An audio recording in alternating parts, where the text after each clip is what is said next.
Welcome back home, my Rabless Ramblers. Solo Adventure 23. Whoop whoop. It's the big one. We're on our way to Sweden. I told you we'd do it. So right now we've just pulled up in London, like an hour and a half late from Manchester on the coach. So unfortunately, I've missed the underground train, I missed the regular train. So now I've got to do like a little 15-minute walk up to Victoria Coach Station C, where there's a bus in 20 minutes that should get me to my final destination. I think it takes like 40 minutes on the bus to get there, but it's only £2 and I'm not paying £17 in a taxi. You know me, Rabless Rambler style, cheapskate and all that. Levi, I hope you had a great birthday, my little man. Hope you enjoyed the video. Everyone else out there, like, share, subscribe, comment, all that good stuff. And let's get ready for this crazy adventure. But for now, just let me shut up and get walking to this coach station. And we'll come back when I get there. See y'all soon.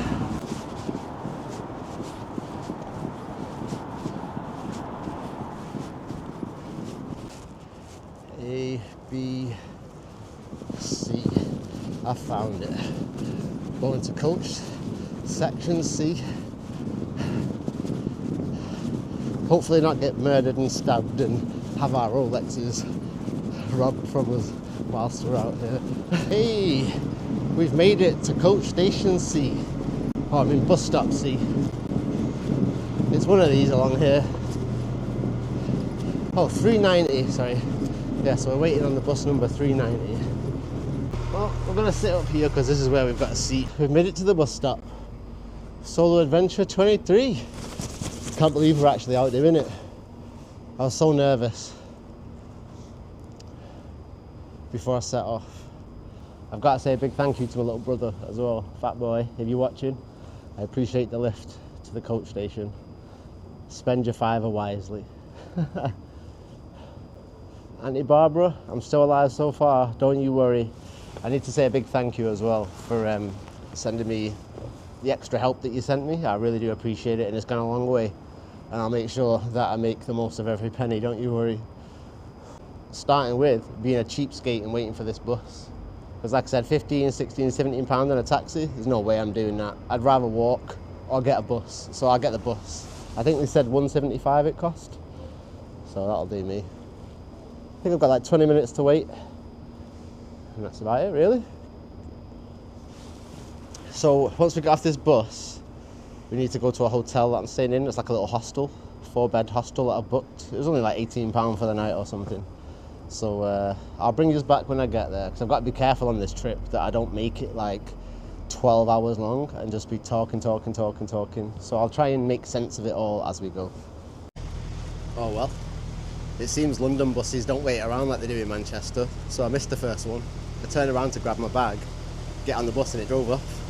So the next one was due in another 5 minutes. It's not too bad. We'll get there in the end.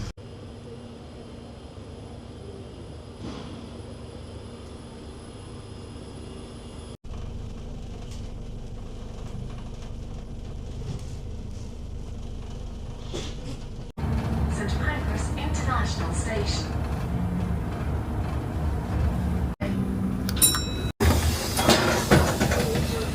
We're off that bus. We've got a 10-minute walk to the hotel.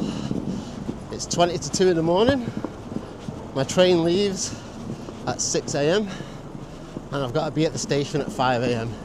So once we get to this hotel, we've literally got 3 hours to chill out and then straight back out. But luckily the train station is right next to me here.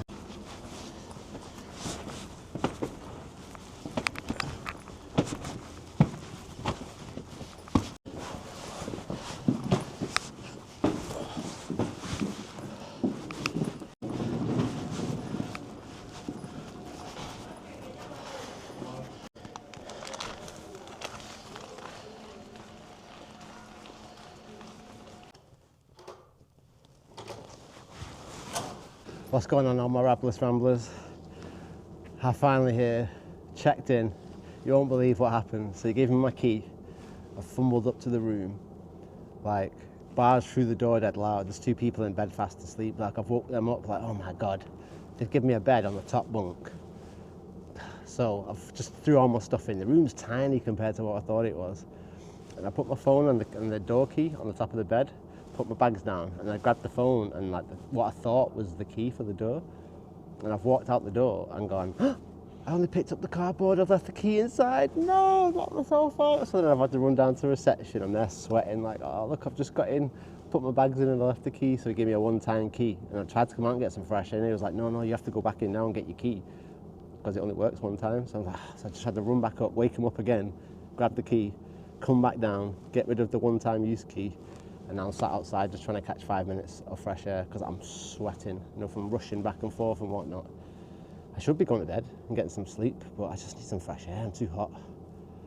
It's like I feel like I've had no time to relax, you know what I mean? Anyway, let me shut up, kick back for 5. And next time you see me will probably be in the morning when we're heading to the train station. Because like I say, I don't want to keep rambling on. But yeah, I'll catch you all soon.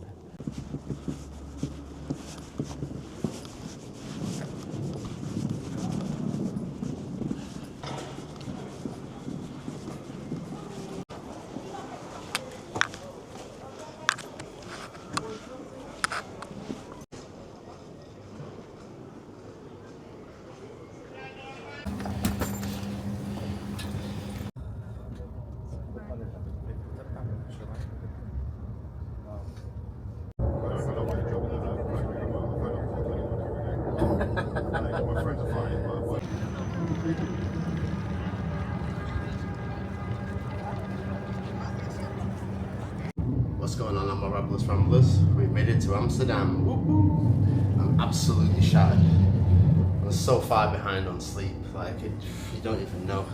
I'm currently on a train going to the supermarket called Eindhoven, where we're going to pick up a saw, an axe and some gas that I've ordered. And then once we've been here, we're going to head back to Amsterdam city centre, chill out for an hour, and then make our way to the final bus that will take us all the way up to Sweden. Give you a little view out the window.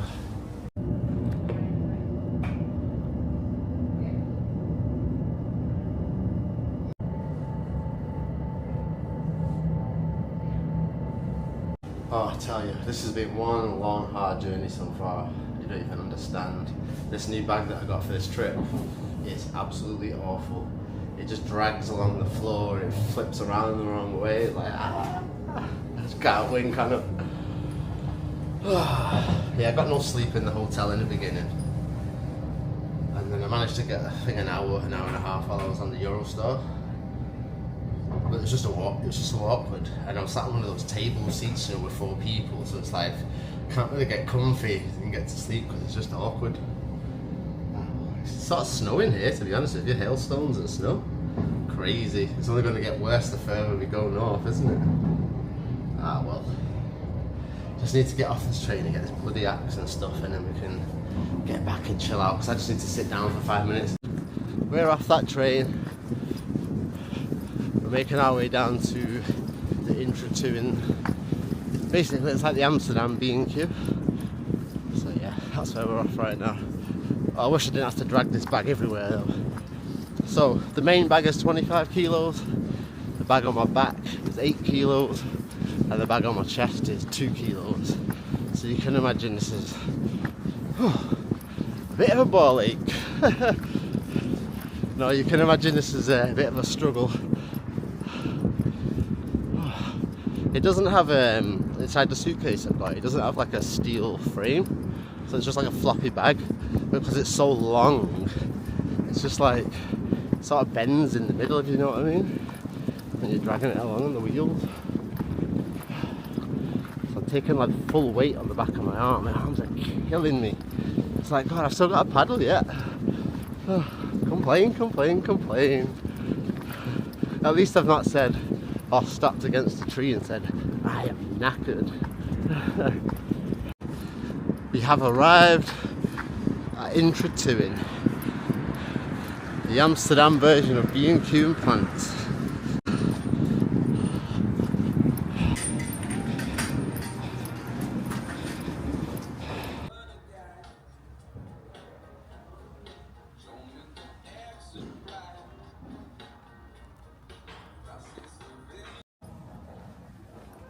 Loads of cool little trinkets and stuff.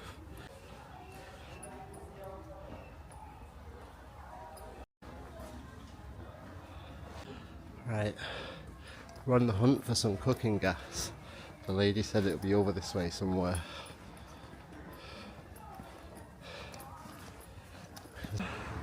I got what we came for. My saw, my axe, and a big old bottle of gas.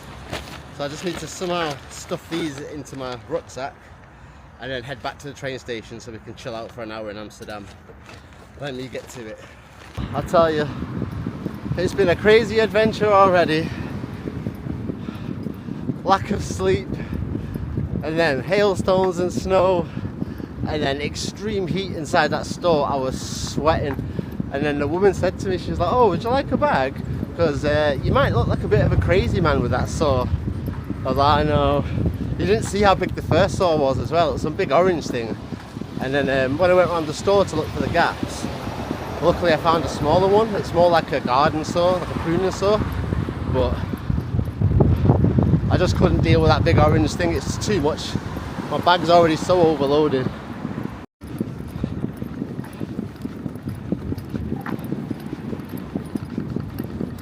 Here they come on the bikes. You better watch out. Hey, we've made it to Amsterdam city centre.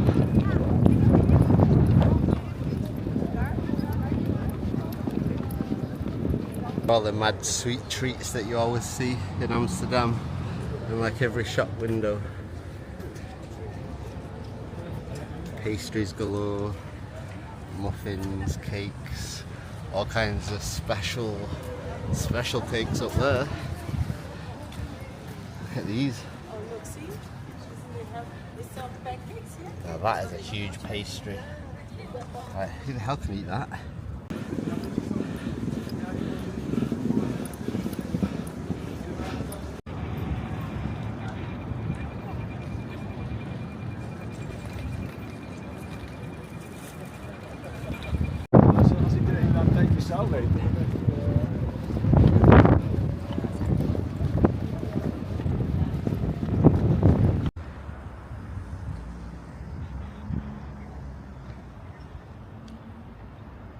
Everybody, we're at the bus stop finally. Well, I think it's this one actually. I think it's that one over there. But I'm just sitting down and chilling for 5 minutes. I'm absolutely shattered. I am knackered. I finally said it. Back's killing, shoulders killing, everything's done in. I'm starving. I need a wee. I've not had time to do anything. I've just been running around Amsterdam trying to get things sorted. And I've literally made it to the bus stop with 20 minutes spare before the bus gets here, so I just want to sit down for a minute, just catch my breath, and then hopefully we'll get on this bus and I can get rid of this friggin' bag underneath the bus and relax. But we're only on the bus for, I'll just double check actually, how long are we on this ride for? So we leave at 2:10, we arrive in Eindhoven at 4 o'clock, so just under 2 hours, and then I've got a 2-hour window to chill. Then we leave Eindhoven at 5:45 and we arrive in Malmo at 7:45 the next day. So that's going to be a long trip. Then we have 2 hours in Malmo and then we leave 9:40 to get to actual Gothenburg, and we arrive in Gothenburg at 12:45, and then we've got like another 2-hour wait for the train, and then the train gets us into Ed station at 3:30. And then the adventure really begins. But right now, this is all just getting there.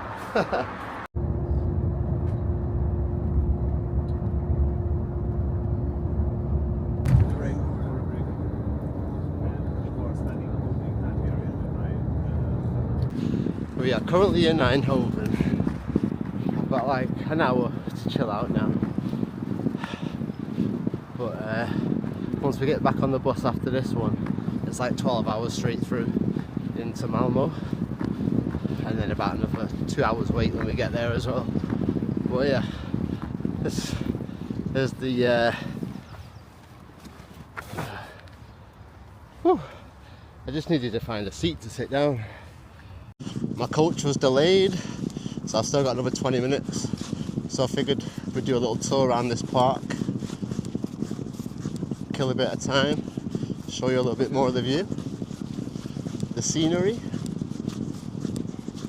I tell you, it's extra chilly though.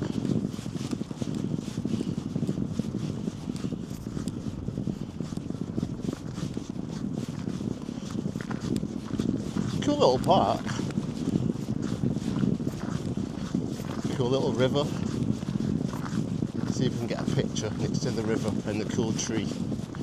The worst thing is, when you're filming, is everybody staring at you like you're some lunatic. And I guess kind of am a bit of a lunatic talking to myself in the middle of a park in another country. But you know, we've got to do these things. We've got to bring you this footage.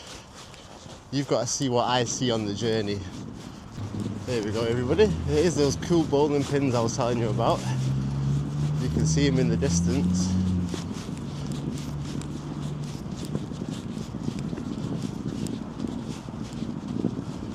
I see a bus over there too. I'm thinking, oh God, I hope that's not my bus.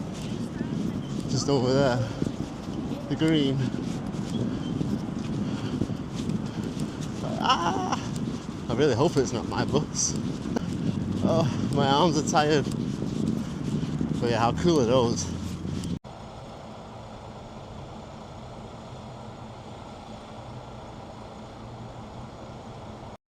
Bus should be here in about 10 minutes. Not a moment too soon. I need to get my shoes off too, man. I've been in these shoes for so long. I just need to like wriggle my toes and just let them breathe for a minute. Try, I have a BGIDM if you like it.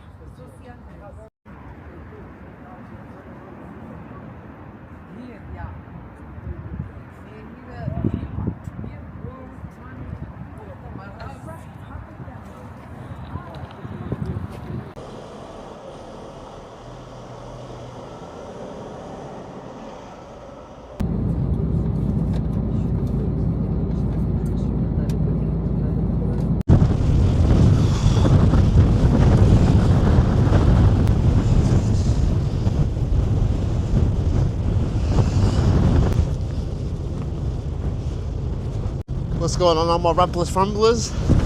We're currently on a ferry crossing over somewhere. It's super windy, it's freezing. Oh, there's another ferry across there. I can see the moon across the water too. It looks so cool. But it's blowing like crazy out here. I'll flip the camera around.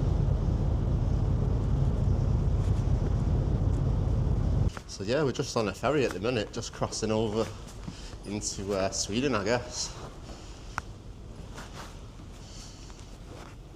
Nice little fragrance section. I ain't got the money for that though. What else have we got up here? Deck 7 upstairs. Exit. I've been out there, man, it's freezing. I was thinking, hey, see all the water outside? I've got my kayak. Should I just jump out now and just start paddling the rest of the way? Coffee machine. Let's have a look. There's a little picture of this boat. The FS Deutschland. Yeah. So this is the boat we're on right now. Ah, there you go, now you can see it. There is a duty-free shop there. Should we go and have a little nosy? See what we can see. I bet you there's loads of cool aftershaves in here, they're dead cheap. Oh, there's quite a few testers as well. Hey, you know me, in the freebies. See what coolness they've got. Oh, spirits, supermarket, sweets. Oh, there's loads of stuff in here. What's going on? I would have missed all this. This might be duty-free, isn't it? It's a bit of Tom Ford Extreme. I don't have £150, but there is a tester. Hey, I'll be smelling all good now. All kinds of Toblerones here.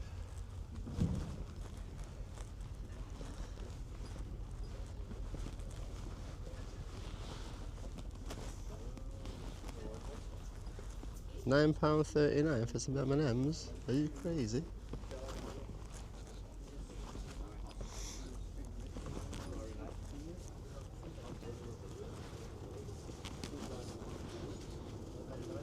Ooh, chocolate milk. Nice. Hey, we tried on the gold aftershave. Should we get ourselves a gold bottle to take on the trip too? I know what I need to do actually, instead of messing around on this bloody bus. Oh, there's a hat there that I technically needed, but not for 25 quid. Yeah, instead of messing around on this ferry, I need to see if I can find a plug and get all my bloody things plugged in. Oh, there's some, I could do like a face cream or eye cream or something whilst in here. I think I found what I'm looking for. Just gonna double check. Now, hey, I managed to find an outlet. I'll hopefully get some of this charged up. I think it's slow charging though, to be honest. Yeah.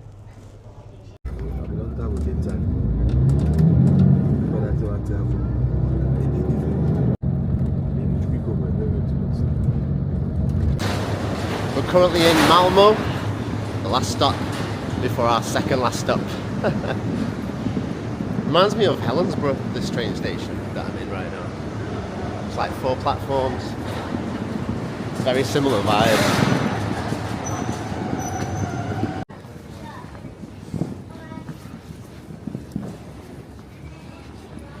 Well, we're currently outside Malmo station. I'm just walking back to the coach stop. I've had an hour to chill out. I tried to charge up some batteries, didn't make any difference. I was trying to charge my phone, my camera, my power bank and my microphone all at once. I got about 10% between all of them. I don't know why, but even with my fancy travel adapter, when you plug anything into these stupid plugs at the station or on the bus, it's like you get 10 watts of power. It's like, where's the fast charging? Everything's super slow charging.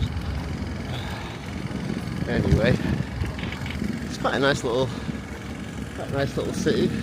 So Malmo apparently is the gay-friendly city, as far as I'm aware.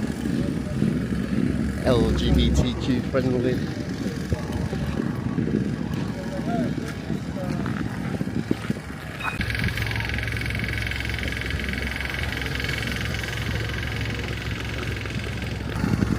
So, this is Malmo, I guess. What can I say? This adventure so far has been up and down. So, the first bus that turned up was not the proper branded bus it was supposed to be, so it meant it had no Wi-Fi, no chargers. The second bus turned up, yeah, it was fine, it was the proper bus, but it was cramped out. I was sat on the back seat and there was some woman next to me with like 10,000 layers of clothes. She's quite big, and she's just sweating, and it's making me sweat, and she's just there like going in weird positions trying to get to sleep. Oh, it was annoying me. And then she was fighting with me over the charger because it's slow charging. Like if I put mine in and then she put hers in, one of the others had stopped working, so oh, it's such a pain. And then now we've got to Malmo, I've just got an update saying that the next bus to my last destination is going to be another non-branded bus. So basically Flixbus, who I've travelling with, I've messed up 2 times. And I checked about the compensation and stuff. Apparently they don't offer any compensation, anything, no discounts, nothing. It's just like, yeah, I know you booked with us and I know we told you were going to get all these services, but we lied. Oh god, it's actually freezing though. Absolutely freezing. I think I've got 2.5 hours left on the last journey to Gothenburg. And then when we get into Gothenburg, I've got to sit around for another 2 hours and wait for the train. So yeah, this journey has been just a whole bunch of waiting around. Bit annoying really, because like the bus journeys weren't too bad, but then it's each stop I'm sitting there for 2.5 hours, 3 hours, just like, so if you add up all them gaps together, it's like 12 hours of just wasted time. That's why it's taken 2 days for me to get from Manchester to Gothenburg. And the worst thing is when I say Gothenburg's not the last stop. We have to get a train in Gothenburg and then get a train to our final destination. But if the weather, the way it feels right now, is anything to go by, when we do get to our final destination, it's going to be absolutely freezing.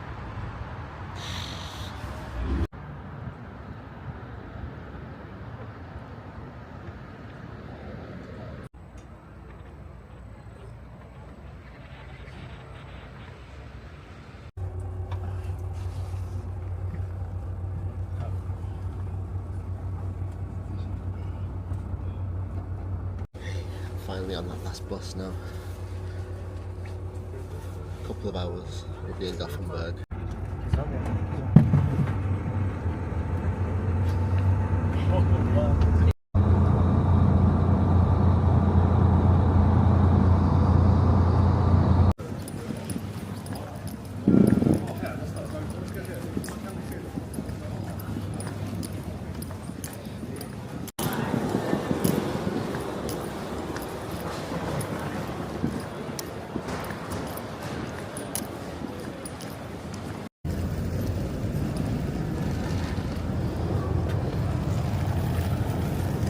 People, there's our train, track 9.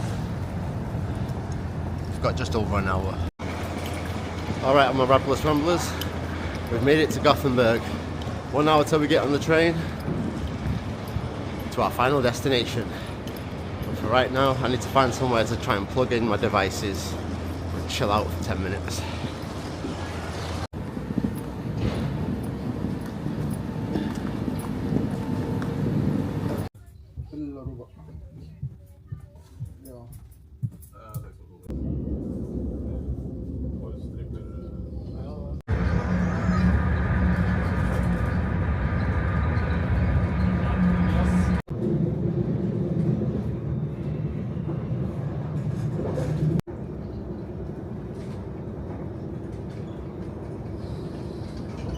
Two more minutes, we'll be off. The next station is Ed.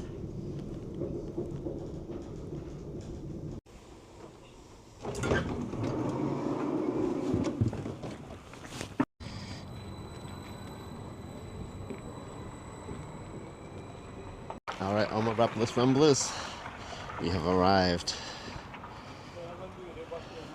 We need to get here to start our journey and then head north.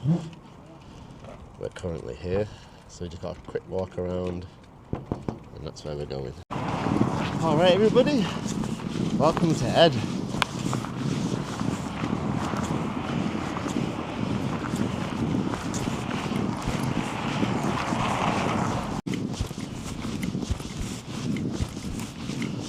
If only you could all see me right now, how much I'm struggling with this bike and how much an idiot I must look.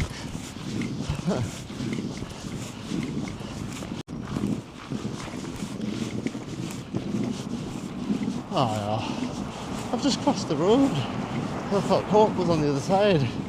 It's right there. What an idiot. Go do some shopping.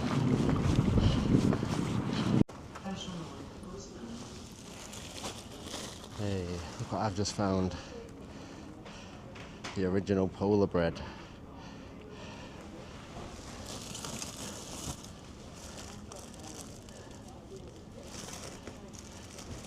Go on. We'll get one. Just looking for some some hamburgers and some bacon. Is this bacon? Looks like bacon to me. Bacon original.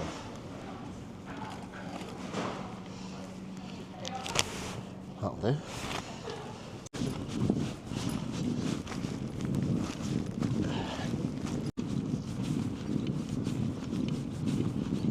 Alright, I think I'm going the right way. Honestly, I've got no idea.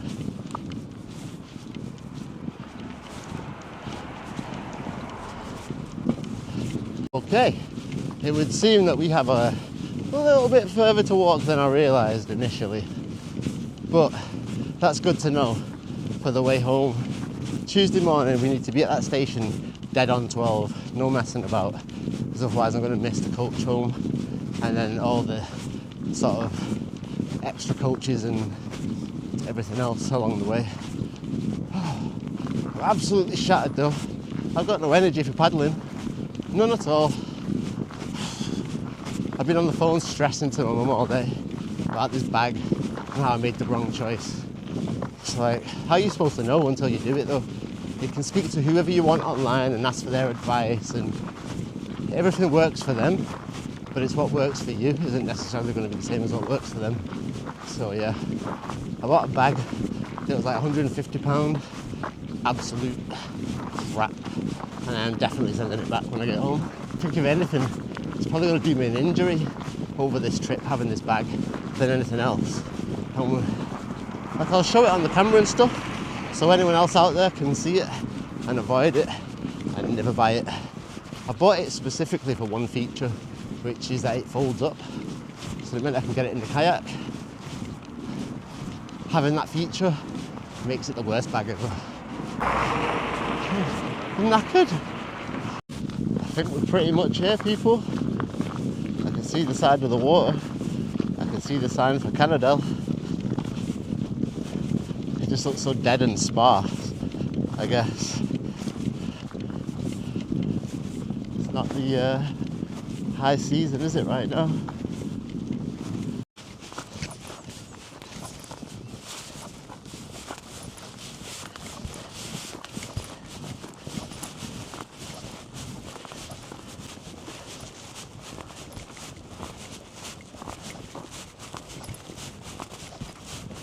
Oh man, I can barely drag this bag across here.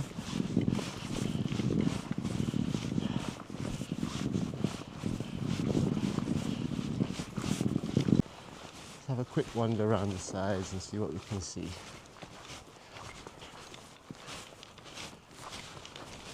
Aha! Here's a little pier that we can set off from. Oh, we recognise this, don't we, Mother?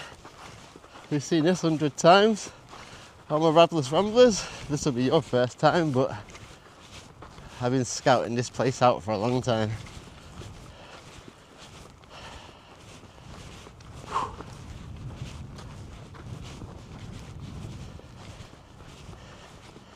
Diving is forbidden. Oh, it's scary, isn't it? Just the thought of walking into that, it looks so deep. What can I say, Rabless Ramblers? We made it! We're in Ed, we're in Sweden, we're about to get out on this lake at some point and go nuts. But I'll be honest with you, the wind is blowing in towards me right now. So I don't know if it's a really good idea for us to get out in the water. I don't even know what time it is or anything. Let me just settle down for a minute and see what's going on.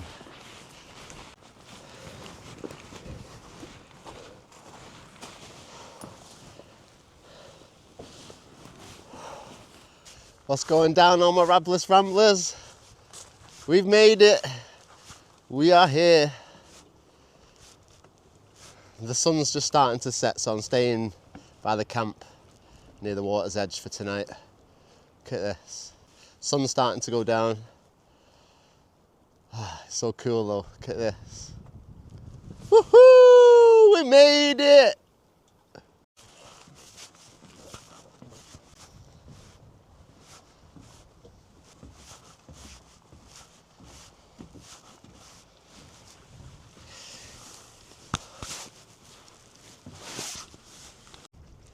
What a view, eh?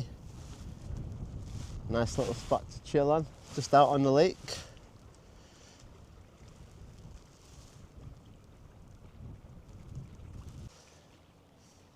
Couldn't ask for a more picturesque scenery, could you?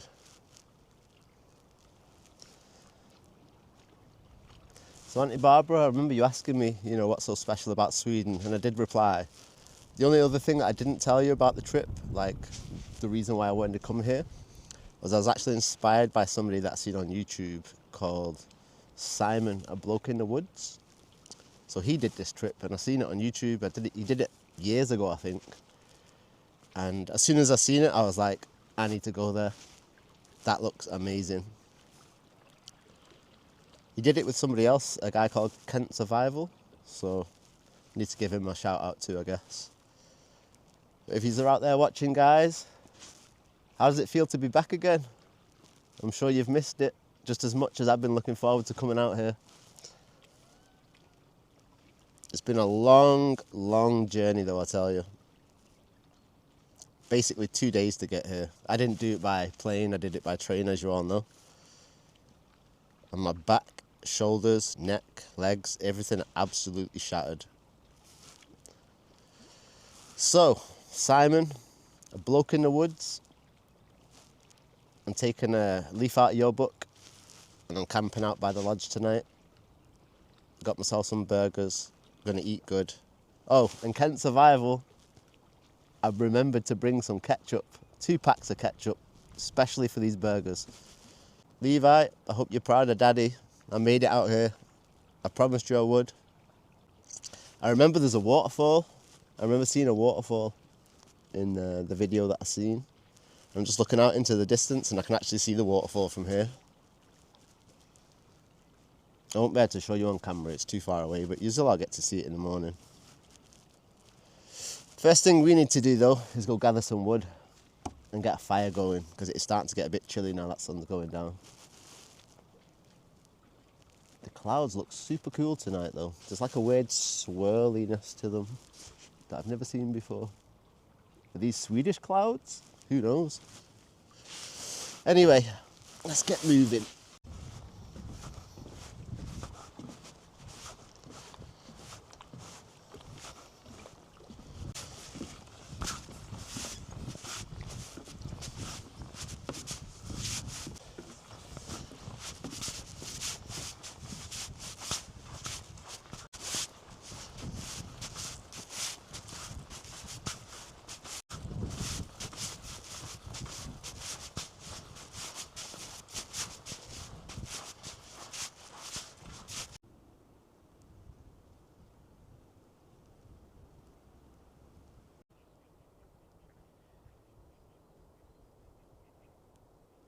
How cool is this place though?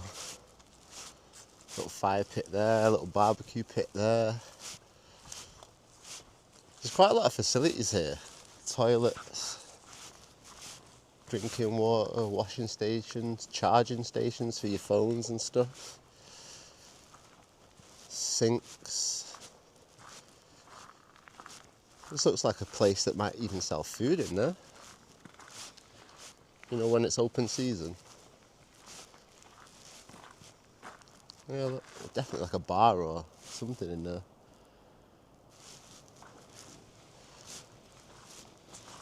So much cool stuff. It looks like a little pizza oven over here. Or some kind of oven.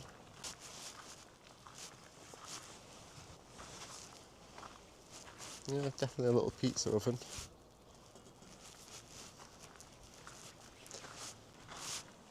Nah, it feels so weird actually being here. Seeing it for real. So crazy. Like I said though, I'm not one of them people that just says things for the hell of it. I say I'm going to do something, I do it. Might not have been right on schedule, but we got there in the end. You can actually rent out little cabins here as well, I didn't realise. But it's 150 quid a night per person, I think. 120 quid a night, 120 quid a night. There's like a shop. There's canoe rental here. So this place, obviously it's called Canadell. You can rent canoes, paddles, all the equipment you could need from in there.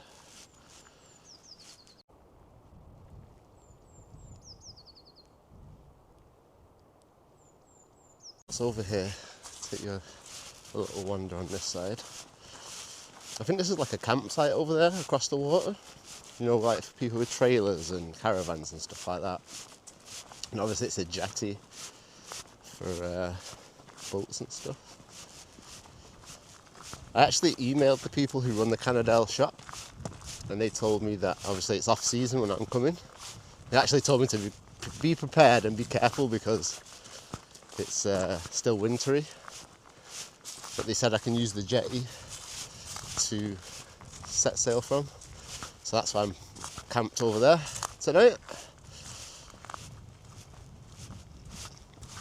See if we can get down to the edge a little bit and give you a better view.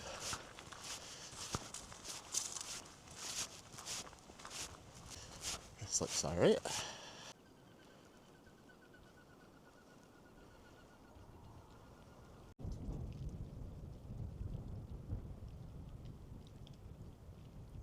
Look at this cool little hut right here.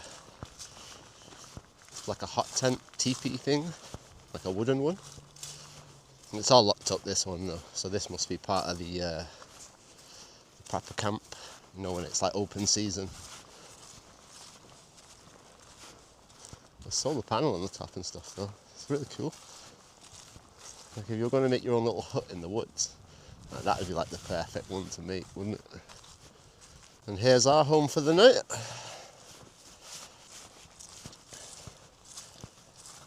It's got a little fire pit. Still see my bags and stuff all laid out.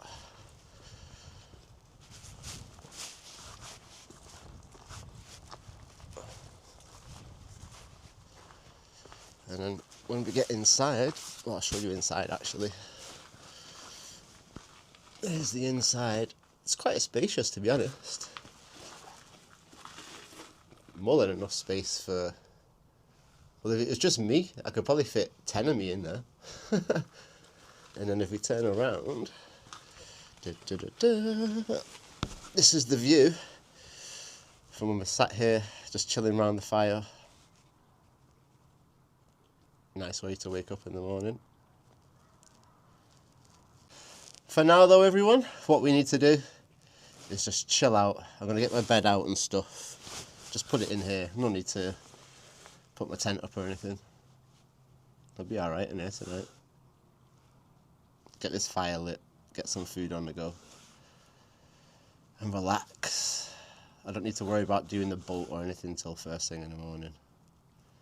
But from now until then, I've got like 12 hours to just relax and eat and relax and eat and relax and eat and relax. Honestly, I need to recover some energy. Whew, I am knackered.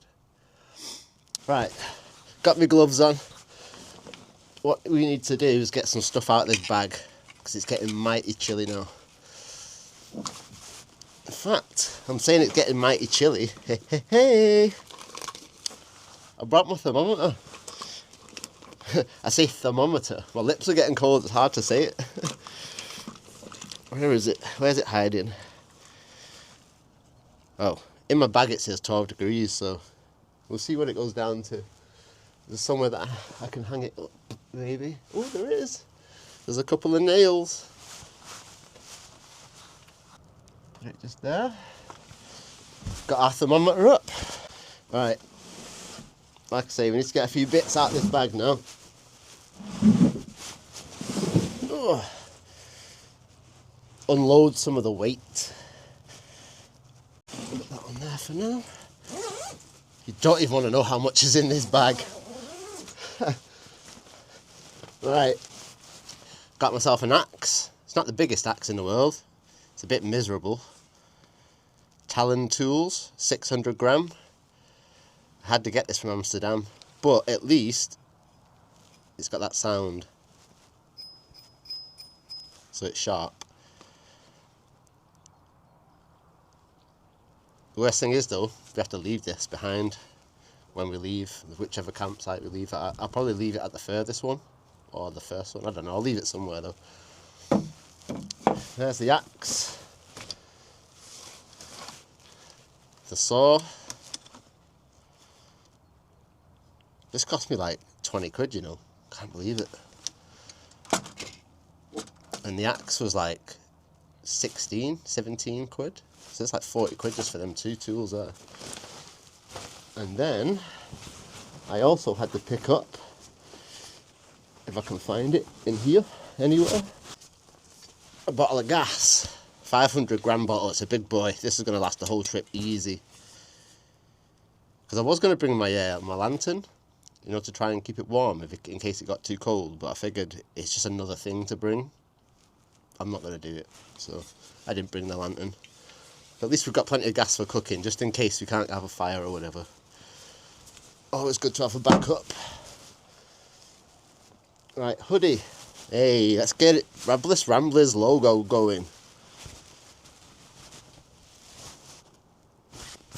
No branding, I swear. Because underneath this, I've only got a t-shirt. So yeah, definitely need to get something warm on.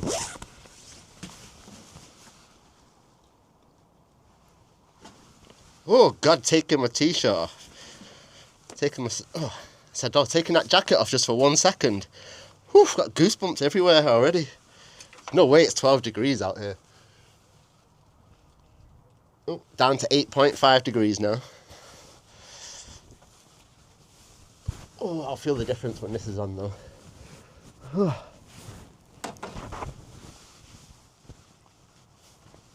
I apologise for the noise on the microphone. It's probably rattling and all the rest of it.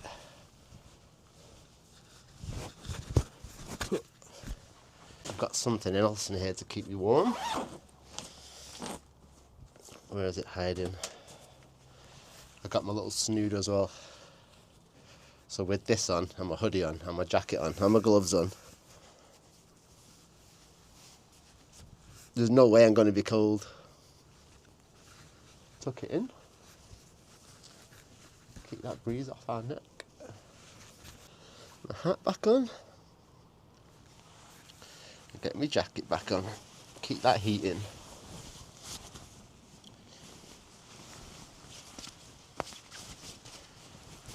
There we go. Put my gloves back on.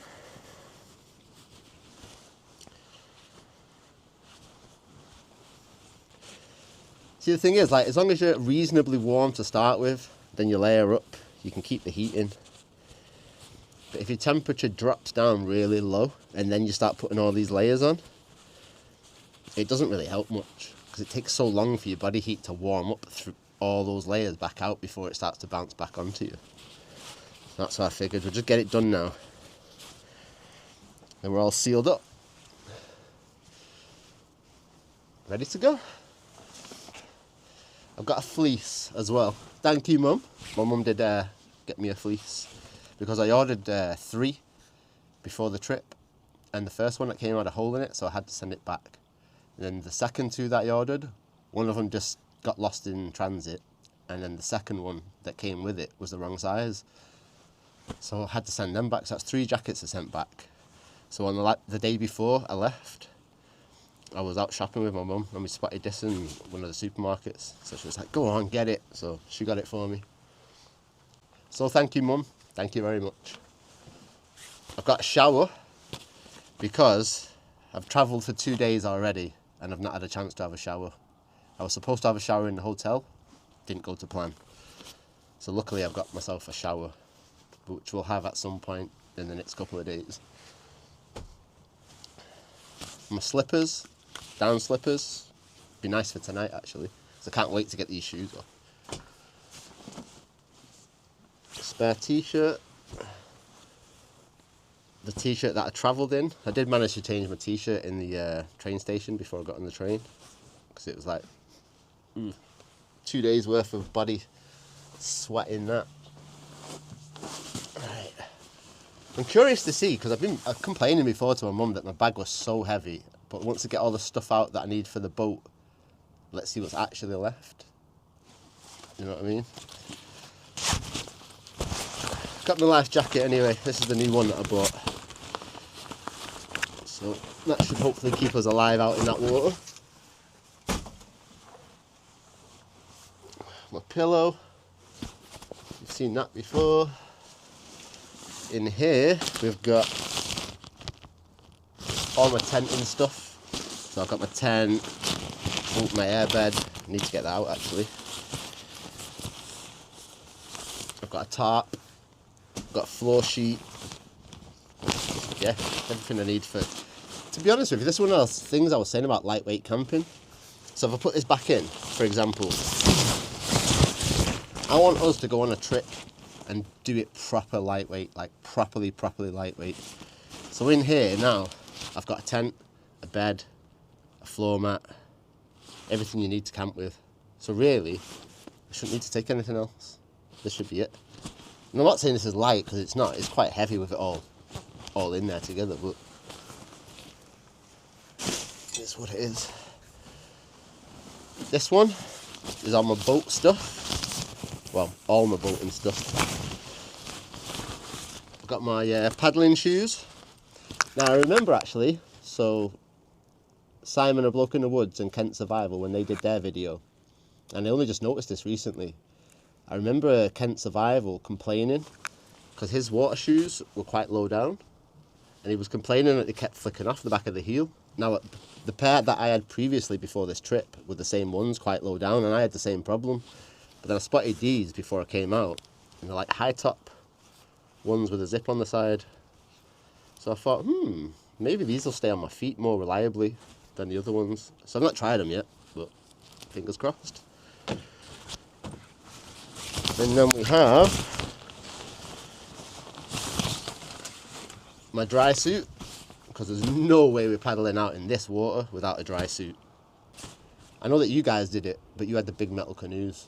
I don't have a big metal canoe, I have a pack raft. So, dry suit. My waterproof gloves, these go down to -1. So if these fail, I've got these as a backup. And then, inside there we also have a net, which the plan is to tie this to the front of the boat, like over the bag, so then I can weave the tripod through it and film. That's everything from there. Just trying to give you all an idea of what I've got in here. I don't really feel like I've brought anything that I shouldn't have brought. That's why I'm so like annoyed about the weight. It could just be the shape of the bag that's making it so difficult. I brought my camping chair with me just in case, because when these fire pits get a little bit high, sometimes you need to be a bit closer to them to feel the heat, because the benches can be quite far away. So I thought I'll bring the chair just in case. Plus you never know, there might not be a fire pit, or I might not get a chance to sleep next to a fire pit, so at least I've got a chair.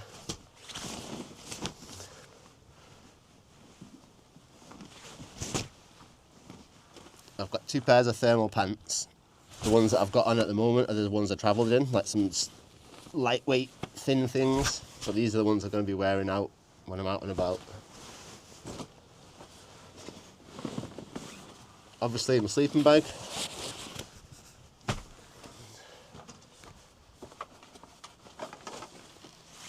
My paddles and my skeg for the boat in there.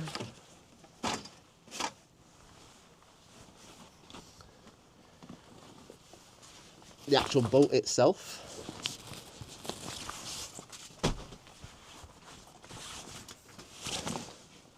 Some boxer shorts. A pair of like thermal long johns, like a 2-piece, just in case.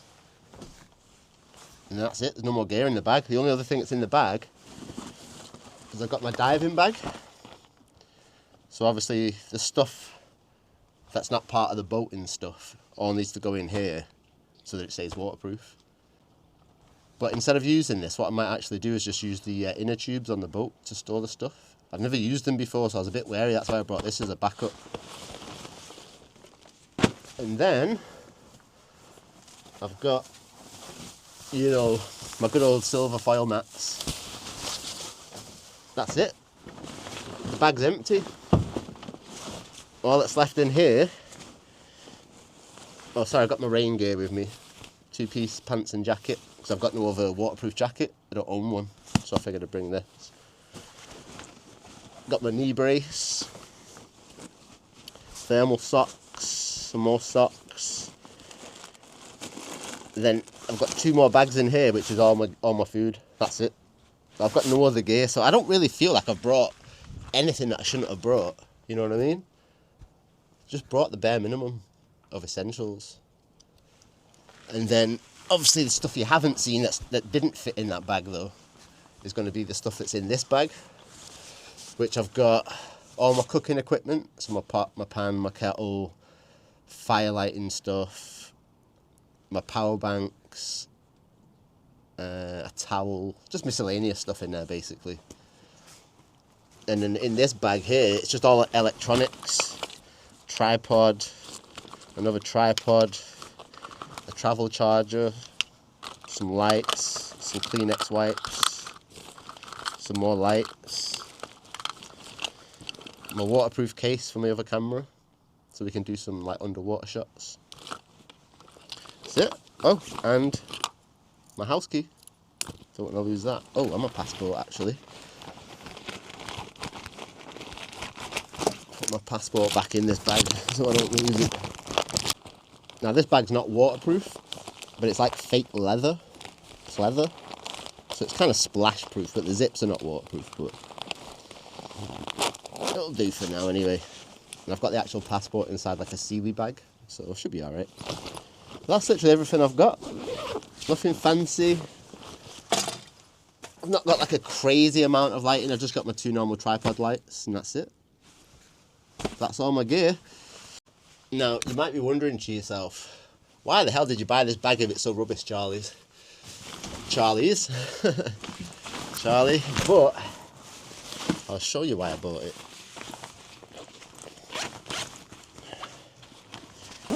The reason why I got this bag is because it folds up into itself. Now, I've never actually practiced this at home. I should have probably done it. This bag's got a hole in it and everything already.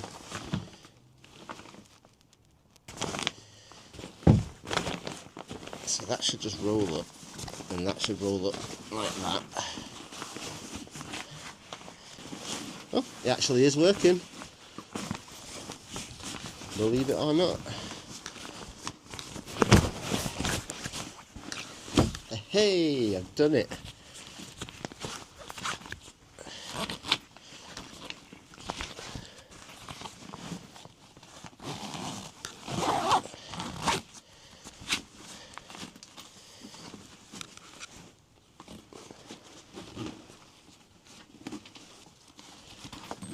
So there we go. That's the reason why I bought that bag, because it folds away to a little bag like this. And I wish it was just that light when I was coming on the holiday. Right, I can put that over there now.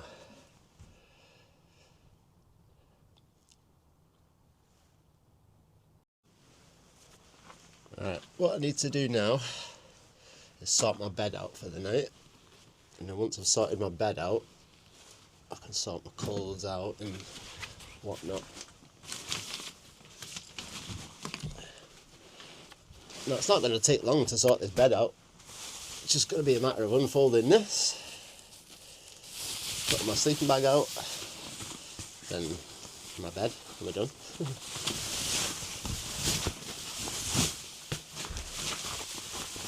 Put that there.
The bed done.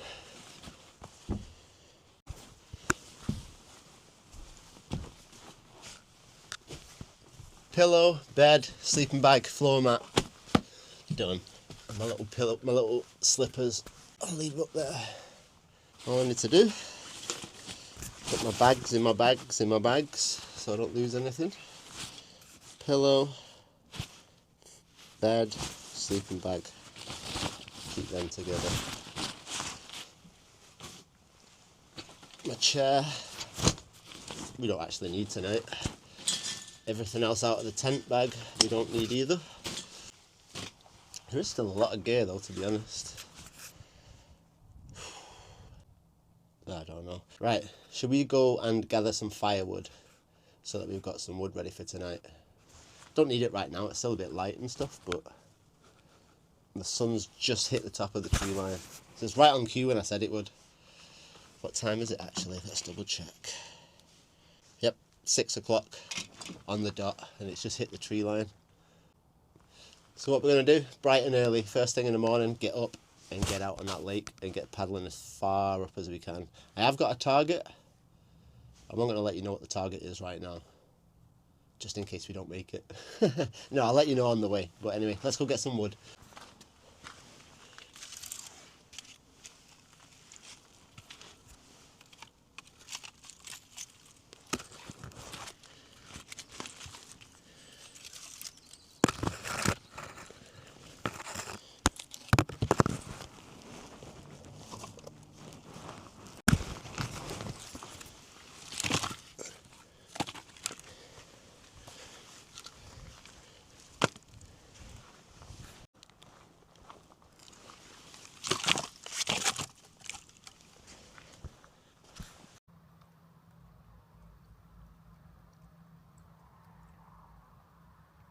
Hey, you'll never guess what I just remembered before I turned the camera on.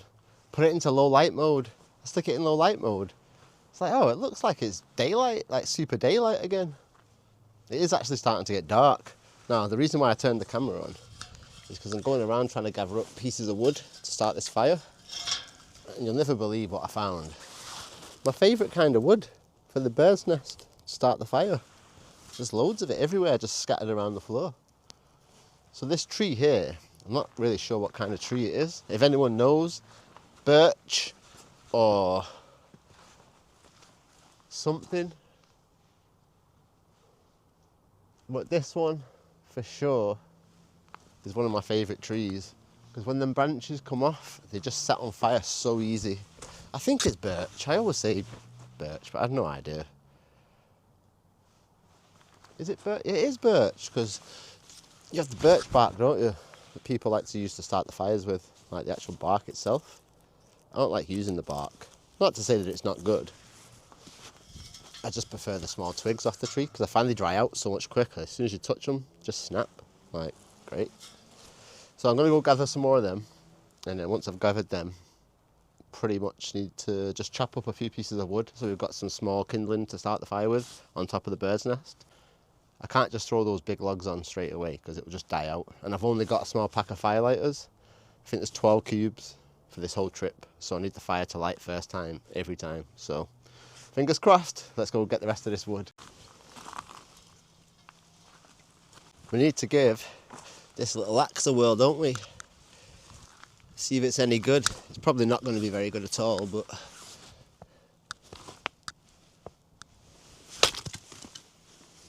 that wasn't too bad.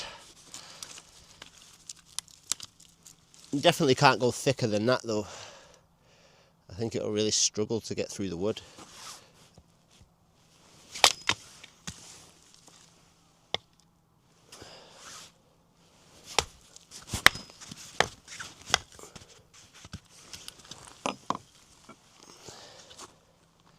That was like a little nail, the way it just popped in there. It's not too bad, does the job, doesn't it? See how this does, chopping into smaller pieces.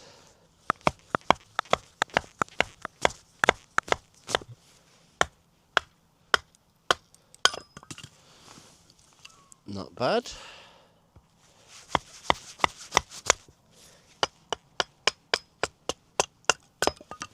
To everybody out there playing with axes, be very careful when you do this. Better if you hold it down lower.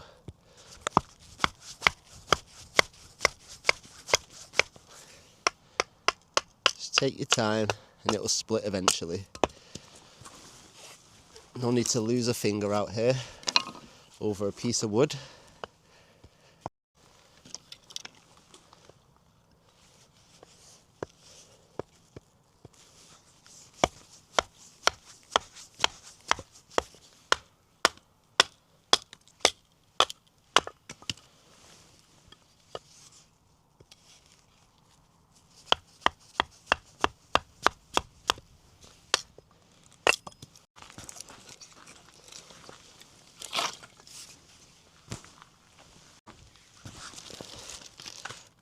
I said we had 12, we've actually got 24. So that's not too bad.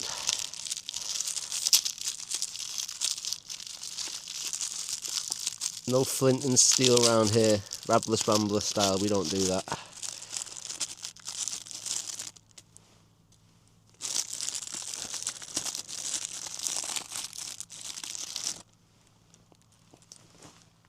Nice healthy couple of blocks in there. Put my little bird's nest in. Get this fire going.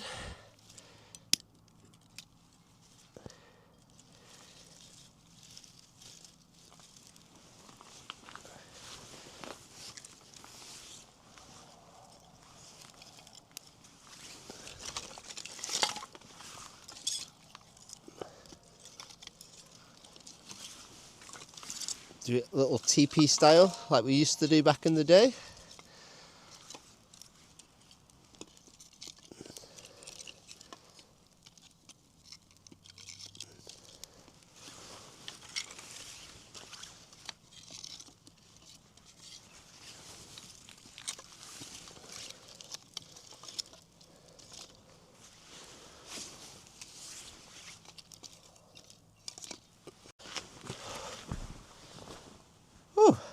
How about that for living?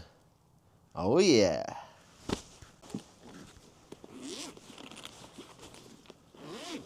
Let's see what the temperature is, I totally forgot. 4.7 degrees. You know what's cool as well? There's little hooks, little nails in here. It should make these look pretty cool when they're dangling down.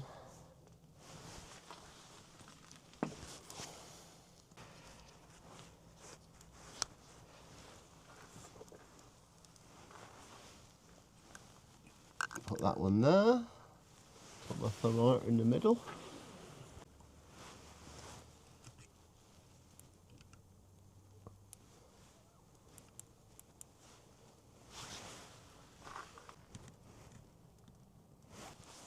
Hey, what's going on? How's that? Little lights glowing, fire's going. Cannot complain.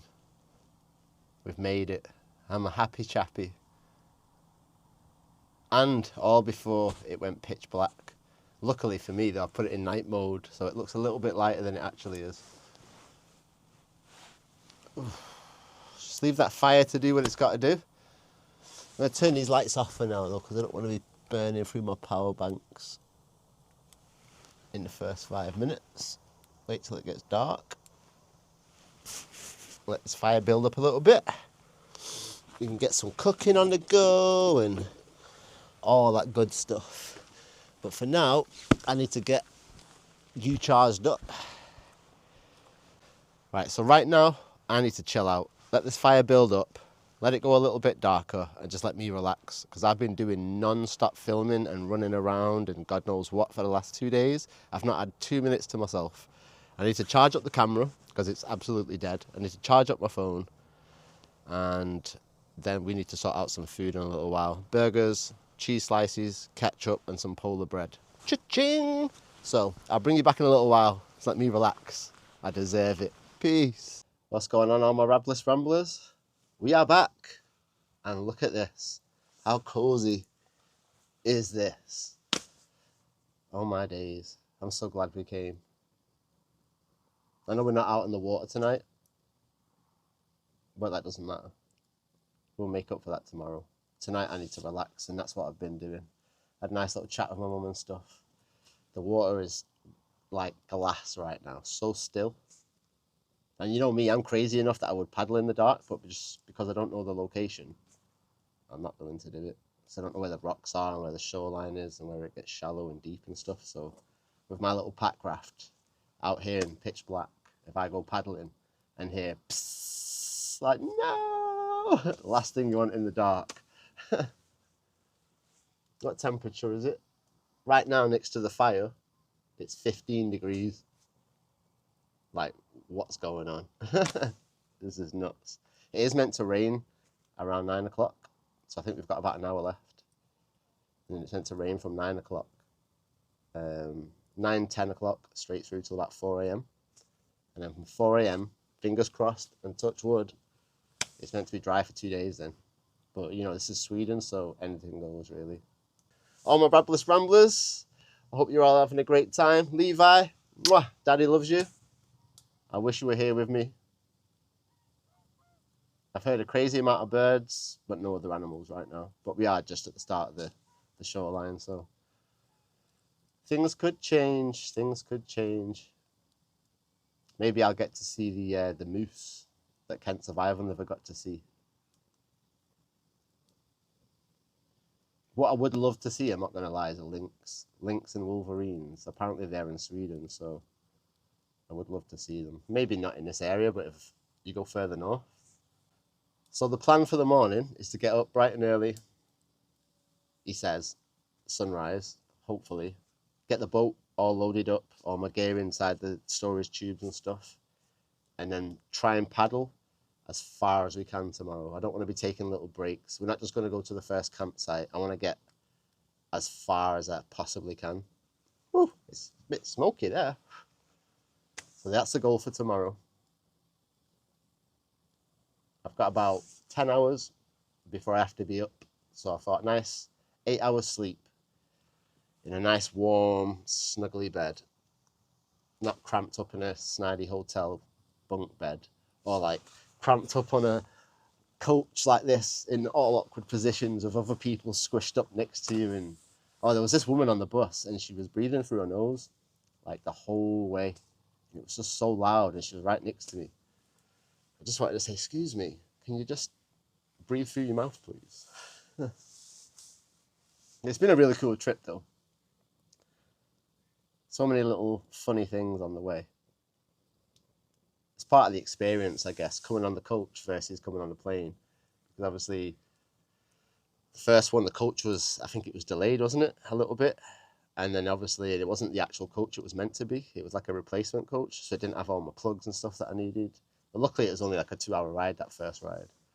Get to the second destination, which was Eindhoven. Great, walk around, blah, blah, blah. Where the big yellow bowling pins were. That bus was late, like 45 minutes late. Luckily, that bus came in, it was like a real Flixbus. So we get on the bus, get on my seat, I'm like, yeah, there's a charging port. Unfortunately, it's an old USB style one, but electricity is better than no electricity. And then the lights weren't working in the toilets, and like all the women on the bus complaining. And then the driver said, oh, well, maybe somebody can buy a torch when we stop at the petrol station. I just thought, how cheeky is that? Telling the customers to buy a torch so they can use the bathroom. So on the ride from Eindhoven to Malmo, that was like the 12-hour ride, the second destination to the third destination. And I woke up towards the end of that trip with like a tannoy. And it was like, everybody needs to get off the bus. And I'm thinking, oh, I'm like half asleep, thinking, what's going on? What's going on? So I kind of just got off the bus, but I'm half asleep. But we're going through big metal doors and stuff. And I'm thinking, where are we? We're in like some sort of police station or something. And the next minute, I feel my feet going underneath me a bit wobbly. I was like, are we on a ferry? I was possibly crossing between Luxembourg and Denmark. I was so out of it though, I couldn't quite catch my bearings of where I was. I just made my way to the top of the ferry, found a way outside. And I really wasn't ready for it. Like there was these little electric doors, like glass doors. And when I pressed the button to open the door, thinking it was just going to be like calm weather outside, the doors have opened and it was like, like a tornado's hit me. I was like, whoa, Jesus, like icy bit of cold weather I wasn't ready for. It's like, woof. And I was trying to like push myself towards the edge of the boat so I could get some footage. But as soon as I seen the first little bit of the white wave at the side of the boat, my legs just went fully jelly. I was like, it took me ages to try and get a little glimpse over the edge. So you'll see it in the video at some point when I'm on the boat. But yeah, that's the best I could do. I was just so scared. So I had to get back in the boat. And then I was messing around for ages trying to find charging ports and oh, God. And then when did we go after that? We stopped off in... Yeah, we got to Malmo in the end, which was not too bad, to be fair. Cool little spot. I think that was the LGBT place, wasn't it? Nice little town. And then from Malmo, we headed to Gothenburg. For people who come to Gothenburg, in the train station and in the bus station, there's no charging ports anywhere. Not that I could find. I looked everywhere, up and down, there's just no plug sockets anywhere. So frustrating. And then I got a little train from Gothenburg to Ed. That took like an hour. That was a nice little journey, to be fair. And there was a plug socket on it. Thank the heavens I managed to get my power bank back up to 51%. So yeah, that's been my journey, really. Bit chaotic, bit fun, bit adventurous. That was the whole point in the adventure, though, wasn't it? Solo Adventure 23. Can you believe it? And we've done it, Sweden. Quite proud of myself, to be honest.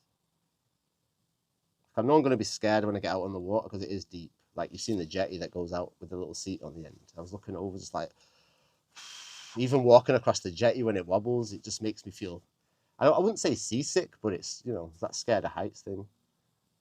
It's such a relaxing night, though. Oh, 16.2 degrees now. Yeah, it's so relaxing. Peaceful. I think it's not really hit me yet either that I'm actually in Sweden. I think because it's been so much of an arduous job getting here and getting all my gear here. Obviously, it's nice sitting around the fire and it's starting to kick in, but not fully yet. When I wake up in the morning and get this boat loaded up, I think it's going to hit me then. Get my dry suit on, get my life jacket on, my paddles and stuff, and like, oh, this is it. Here we go. Off.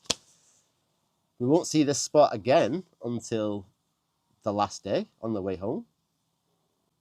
I don't think we'll be camping here either. It'll just be a matter of pulling up, packing away, and then off to the train station. I'm not going to lie though, the bag that I've got, the fold away one that I brought, I was looking underneath this hut, and underneath the hut there's like a big concrete block that looks like it's got a huge hole in it though, but not to the floor, just like almost like a bathtub piece of concrete. And I'm thinking, you know, it's so quiet around here, Sweden, it's off season. How many people really come here? Do you think I could get away with stashing my luggage bag underneath this hut? Or somewhere around, maybe just hide it? Because it's one less thing to have to take out on the boat. I don't know. We'll see in the morning, but I am thinking. Solo Adventure 23, the Sweden trip. Well, hey, we did it, Rabless Ramblers, we did it. Sophie and Mark, if you're out there watching, you'd love it out here for sure. But you definitely need to get a kayak, or at least be prepared to get in one. Right, enough chit-chats anyway. Otherwise, this video will be 15 hours long, which makes me laugh because I actually spoke to my little nephew, Opie Bear, earlier, and he was telling me that he watched my previous trip. He said he watched it all the way through. And I said, oh, well, there'll be a new one up soon. He went, how long is it going to be? 2 hours, 3 hours, 4 hours? I went, I don't know. I'll try and make it 2.5 hours long. He went, 2.5 hours long? I said, I'll be asleep before it finishes. Oh, no, I was thinking, well, at least you got something to fall asleep to. But yeah, let me get this fire sorted out, get the grill on, and get these burgers cooking before the rain comes down. And then I'm gutted because the fire's gone out. All right. Let me get this grill on the fire.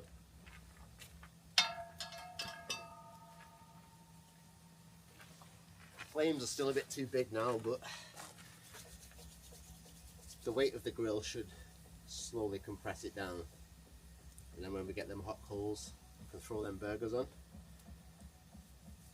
and get eating, because I'm starving. I'm going to make double burgers as well. I'm so hungry. One thing I want to say as well is thank you to the person who commented on my most recent video, wishing Levi happy birthday. I do appreciate it. So peace to you, man. Big up. Chili, if you're out there watching, don't worry. I've got my spork, my cup, and my tongs. But one thing you're all going to be disappointed in me with, and I cannot believe I've done it, is I forgot to buy hot chocolate. Like, I don't know what I'm supposed to do. I didn't bring an alternative. I've got like a little bottle of like cordial electrolytes, and I've got 3 packets of hot chocolate that I brought from a previous trip. But I was meant to pick up some hot chocolate in the supermarket, and I totally forgot because I was just like rushing and trying to get things done. So disappointed in myself. No blooming hot chocolate. Well, like I say, I've got 3, but it's not the same, is it? So I'm gonna have to be really sparing with them. I'm thinking tonight I'm probably not gonna have a hot chocolate. just guzzle down the water that I'd already bought and stuff, because I don't need to take this with me out on the lake. It's drinkable water, isn't it? So get that drink down me. And I thought I made one of my own hot chocolates up. I can't find it anywhere. So unless I've just overlooked it and maybe it's in like one of the food bags of all my dehydrated meals. Fingers crossed it's in there. I'd be devastated if it's not. It's crazy, you know, like, because this trip's been such a long time coming. The preparations go back way over a year to try and get everything I needed for this trip, even though I'm still rushing and trying to get everything done last minute. And again, Auntie Barbara, 100% I appreciate what you did for me. It massively helped me more than you'll ever know. Especially out here, it's so expensive. I was telling my mum earlier, the burgers that I bought, like £9 for a pack of burgers, 6 burgers. I was like, whoa, £9. And they were frozen as well. And then I thought, hey, it's how it is, isn't it? When you go overseas, you take it for granted, paying certain things where you're from, you get accustomed to the prices. I guess this is just a taste of how other people live, and maybe we shouldn't complain so much. But yeah, again, I appreciate it, Auntie Barbara. If you don't see this video up in a while, you know I didn't make it back. Send a search rescue party for the camera, and you'll see my last messages on there like, it was good while it lasted, glug, glug, glug, glug, as I sink to the bottom. No, I should be fine. If it's as calm as this tomorrow, for at least, say, 4 hours, then we'll get super far down this lake, because I'm just going to paddle like a madman. That's why I want to fully recover tonight, get a good meal in me, let my body relax, have my water, a couple of snacks, just get super comfy so that when I wake up tomorrow, it's like a completely fresh start, and I've not done all them 2 days worth of traveling.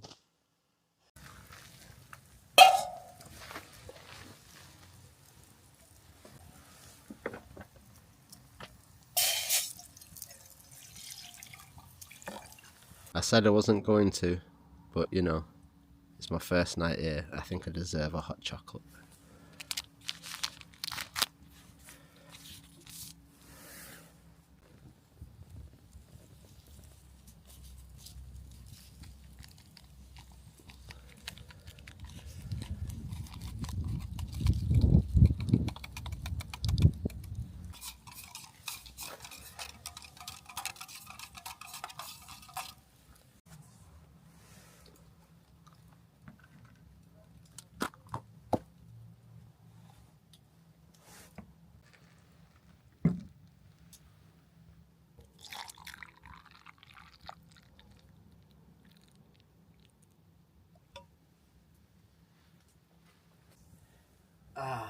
Well, I said I wasn't going to do it, but I made myself a hot chocolate. It's my first night, I'm knackered, and I definitely deserve it. So cheers everybody, cheers all my Rabless Ramblers, Levi, Opie Bear, my mum, my brother, thanks for getting me to the coach station, Sophie and Mark, Auntie Barbara, Marco, Chili, just all my Rabless Ramblers and everyone that I'm forgetting. I appreciate it. And all my new subscribers, like, share, subscribe, comment, all that good stuff. Cheers to you all.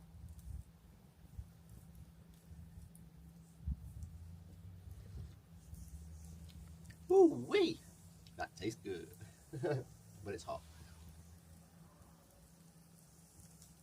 Just remember, when you put the lid on, don't press it on too hard, or we'll have an accident.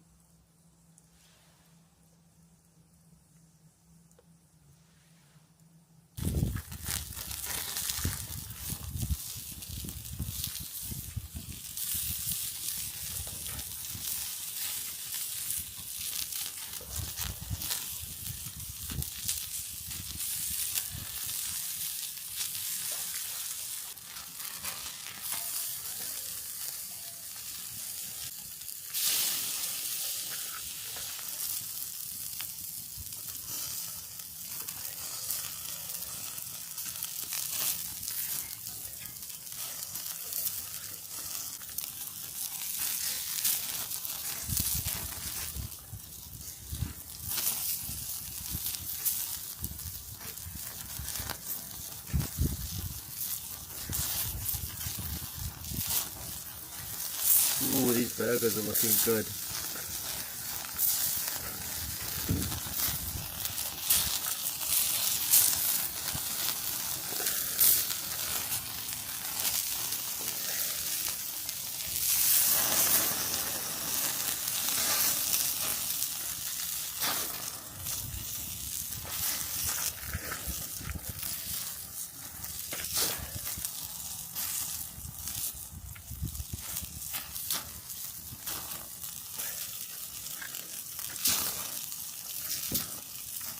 Right, time to start plating up these burgers.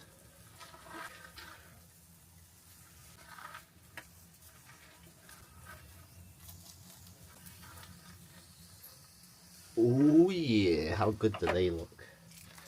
I've got cheese. My cheese is a bit mangled because it's been in my pocket the whole way. But it doesn't matter if it's mangled.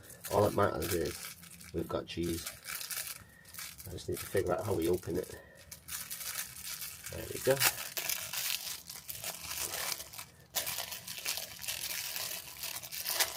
It's proper dairy cheese as well.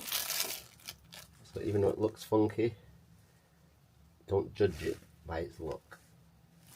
It will still melt and taste amazing. Get some of that good cheese on there. That's the stuff dreams are made of. Out in the middle of Sweden, in the middle of nowhere, double cheeseburgers. Kent survival, eat your heart out.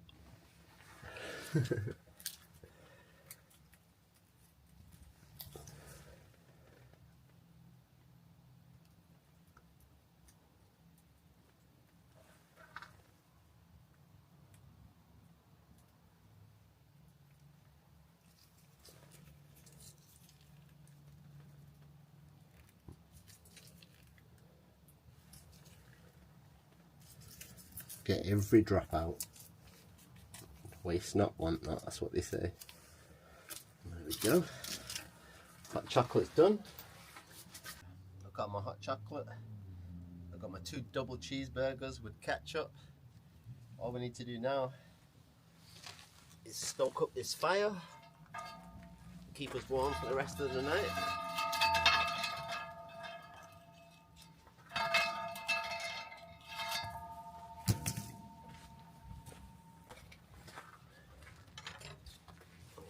I've got plenty of little bits of wood that I cut up earlier.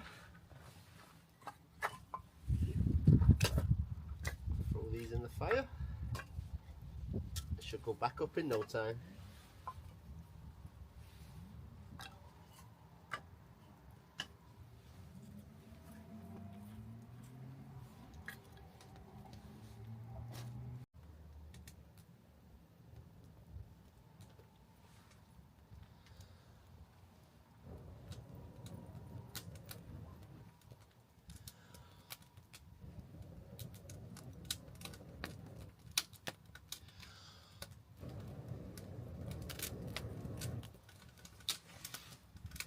There we go.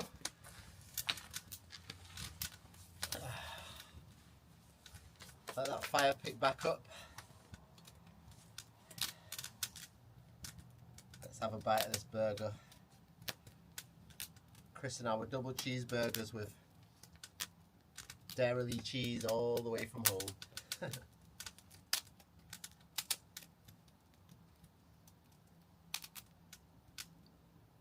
Mm. Mm. Mm. Mm.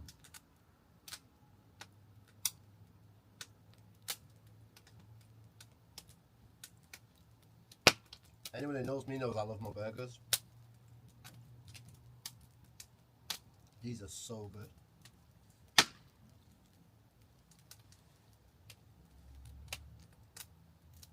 Mm.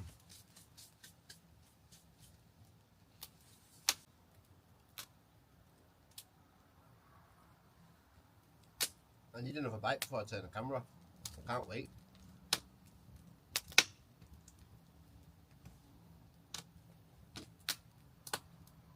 You know that feeling you get when you order yourself a takeaway? The burger turns up, you know, your first bite and it's just like, oh, this is the best thing ever. That's exactly what that tastes like right now. And on that polar bread, so I copied Simon and Kent Survival. I copied you the infamous, famous polar bread. I wasn't too sure about it, to be honest, because I remember you guys saying it was like a flatbread, and I'm not too keen on flatbread. I find it too powdery sometimes. But this is so good. It's just really soft, doughy bread, which is like my favourite kind of bread. Oh, it's so good. I think I'll buy myself a pack and take it home so my mum can try it, because I think she'll like it too, to be honest. Right, anyway, enough's enough. Let me eat my dinner in peace, get out of here. I'll come back when I'm just getting in bed and get myself settled down. Peace! See you all soon!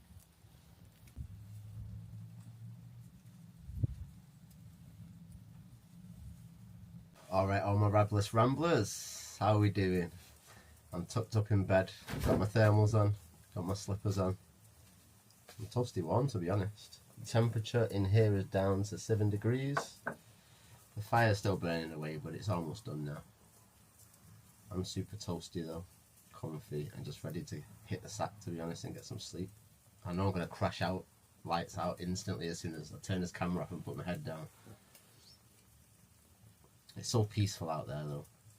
It's a mix of snow and rain, keeps coming and going, coming and going. It's just nice when you hear it sizzling on the fire, and I can hear it like the pitter patter on top of the roof. It's really nice. But hopefully this is the last night of that and we just get perfect sunny weather. Well, fingers crossed. From now on it's probably not going to be, it's going to be a mix of snow and rain again, isn't it? But hopefully it's mostly sunny days and then snow at night. I don't mind that. But anyway, I'm done for this evening, all my Rabless Ramblers. Levi, mwah! I hope you sleep well, little man. Opie Bear, you too. Don't be falling asleep to my videos 2 hours, 3 hours long. Everyone else, I hope you sleep well, and I'll catch up with you in the morning. Thank you for watching up to this point. Peace out and good night.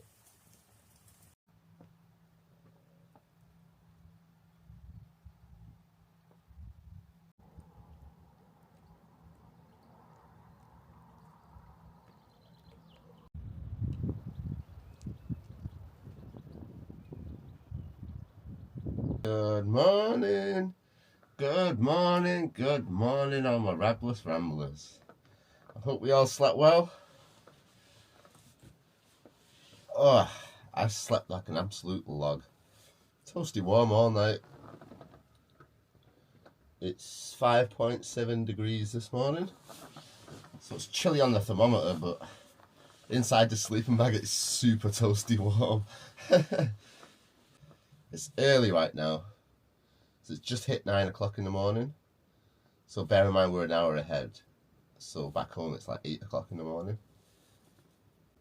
The breeze is coming towards me right now though, so it's just a matter of watching the weather and the wind and just catching the right time to get out on the lake.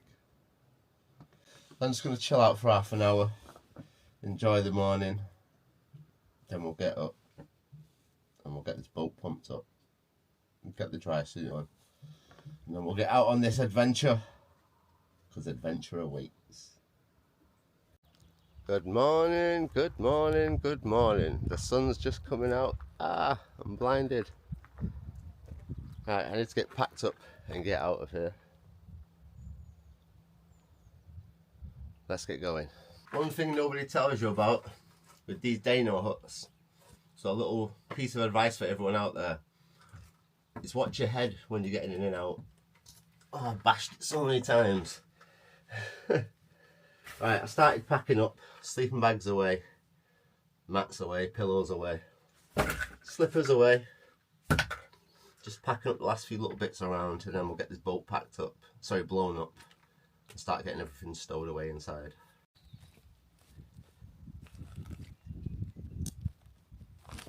Right, we need to get this boat pumped up and get out on this lake while the sun's out and the weather's looking good.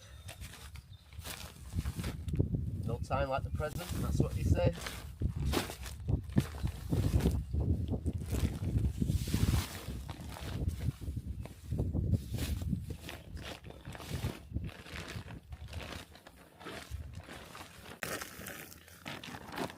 So what we have here is the storage bags in the boat. So when the boat's deflated, like it is now, you can open up these pockets, as hard as it is, and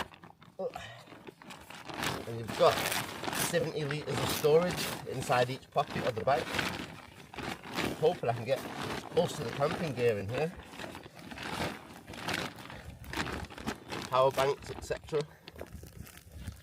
I wonder if my sleeping bag will fit in there. Let's have a look. Oh, can you believe it actually does?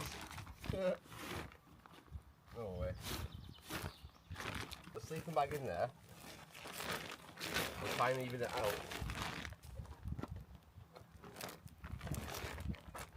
It's obviously the storage on both sides. So I figured that's kind of similar to the sleeping bag. So we'll put that up there. Put that up there. And I'm thinking a couple of power banks in the middle.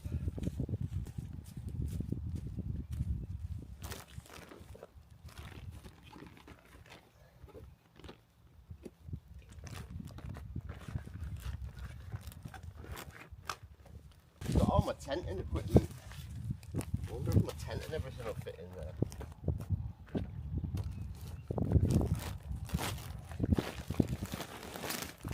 Oh, no way it does. Can you believe that?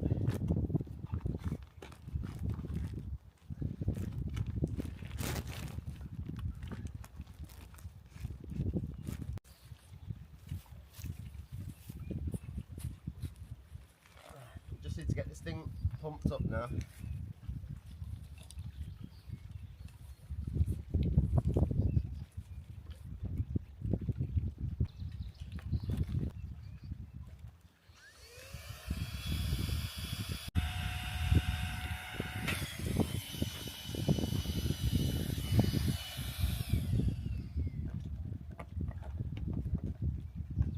I'd say the boat's pumped up.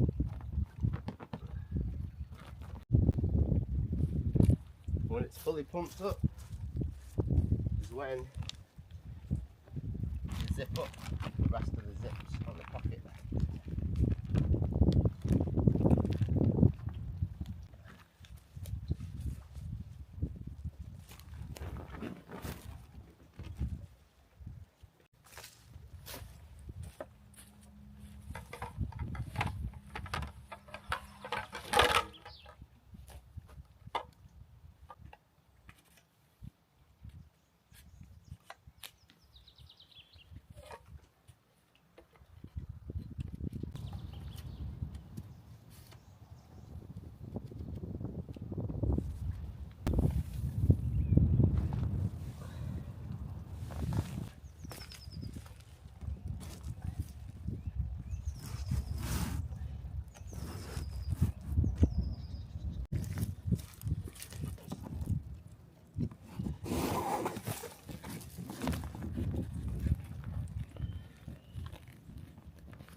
Right, we need to get in this dry suit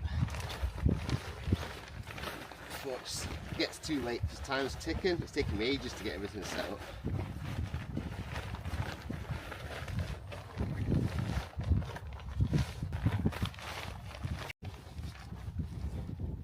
Gotta make sure that I'm as comfy as possible inside there. So I'm going to be in it for a good few hours now.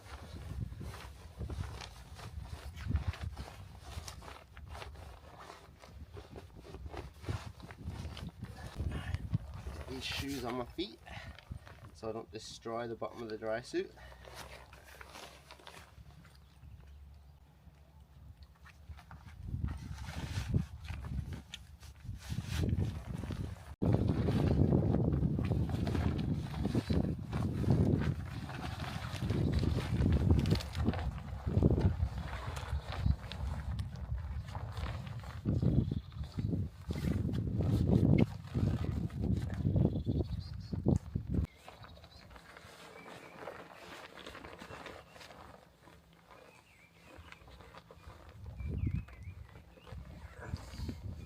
I'm in. Technically, I don't want to be in there yet though. Not till I'm fully ready to get in the water. I'll suffocate to death. My hat, my sunglasses. So I have this bag, right, which is my luggage bag that I've folded up. I'm thinking what I might do is try and stash it underneath this hut. I've actually sent an email to the people who run this place and said that I'll stash this under the hut for a couple of days, and then when I leave, I'll leave my axe and my saw for them for the next group. Hopefully they say yes. I've not had a reply yet, but I'm going to stash it and assume they're going to say yes, because I think that's a fair trade. I'll try it anyway.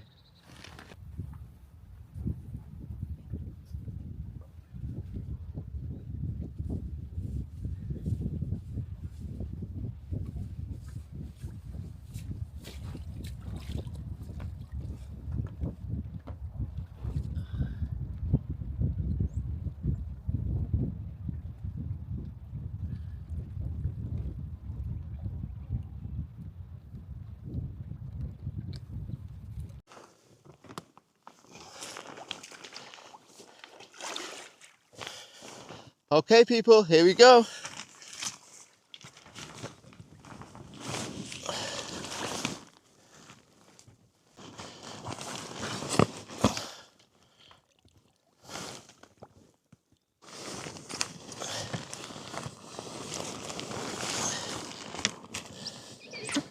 Solo Adventure 23. Whoop whoop. Sweden, here we come. Let's go people. Let's go.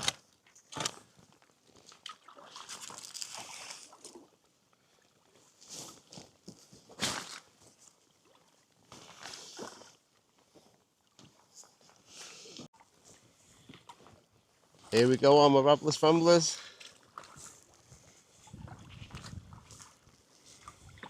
We're leaving the shoreside and we're heading into the wild. It's a little bit choppy, but I'm sure we'll be all right.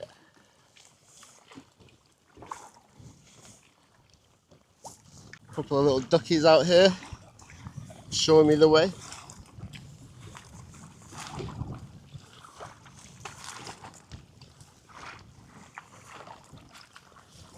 Hey, hey, we did it. We're away from the beach. We're currently paddling into the wind, but it's all right.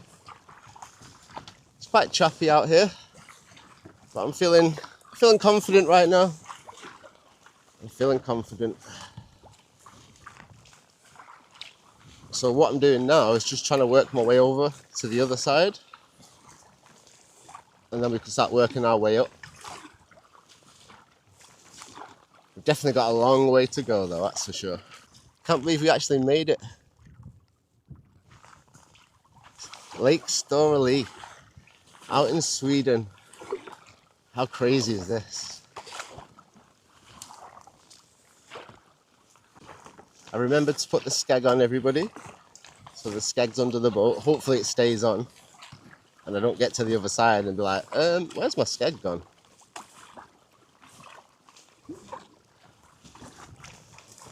Pack rafting it. So yeah, so out on this trip, as you can all tell, I'm using my pack raft. Some people might think, pack raft out on this choppy lake. But I'll be honest with you, so far so good. I mean, I'm still in quite shallow water. I'd say I'm right about close to the middle section of the shallow point. But definitely doing good. Weather's beautiful. So before I came out here, I kept checking the weather. Like every 2 weeks, I was like, oh, let's see what it's going to be like 2 months from now. Let's see what it's going to be like a month from now. And then all it kept saying was snow, rain, winter conditions, mix of rain and snow. And I actually messaged the person at the canoe centre, and they also told me it's going to be really wintry conditions. Don't get me wrong, it is cold. I definitely would not like to fall in this water. That's for sure. But yeah, it's alright for now. can't believe how much gear I've got in this boat though. It's unbelievable. I think one of the biggest mistakes that I've made, I would say, but it was me sort of preparing for the worst, is I brought too many clothes. Because it's not as cold as I was expecting it to be. Now it could have been obviously a lot worse than it actually is, but I see. So things I didn't need last night, which I assume last night's probably going to be the coldest night. Because every day we move forward into the month, it's getting closer to summer, isn't it? But last night I didn't use my electric blanket at all. I ended up taking my slippers off halfway through the night because my feet were getting too warm. I took my snood off because I was too warm. And I was still using an R1 value mat, which is not really recommended for this kind of weather, and I was still warm. So I think when I woke up in the morning it was like 5 degrees, so it wasn't too cold. The lowest it got to was like 4 on the thermometer.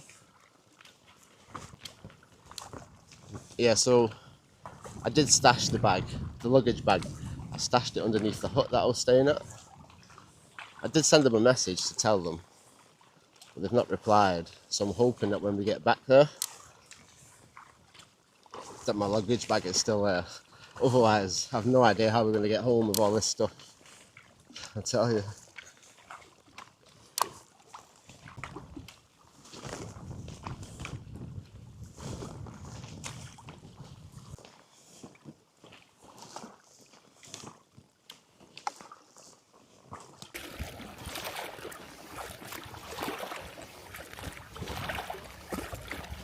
I don't know if you can see the ripples in the water, but we definitely got a wind coming towards us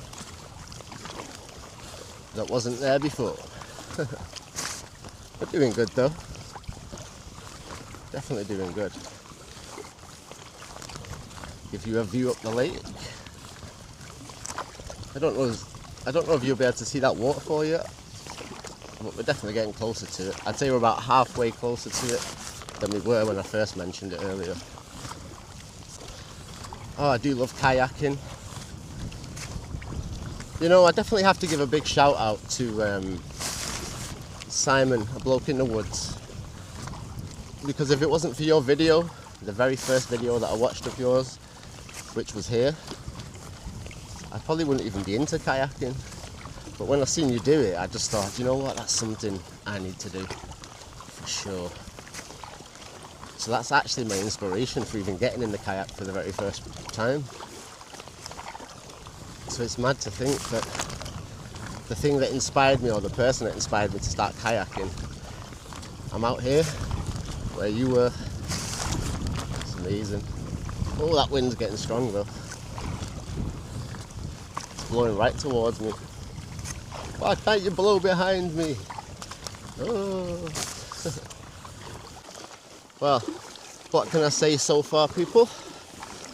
It's so far so good. The swells have picked up a little bit with the wind coming towards me and whatnot, but we're past the halfway mark in terms of crossing over the lake. So I shouldn't be affected by the waves as much and the wind. Oh, it's so beautiful out here. It's so surreal. Like, I can't believe I'm in Sweden. Like, it still hasn't really sunk in. I think I'm going to get to the end of this trip and just be like, wow, it's over. I can't believe, like, I've done all that travelling, done it, and gone home. I'll be getting home in, like, within a week. I'll be like, alright, I want to be booking the next trip to Sweden. One thing I've got to keep telling myself, reminding myself, is to lean back and use the rest on the seat. So I've got a habit of leaning forward when I'm paddling. It just shows you I'm still a noob. Right, we need to change positions here now. Instead of going side left to right across the lake, we need to start going up the lake. I'm definitely glad that I got myself a new life jacket, or a PFD, whatever you want to call it. That issue with the gas, not being able to bring the gas on the train, and then obviously it's it's going to cost £30 for a replacement, and what if I need more than one, so potentially that's £60, and then I have to throw it away when I leave. And I think this life jacket cost me £90. So realistically, it was just a better investment to buy this than it was to waste money buying gas that I may or may not need. And then I will definitely have to throw away, so yeah, no. Hey Levi, this is a message to you too as well. See this? I set myself a goal, and even though I was a year off my target, I didn't stop preparing and grinding towards it. Don't give up. No matter how hard or difficult something seems, you set your target on it, you lock in, and you don't stop until you get there. So the shelter that I stayed at last night, they're known as Dano huts. Now the particular Dano hut that I stayed in last night is not a public Dano hut. Now I'm not gonna lie, I only found that out this morning. And I spoke to the owner. That's actually their own private Dano hut, so I shouldn't have actually used it. So I do apologise. But when you want to use the Dano huts, the public ones, you have to buy like a nature card. I think it's like £5 a night or something like that. So I do actually have a nature card. I bought it before I came. So when I seen that Dano hut, I automatically assumed, oh, that must be the first one. But it's not.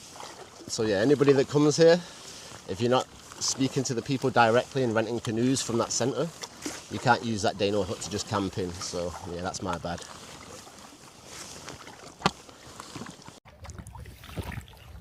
Hey, this is the little bit that I recognise from Simon's video. These rocks. And this little rock face right here. And just off into the distance, you'd probably be able to see that waterfall.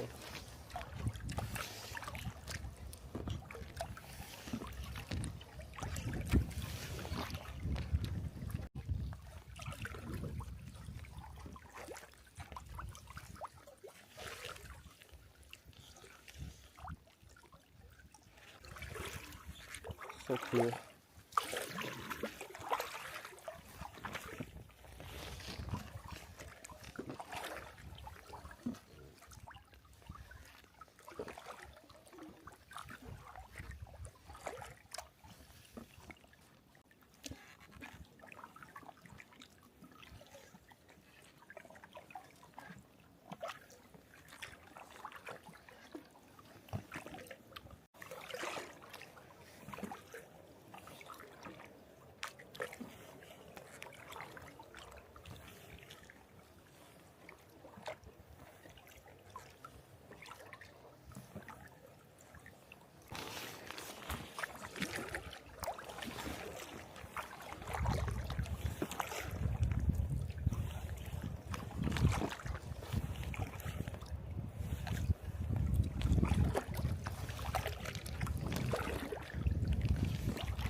So you can see into the distance, we've come quite far.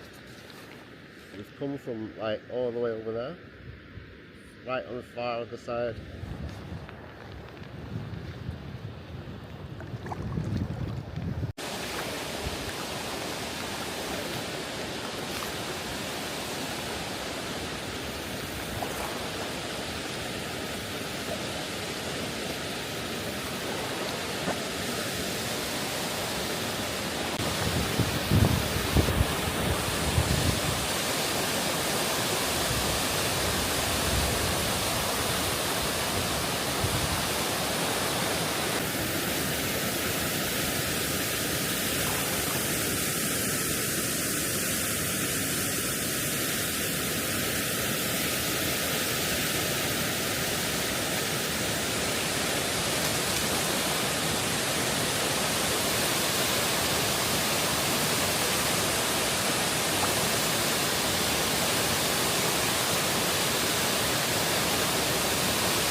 I've just turned the microphone on so that hopefully you can hear me while we're close to this waterfall, because it's quite loud.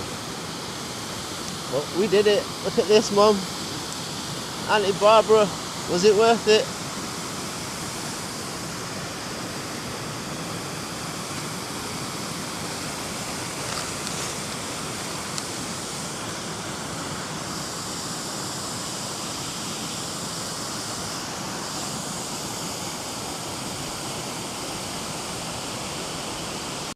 Alright everyone, I think we've had enough time playing around by this waterfall.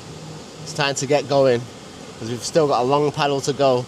But I'm curious, because me and my mum are trying to do these calculations and work out how far Simon, a bloke in the woods, and Kent Survival got. Now, according to my calculations, they stopped at the end of this sort of bay, but we'll see. I'm going to try and go way further than they did today. So let's see how that actually plays out, shall we? And whether or not I just get to the end of the bay and I'm like, I'm exhausted. Let's go. The mission is get as far as we can, hopefully to the island as a minimum. That's what we've got to do. See you later, waterfall. See you later. It was nice to meet you in person. We can actually say the Rabless Ramblers have been to the waterfall. Oh yeah. I feel like my paddling is improving on this trip. I think this is like the 5th time now I've been out on a kayak my entire life. And definitely I'm feeling the technique a lot better. But no, I'm enjoying it. It's been a nice paddle so far. No aches and pains considering how achy I was last night. Oh my days, I was totally exhausted last night. But yeah, I feel good today. There's a cool little log cabin just over in the distance over there. Probably won't come through on the camera, a bit too far away, but it does look really nice. Right on the water's edge. What a perfect place to live. Waking up to this every morning, just like, that's what dreams are made of. There's some thick clouds in the sky, but the day still feels good, so I'm not complaining. One of the things I kept from the train ride was this kind of juice. Now, if you remember, Mum, Simon was dipping his cup out of this lake, and Kent Survival got sick, and I'm guessing it was because they were drinking water out of this lake, even though it is drinkable. But you know, sometimes new water doesn't agree with people, so I figured while we're paddling, I'll drink this. I'll save it for the paddle, because my filter and everything else is all locked away in the bag. I didn't think before I packed it away, and I was like, oh, as soon as I thought about it, I was like, what an idiot. My cup, everything I need is in these bags, but it's all strapped down, so I thought I'm not unstrapping it all. But we'll just have this. Hopefully I can tie it into the elastic and use it as a cup holder. But I do need a drink. I'm getting thirsty out here.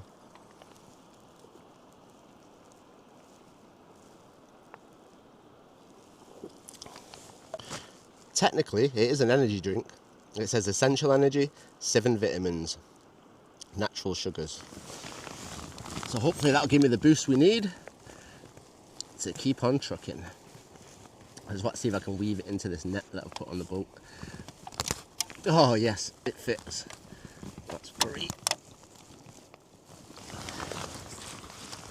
Oh, perfect. Right, get my glove on. I've got to keep remembering to pull this bit of the tag out of the glove because it's soaked. I didn't think before I put the glove on that I'd left it hanging out. This side, I've had to strap the kayak paddle to my wrist and then to the boat because, again, I left the string for the kayak inside the bag and didn't take it out first, so it's my own fault really. Oopsie.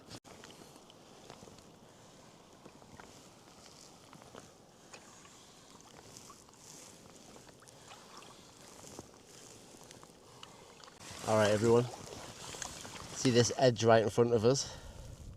To the left, this is the end of the bay and the start of the big water. So here we go, wish me luck. As you see, as we get around this little corner here, the whole lake's going to start to open up. So it'll go from sort of 1 kilometre wide to anywhere between 2 and 4 kilometres wide. So this is where it gets crazy.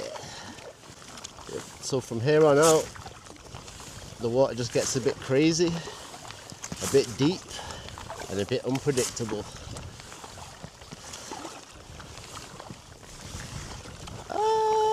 Wish me luck, everyone! Wish me luck!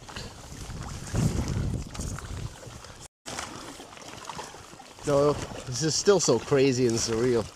Can't believe I'm actually out here on this crazy lake, just by myself. Rabless Ramblers style.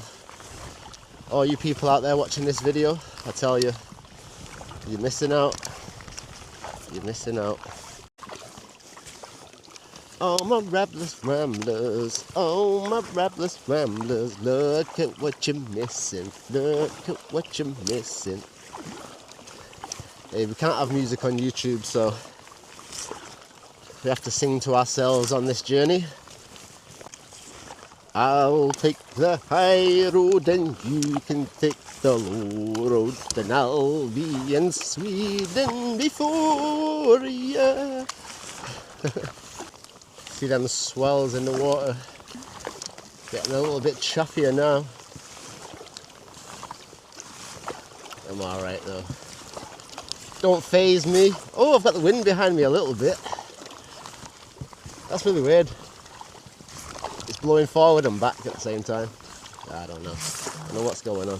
What I'm actually looking out for as I'm paddling down here is the little beach that Simon and Kent Survival camped at. Sorry, they didn't camp, they stopped for a little lunch break. And I think I might have spotted it just to our left. Yep. So we go over here for a minute. No, I'm not stopping here though, I'm going way further than this. This is not far enough at all. I've no idea how long I've been on the water for, but I definitely don't feel like this is a place to take a break. Not yet. Especially if I was with somebody, like 2 of us having a laugh and paddling along. There's no way I'd be stopping here. This is way too soon. But yeah, this is the little beach for sure. That Simon and Kent stopped and had a little snack. For sure it is. I found their second checkpoint just here in this little bay.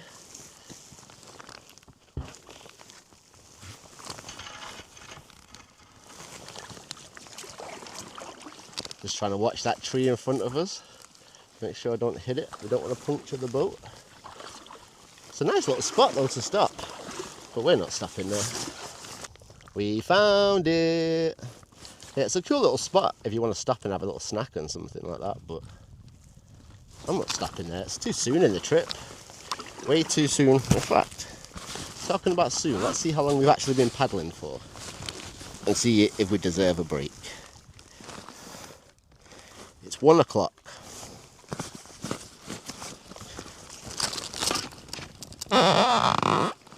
Ooh, that was close. I almost hit a rock there. You hear that squeaking? Yeah, it's 1 o'clock. So if I had to guess, we've been on the water probably 90 minutes, something like that. So there's no way we can just give up yet. 90 minutes of paddling is not enough to stop and take a break. The sun goes down at 6. So I'm thinking we just keep on paddling until about 3 o'clock. Yep, so the goal now is to keep going past that checkpoint. The first Dano shelter is not far from here, I believe. But like I say, I don't want to camp at that one. I want to camp at the second one as a minimum. Because bear in mind, last night was our first night. So tonight's our second night. We need to make the most of today and get as far as we can. The waves are getting really choppy now. Really deep swells.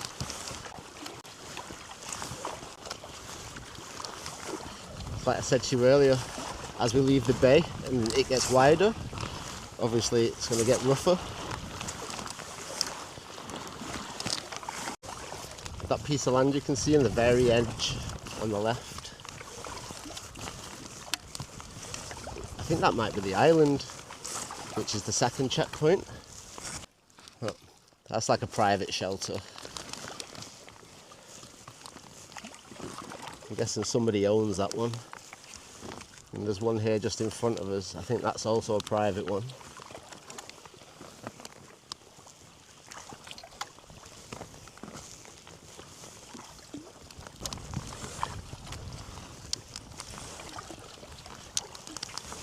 I'm not really sure.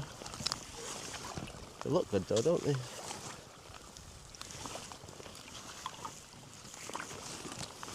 Look at this one. What a cool little shelter there. Imagine just owning that on the side of the lake. That'd be luscious.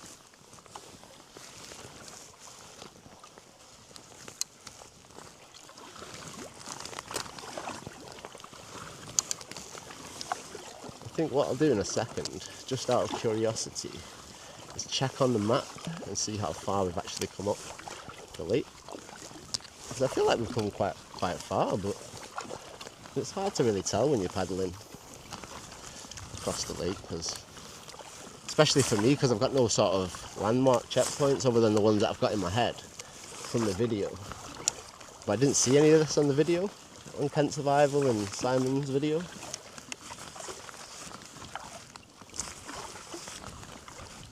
Yeah, I think the ones that we just seen, those are private houses. Those are not Dano shelters.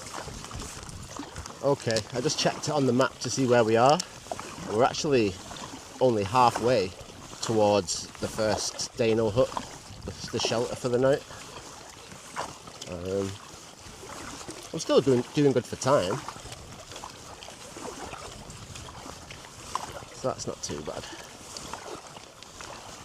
Definitely thought I was further up the lake than I actually am though. But, I mean, looks can be deceiving, I guess. Oh well. Right, let me shut up and start paddling. Otherwise we'll have 12 hours of footage and I'll only be like 10 minutes up the lake. Guess what I found? I found that first Dano shelter. This is the one that Simon and Kent stayed at the first time. The one that Kent Survival got sick in.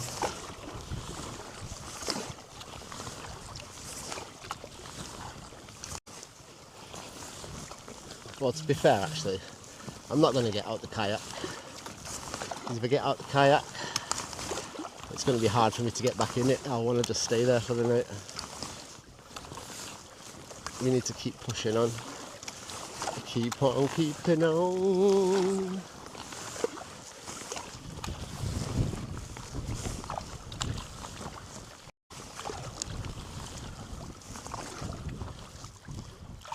Here it is though.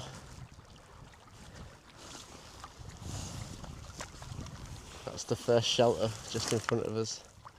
You can probably just see the roof and the bench.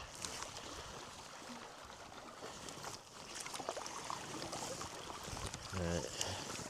But we need to keep going.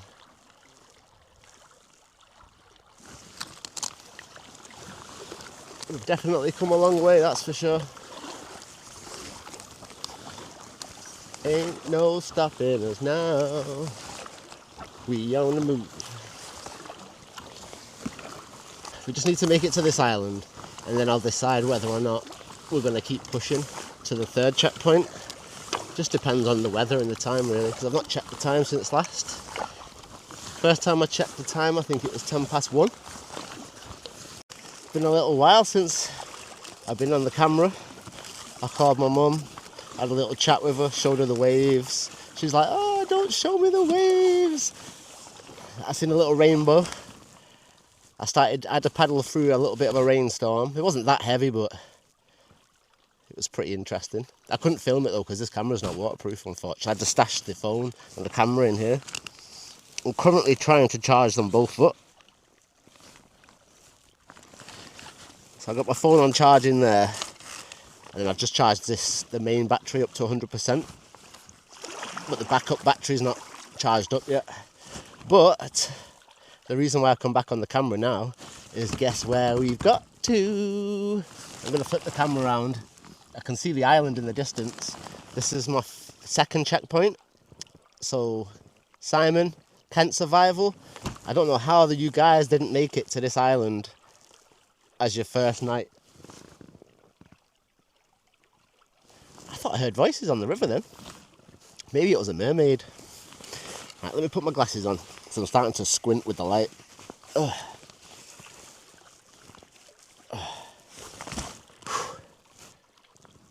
Yeah, I thought I heard some voices there. Maybe there's a cheeky little mermaid following me somewhere. Anyway, the island's just ahead of us, and I can't believe you guys didn't make it to this island on your first attempt. And you can't even blame Kent Survival's sickness for not making it to this island, because he wasn't sick until the next morning. You guys must have paddled for like an hour and a half and then just gave up. What a waste of a trip. So yeah, island's in front of us. I'll flip the camera around and you can see where we've got to get to, and then that's where I'm going to stop for the night. Right, here we go.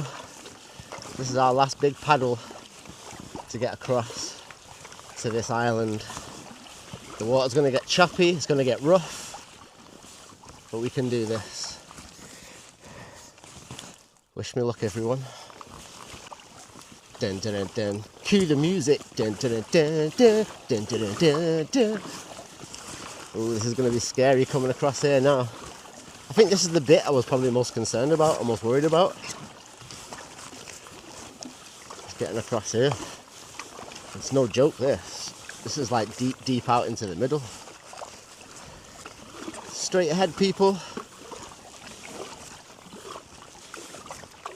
Straight towards this island. Into the deep waters. Wish me luck. The sun's just behind us as well. If we can survive this deep section getting towards the island, then I feel pretty confident we'll be alright everywhere else. But first things first, let's get to this Dano shelter. It's been a fairly nice paddle. Nothing really to complain about. A little bit of rain earlier. I'm not going to lie though, my arms are starting to get a little bit tired. It's my elbows more than anything, I think, because I'm just constantly got my elbows bent. It's like as you get deeper and deeper out into the middle, it just feels like it's a never-ending paddle.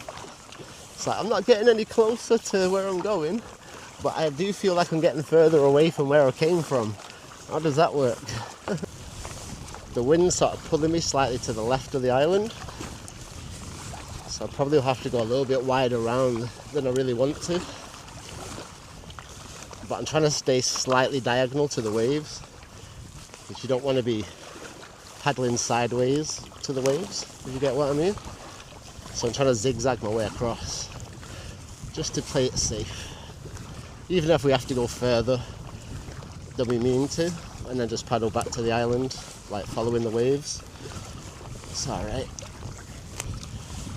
There's quite a lot of grey clouds around us, but right above us is like a blue patch. I think the universe is looking down on me right now, as if to say, I'm going to help you this one time, Charlie boy, but if you're not quick, I'm going to have to open the floodgates and the rain's going to come down. Whew, I tell you, it's scary crossing this deep stuff in a little pack raft. Just feel myself bobbing up and down, left to right. It's like, oh god! Feels like I'm way out in the ocean here. This is like Black Roman territory. The wind is definitely moving from left to right. Right across my path.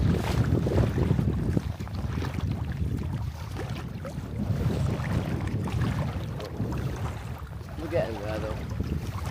I'd say I'm about halfway across to the island. That's not too bad.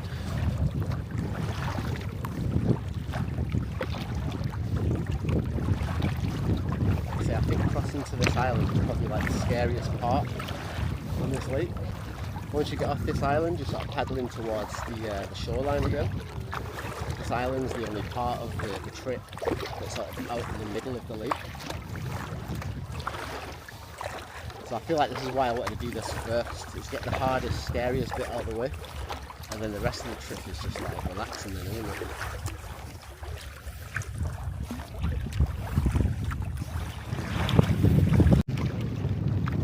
Here's the island. We're getting super close now.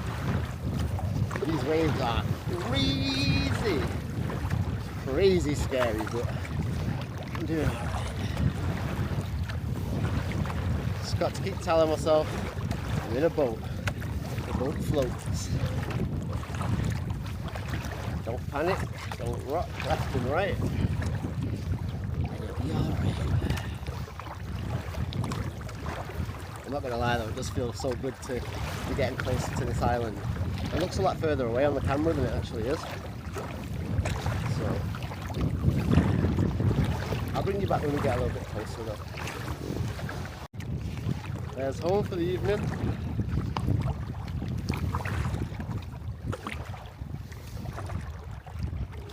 There's a little seagull just chilling on a rock over here, just watching me thinking, what the hell are you doing? Let's see if I can turn around so you can see it. It's just there. It just flew away. And I can see the Dano shelter from here.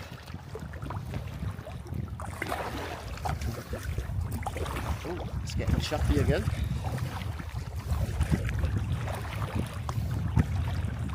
Now we just need to find a place to dock up for the evening.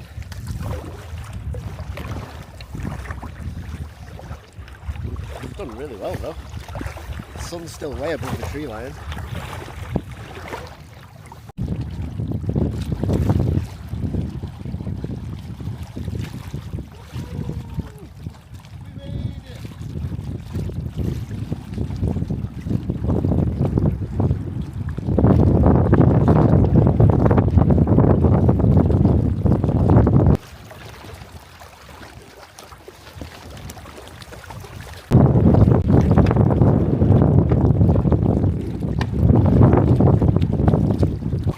Choppy in the water, but fortunately for me, I've got a dry suit on and waterproof shoes, so when I get out of this boat, it doesn't really matter.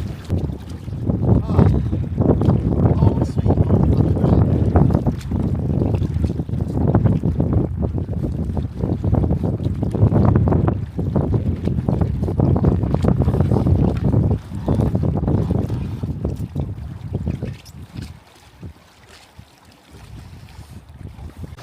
Oh, that feels good to stretch my leg.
Hey, we've made it, everyone.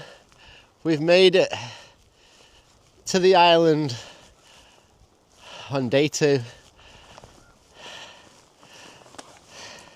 No messing about.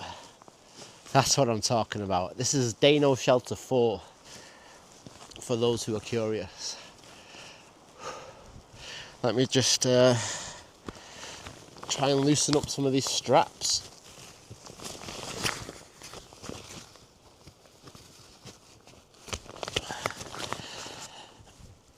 Oh. Take my hat off, glasses off, snood off. Oh.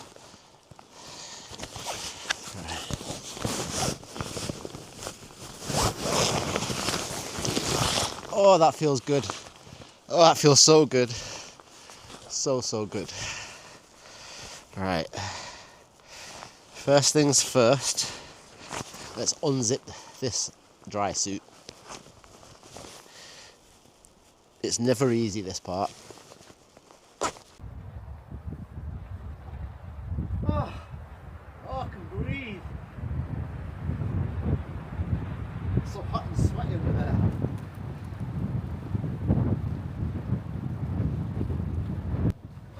Hey, I'm actually free now. Both hands. Whew. It's that easy to get your legs out. Right, let me go get my shoes so I can take these wet shoes off. Nice pair of dry shoes. Well, my feet are not wet, but you know what I mean. Proper shoes, not water bloody paddling shoes.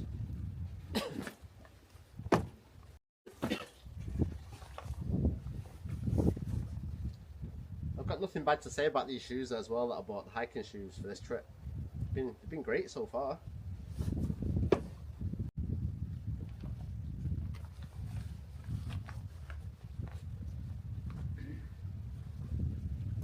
Right, time to get this dry suit off properly now. Tie these laces up.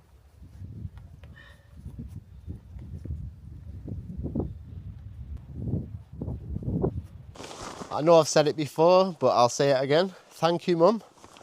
This was an amazing purchase, an amazing gift.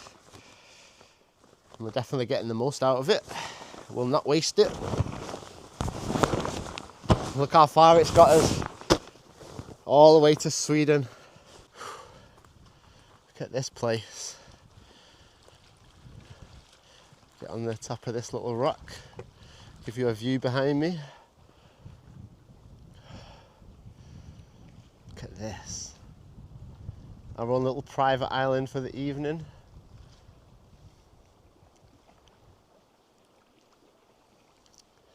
Obviously, we're going to do a full tour of this little secret island so everybody can see what it actually looks like. Whilst there's plenty of daylight as well, we're going to go on a little tour. I mean, no time like the present, right? Shelter's pretty much set up. Boat's all good down there, just chilling, it's not going to float away. So yeah, let's just go for a walk. Obviously we've got our shelter. And then there's another shelter on the other side of the island.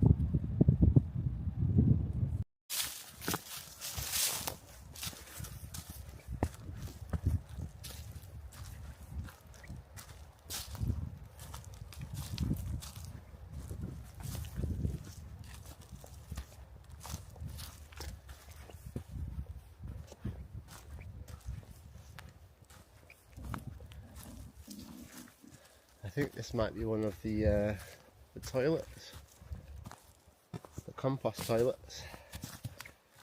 Now these are handy. Probably don't smell great in there, but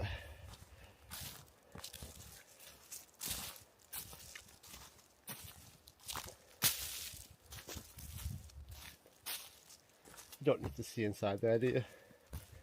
I'm sure you all know what a compost toilet looks like. How cool is this though? Just this island would be perfect to own and then do all my YouTube videos on here. It'd just be like the perfect spot to come to. It's a bit like my secret spot. The only difference is this has got like a more interesting landscape, I would say, compared to my secret spot. And I think as well it's probably because it kind of looks untouched. I think that's why it looks good. Obviously the forest, my secret spot, it's not an untouched forest. People obviously go there. So it's like a bit more worn out and haggard. Whereas this is just all natural and pretty cool. Which way should we go? We'll just walk right round. Just kind of trying to do a loop of the island. See what we can see. I mean, there's no excuses for not finding a spot to pitch a tent or hammock or anything else. Obviously if you want to camp right next to the shelter, that's a different story, but you don't need to camp next to the shelter. It's just good for a nice view. Let's see. No, I've no idea where I'm going here. Just try not to get lost.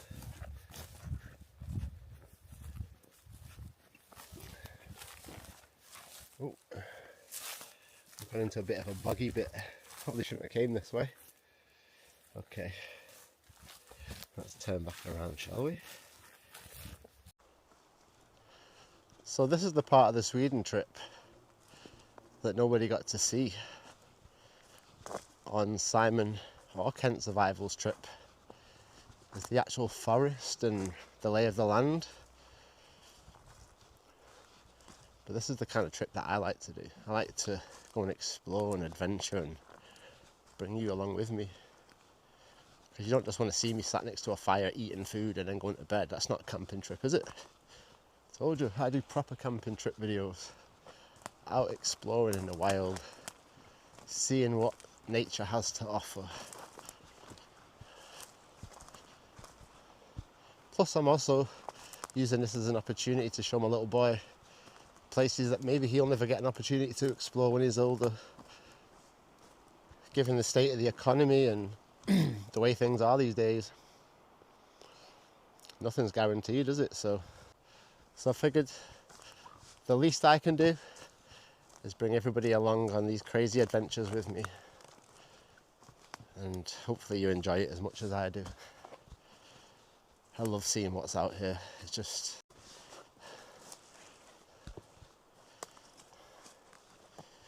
like sometimes the hustle and bustle of just life at home, life in the city, just life in general, gets too much sometimes. There's too much noise, too much craziness going on. And then when you come out somewhere like this, it's just like absolute peace and serenity. The only noise is nature or me. It's just nice, serene.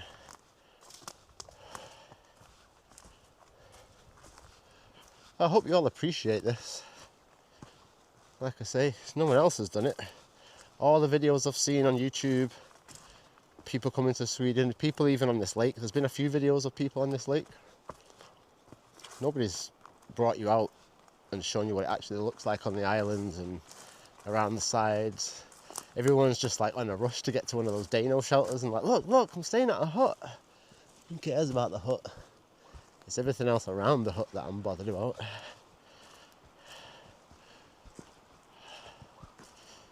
Oh, it's so good in here.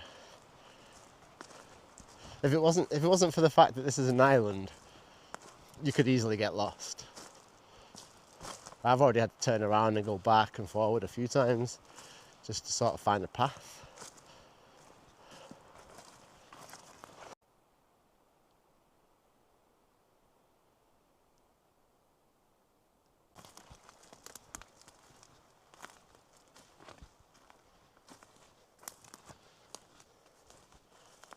Gonna have to duck under, mind your head.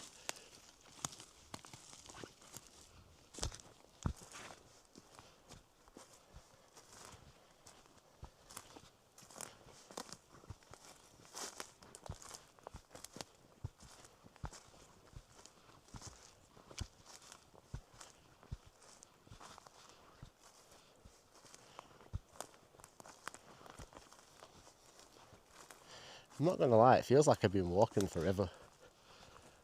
And I'm no closer to finding this other Dano shelter. I've just zigzagged like some crazy way. But I think I've gotten to the wrong side of the island. And that's my problem. So if we go this way, sort of head towards this side of the lake, might find what I'm looking for.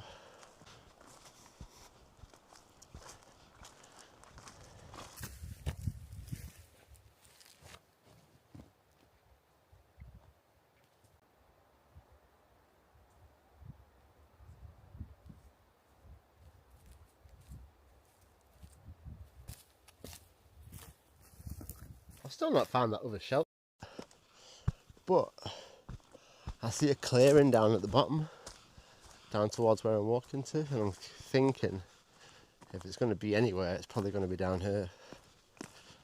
Seems like the most obvious place to put it. I see some rocks. Is that a fire pit maybe? Not sure.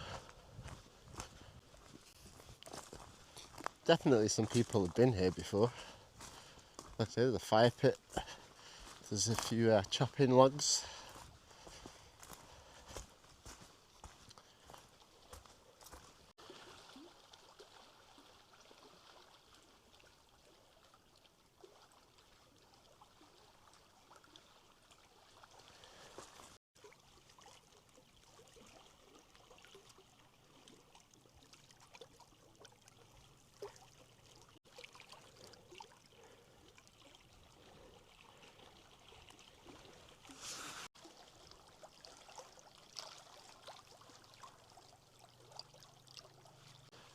Yeah, so there's definitely been some people here before.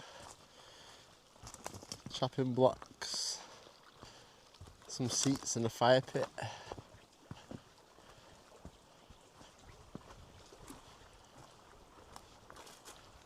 Somebody's old fire pit here. A couple of cool seats. Somebody's made like little mushroom seats. As soon as that's there, I'm guessing that the other shelter must be pretty close by. Unless that's just the halfway mark. It's not good though. We're going to walk all the way around regardless until we find it.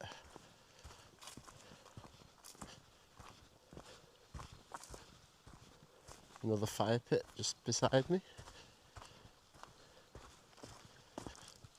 Oh, there's a little island over there. Two little islands.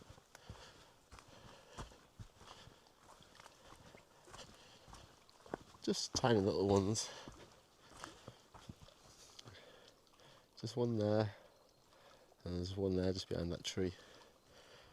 It's kind of hard to see though. Right. Let's have a little wander up here and see what we can see.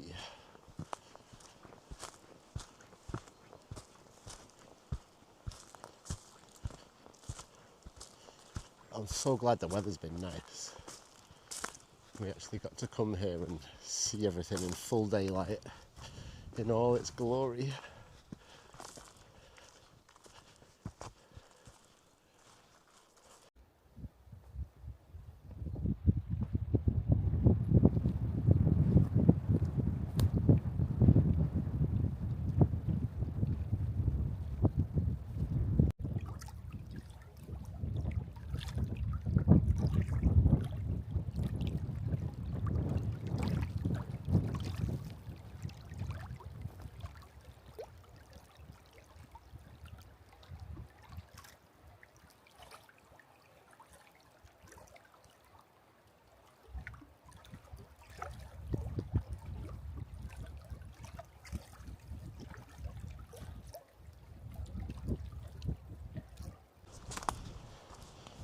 Hey, hey, hey. We found it. Dano Shelter 4. This is also number 4, the same as our one on the other side. Now,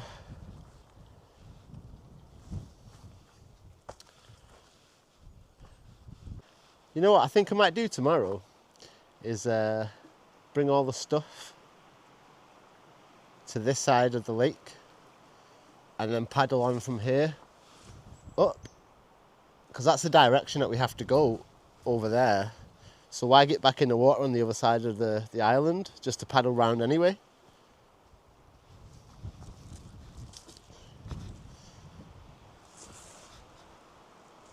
Yeah, I think that's what we'll do tomorrow.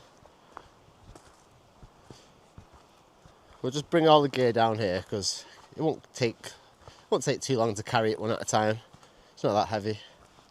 So yeah, this is the camp on the other side of the island.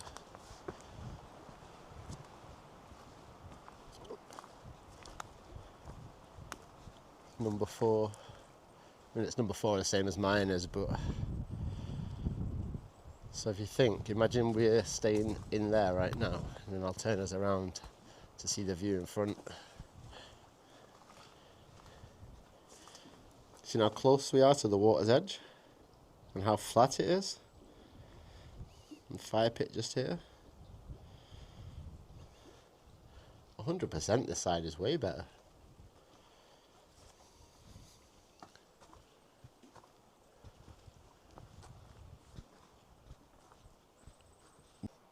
Then the other portable toilet's just up there.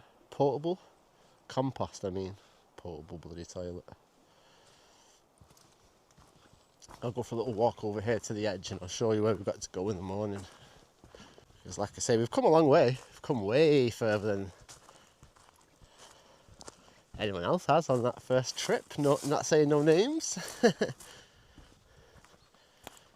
But that's just this is just the start. I mean, there we go. So we've got to keep going all the way up and off into the distance over there. The lake just keeps going for another probably 40 miles up that way. Let's get our butts moving back to camp. Let's go make a drink, make a little snack. Or I say snack, I'm starving, I need some real food.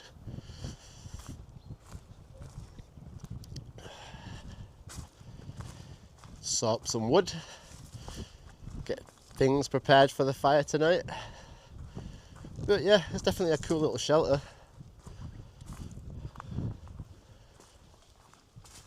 I would have picked this one over the other one if I would have known. Yeah, well, you live and you learn, eh? Not that there's anything wrong with my shelter, don't get me wrong. Perfectly fine. I need to undo this saw. I'll try not to lose this screw as well, because I can put it back in the case when we're finished, you see. And I've not got a dangerous saw flapping around. There's a little screw on the back I need to keep hold of.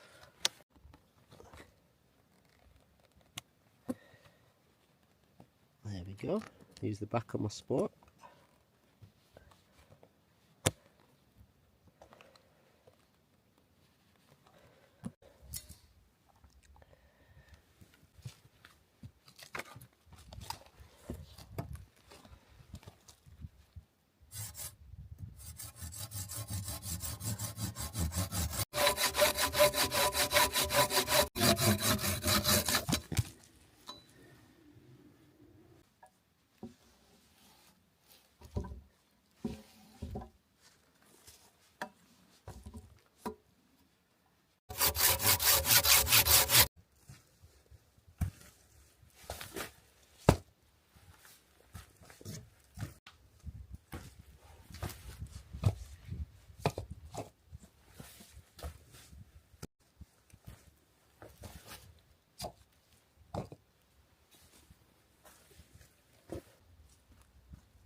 Nice end to the evening.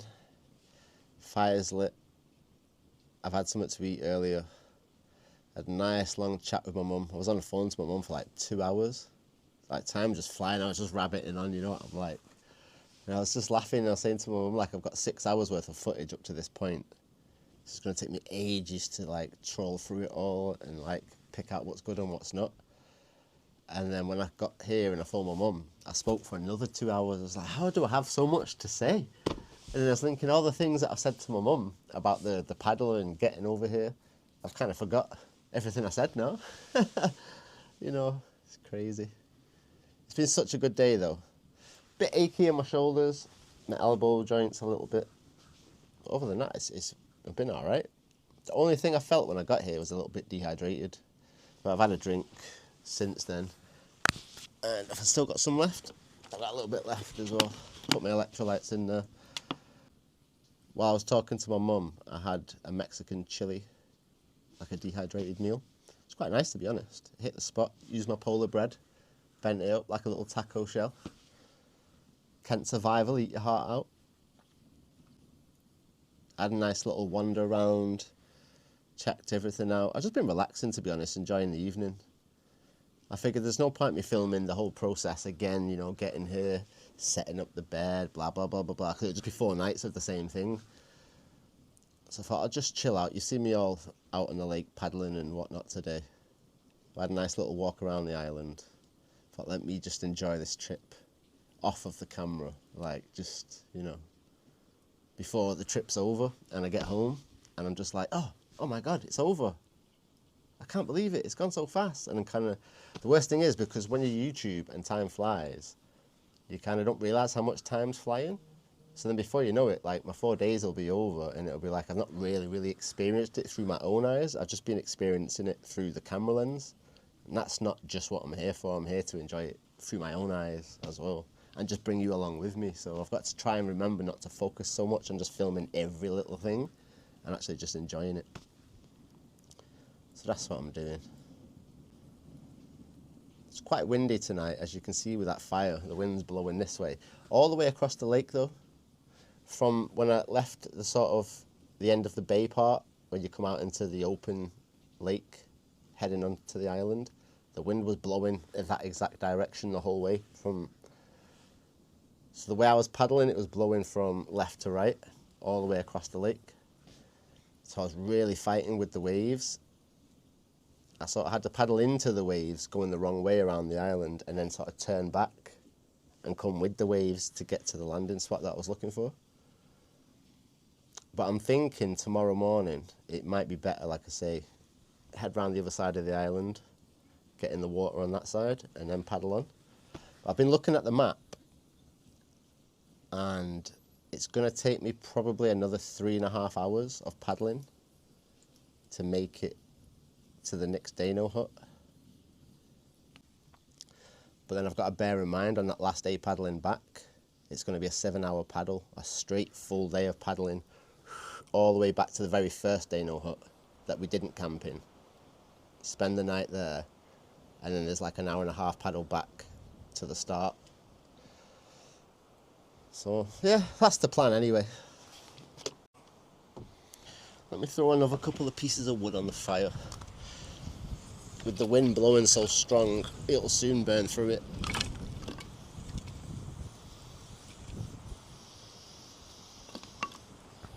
Most of the wood's quite dry, to be honest. There's just a bit of dampness in there. And obviously it's been raining on and off, hasn't it? All day.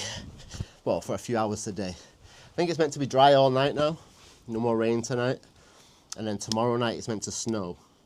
Possibly just a light snow. And then the day after it should be dry again. So I think we've lucked out with the weather really. We've got pretty lucky. I can't complain at all. Yeah, it's a little bit windy, but I've got a pair of gloves on and my Rabless Ramblers hoodie. Not got my snood on. My jacket's behind me. So it's not that cold. I've no idea where my thermometer is. Is it in here? I'm going to say we'll actually check and see what temperature it is. Right, we've looked out with the thermometer for just now. Oh, I have no idea where I put it. Really got no idea. I've no idea.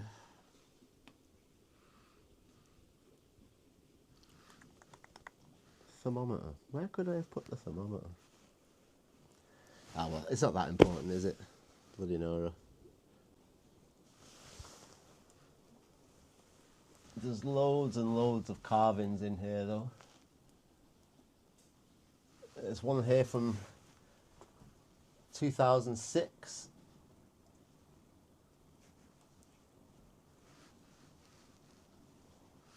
That's a long time ago, man. 20 years ago. Tiger and Princess in 2006. How crazy is that? There'll be so much history in these shelters. Like people that have done so much stuff and so much travelling. Oh, I see 1996 written on that wall there. Whoa, 1996, you know. That's literally 30 years ago. That's crazy. So this shelter's been here for 30 years at least. Just think how many people have been through here.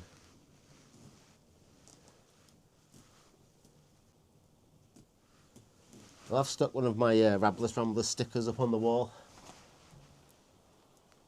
I mean, I feel a bit bad carving into it. I know it's a part of history and stuff, but I don't really want to carve into the wood. But hopefully nobody pulls my stickers down, and if somebody scans it, they'll be able to find this video in the future and check us out having this conversation right here at this shelter. Madness. But honestly, my trip so far has been absolutely amazing. It was a tough paddle today, but nowhere near as tough as it could have been. When I did Loch Lomond, I'll be honest, the waves and the swells were so much worse and scarier. But then I don't know if that's just because it was my first time ever on a boat. And now I've had sort of 5, 6 experiences on the boat. Maybe I'm just getting less scared, or I'm getting more confident, so it doesn't seem as bad. Definitely windy though. It just blows straight across so hard. So yeah, I'm just going to chill out for half an hour, listen to some Carl Pilkington that I pre-downloaded before I came. I've got a 7-hour podcast to keep me going on this journey. And I'll come back before I go to bed, make a little hot chocolate or something, and I'll say goodnight.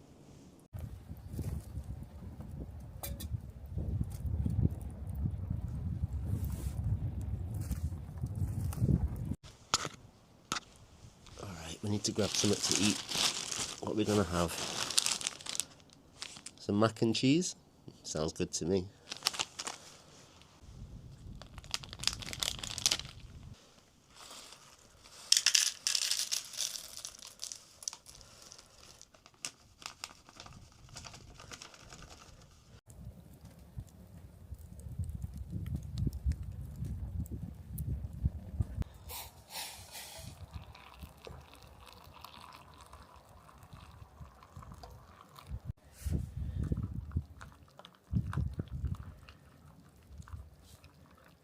I'm just going to let this macaroni and cheese stew for 5 minutes. I'm going to eat this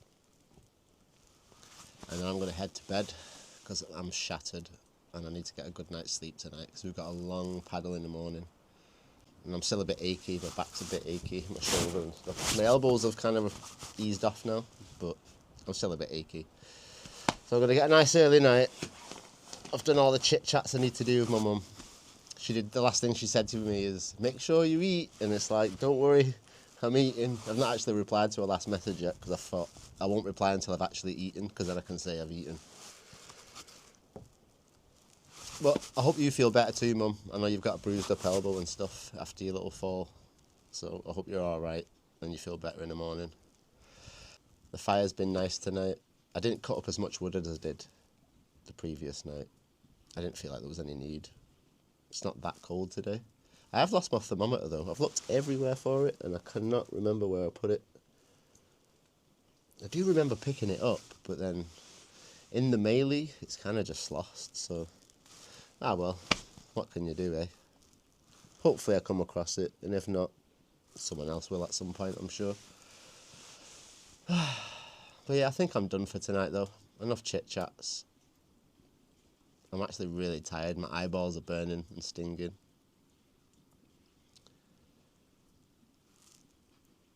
So yeah, I'm feeling really sleepy right now. So I shall say peace and good night, all my Rabless Ramblers. Levi, mwah, Daddy loves you. Opie Bear, I hope you're sleeping, little man. And everyone else, I'll catch you in the morning. And if you've made it to this point in the video so far and you've not been a subscriber before, or you're new to my channel, like, share, subscribe, comment, all that good stuff. I appreciate it. And I'll catch up with you all in the morning. Peace out, all my Rabless Ramblers. Good night and till tomorrow.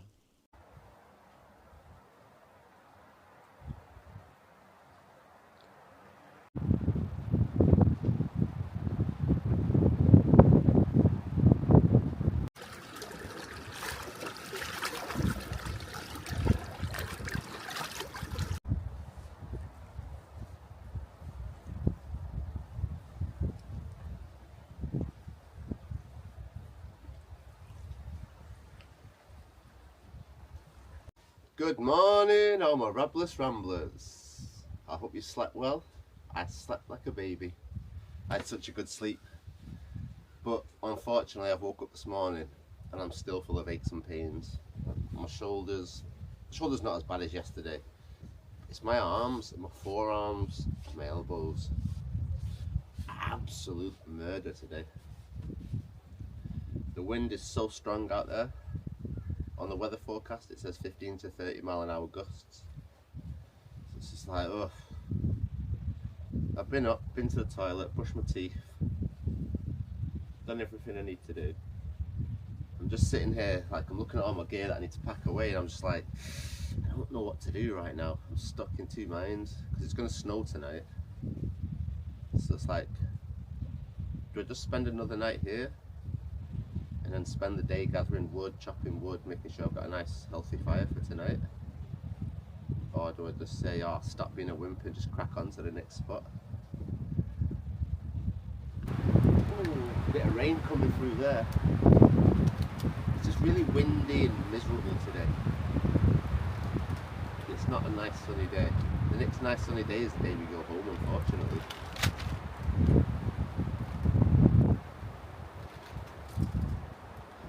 But I'm going to sit here and mull over it for 10 minutes and decide what I'm going to do, and then possibly have some breakfast while I wait.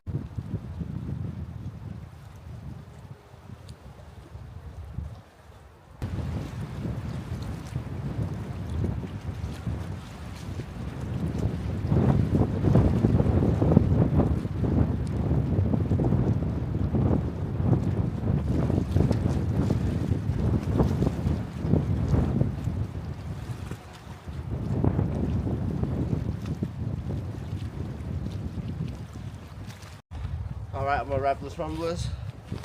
I wasn't really sure what to do because the wind and the weather's quite awful today. The wind's really strong and these waves are absolutely massive.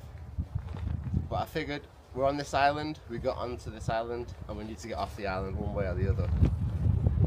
Now, the next Dano hut is obviously not the one I really wanted to go to. I wanted to go to the one after this. But the one that I'm heading to now is still about 3 hours away, and it's already like 2 o'clock in the afternoon. I thought I'd hold out for a bit, see if the weather changes, but it's just getting worse and worse. So I figured, just get out, get on that boat. We survived it on the way here. I'm sure we'll survive it on the way to the next hut. And once we get to the next hut, then at least we're on the shoreline, on the other side of the lake. And then from that point on tomorrow, it's really just a long paddle back down. So yeah, just need to get this zipped up, make sure I'm all waterproof. I definitely don't want to fall in this lake today, not with this weather. No chance, that would be awful. Watch, be all stuck to me like glue.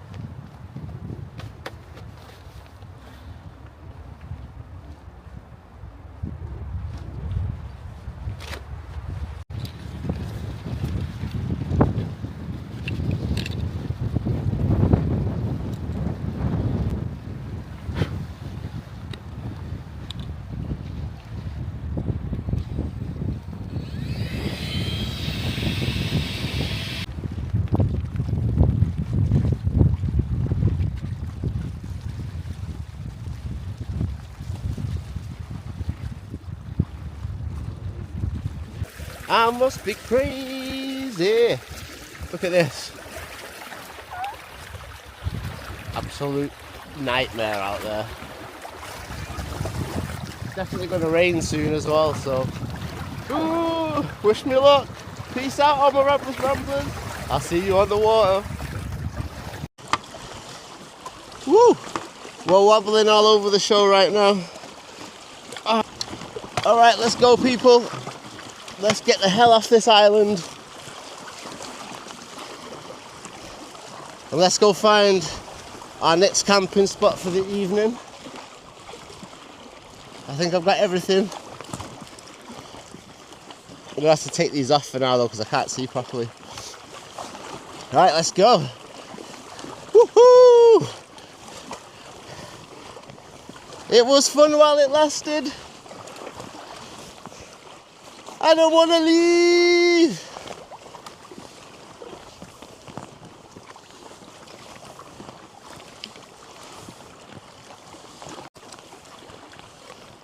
Opie Bear, where are you? I can't find Opie Bear anywhere.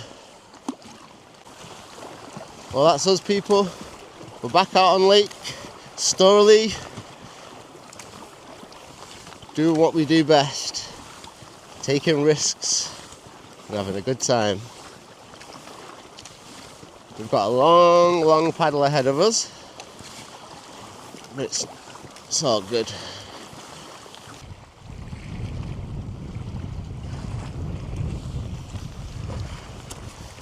I don't know how well it comes through on the camera, how crazy these waves are,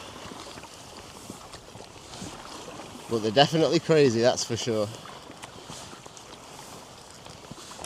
Like super big swells. I managed to load up a lot more of the gear inside the storage tubes on the boat. So I've only got the yellow bag in front of me today instead of the yellow one and the blue one. So my legs have got a little bit of space instead of being all crushed underneath the blue bag. So 100% I recommend, if you're going to buy a kayak with storage options, get the storage options. You might not use them all the time, but when you need them, for example like today, 100% they come in handy.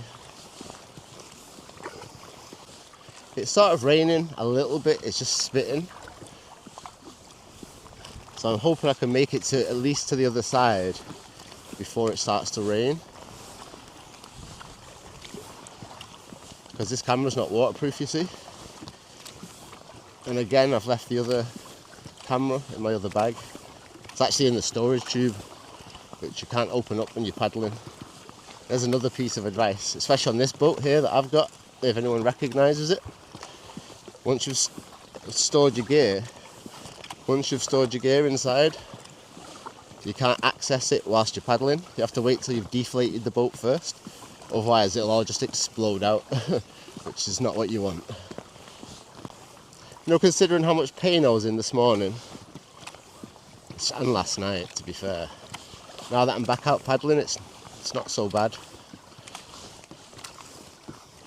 So that's a good thing. So what can I say so far about this trip? It's been absolutely amazing.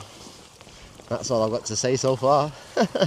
It's not let me down at any point. I feel like I'm out into the middle section of the lake now, because we're going up and down like a roller coaster.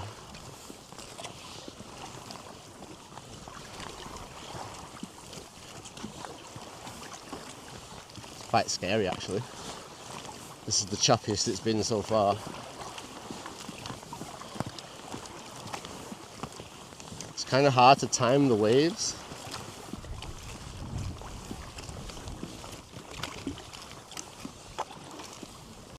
I think you can just see the island behind me that we came from.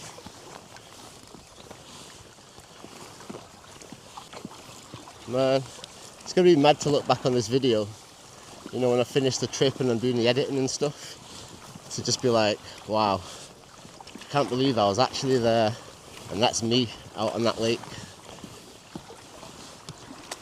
It's crazy. I wasn't 100% sure whether I was going to make the trip to this Dano hut. Like I say, with the weather being so bad, but this is my one opportunity to do it and explore as much as I can. If I don't do it now, when am I going to get the opportunity again? Maybe never, you know? You've only got one life to live. You've got to live it now. So I'm sort of heading towards the shore on the other side. But when we get to the shore on the other side, there's like another bay that's about the same distance as the one we just crossed now from the island to the shore. So it could still be quite choppy. But the closer we get to the shoreline, the sort of less scary it is, you know, because you're close to land. When the conditions are like this, and you're a beginner paddler, as much as it's cool being out in the middle of the lake and the crazy waves and stuff, only for so long, because at any moment anything could go wrong. So all it takes is one wrong wave, one wrong paddle stroke, leaning to the side the wrong way at the wrong time. It's such a weird sensation, because I'm sort of going up on the waves and I've got to try and paddle at the top of the wave to pull me over the other side.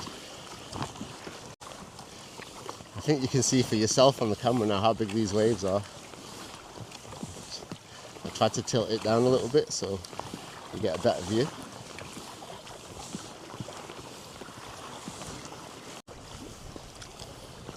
We've made it into the second bay now. And if you see straight ahead, we need to make it to that corner point, and then we need to do about the same distance again from the island to that corner point to get to our last Dano hut.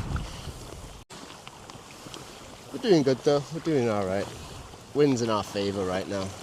Can't say the same for the way home though. Okay, so we've got a bit of an issue now.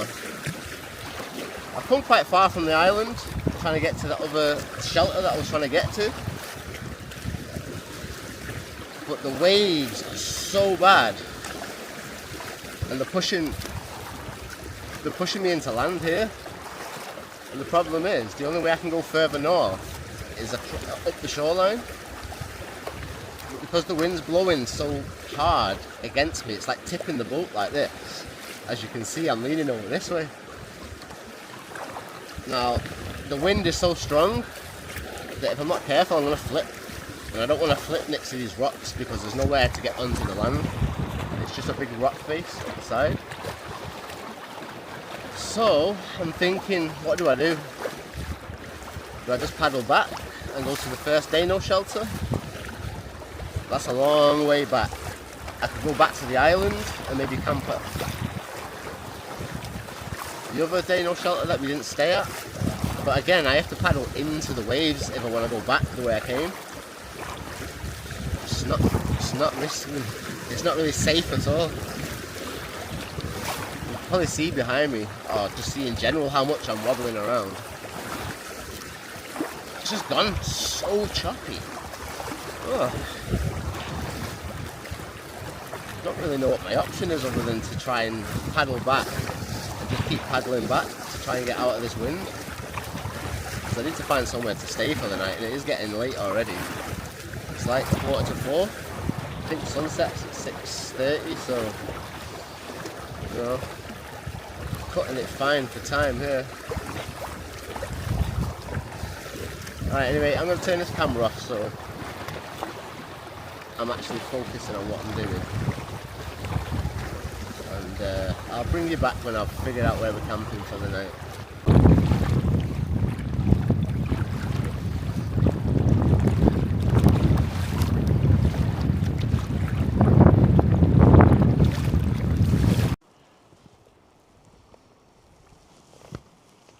How calm and still is it right here compared to what we've just been in?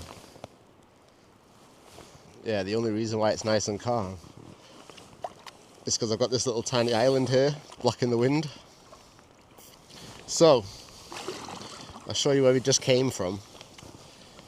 we were, if I can get the boat round there, we just made it up past the side of that, the shoreline up there, but the wind is so strong blowing in that it was trying to tip me over, and it's just all rock face all the way up for a good mile or two, and I couldn't take the risk. I can't fall in there because there's no way up onto land. You're just at the side of rocks getting bashed in with the waves. So I've got no choice but to head back to the island, really.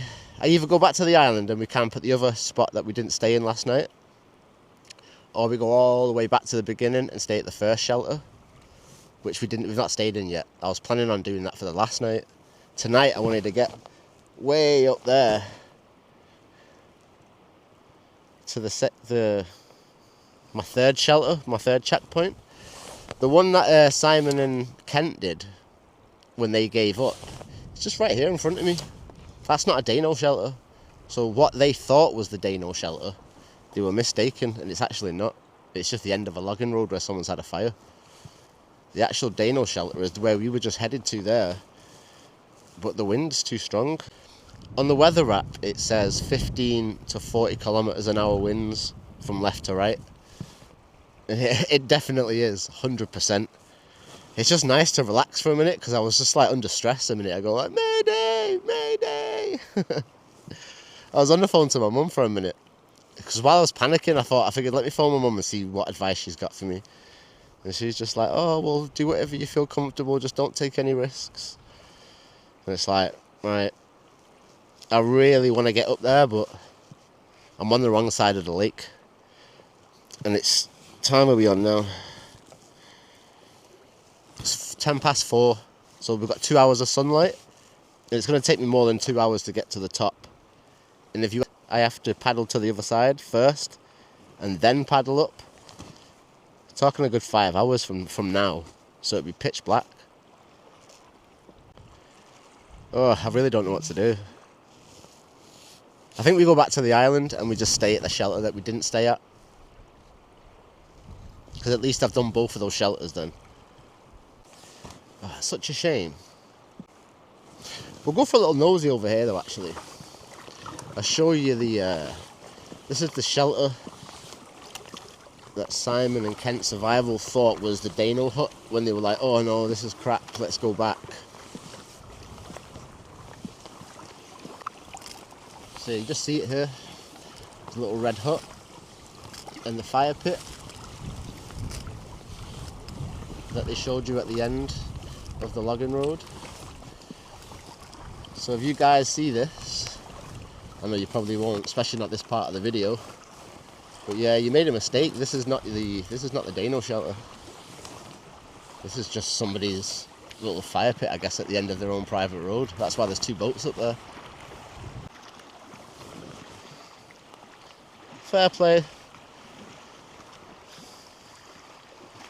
I feel like with the canoes that you guys had though, you could have got a lot further.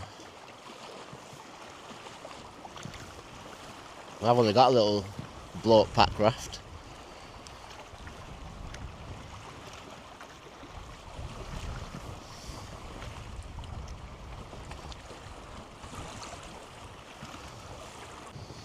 Right, well this wind isn't getting any easier, and my face is starting to get cold now. Pull up the snood a little bit.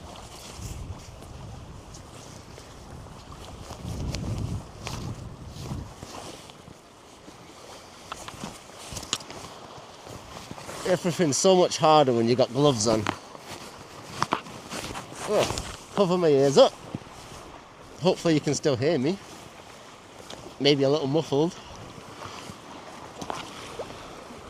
Ooh, we've drifted quite far there.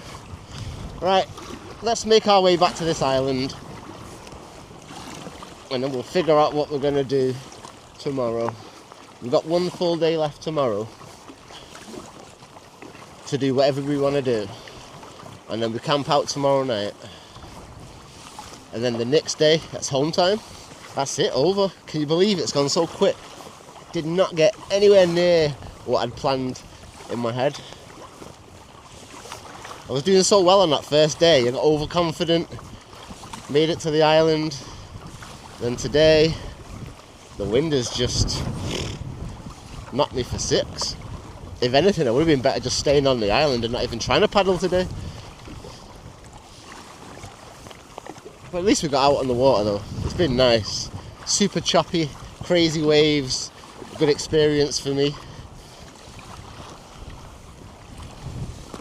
I need to learn, so the more confident I can get on the water, the better. You just gotta remember to relax. Let the boat do a lot of the work. And just don't like jiggle around because you think, oh, it's going this way, I'll go that way and stuff. Like, no. It's funny because the sun's out, right? But it's gonna snow tonight. It's meant to snow from like 10 o'clock all the way through till 5 in the morning. So that's another reason why I want to get to a shelter before the sun goes down. So I want to make sure I've got plenty of wood and stuff. Because I don't want to be cold tonight. I found my thermometer, by the way. Woohoo! It was in the bottom of my blue bag, and that's the only place I didn't look. So yeah, it's my own fault. It's going to be scary getting to the island though in this weather. It was all right when we were going with the waves, but now we're going against the waves. Whoa! This is like bounces like that. At least we had sun on the first day, right? Nice sunny day. Nice views. A little bit miserable today, to be honest. That's part of the adventure though, isn't it? Getting to experience all of the weather conditions. Sunny, windy, rainy, snow. I can't say I've had any hailstones yet. But possibly tonight it'll be either snow or hailstone, won't it? Oh my days, this is hard paddling. Got to cross the deep scary water again just to get back there. It's taken me 2 hours or more just to get where I got. That's really annoying.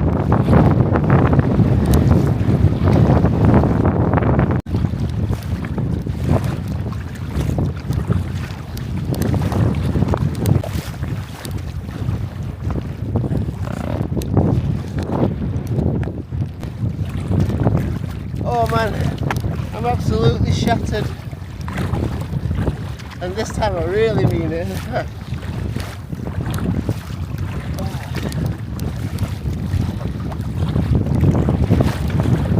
We're doing jumps and bloody all sorts, like I'm on a ramp in this boat, on these waves.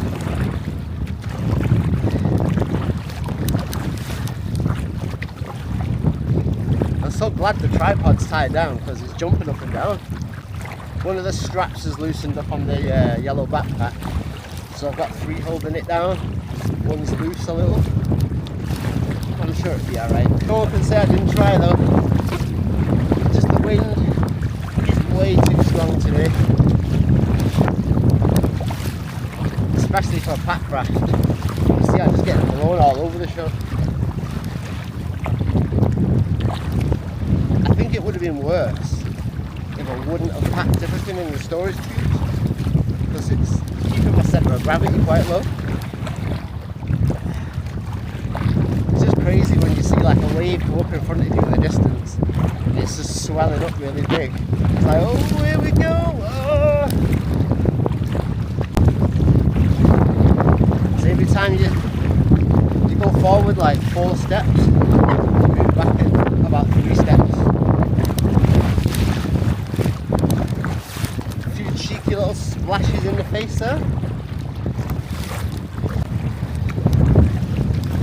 feel like I need to really rest. I can't rest here. It's the worst place to stop.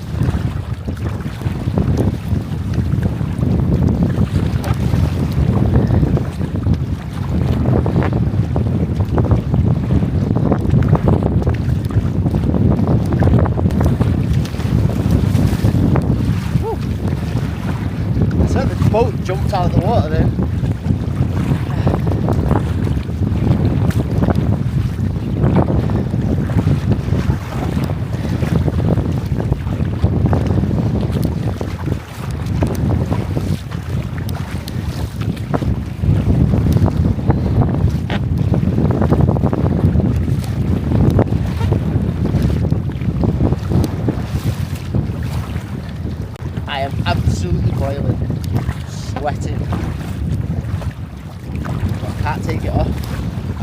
messing it up, can't do anything until we get there. We're starting to be able to see little details on the island. Oh, I tell you, it's like a sigh of relief. Whoa. Here's a big one. Here's two big ones. Oh, jeez.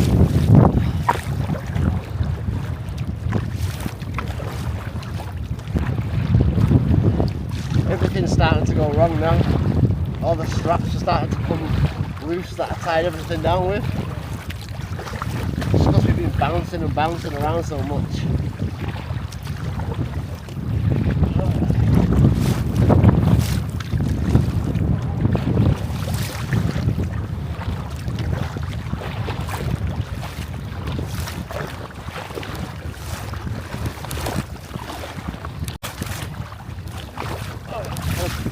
Put some welly into these ropes so that we can get there faster.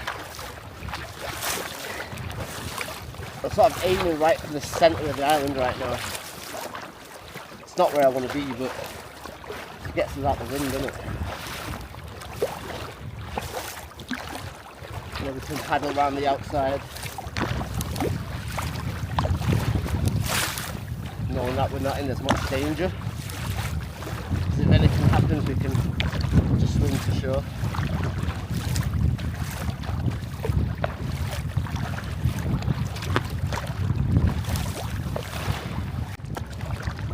There we are, people. Not too far in front of us now. Can't see the screen from here because the boat's jiggling up and down. See how long it's taken us since we started recording. I tell you, it feels so good to be this close to the island.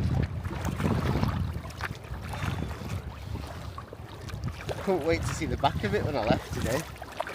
I wanted to get to the next spot, and now I'm like so happy to see it again.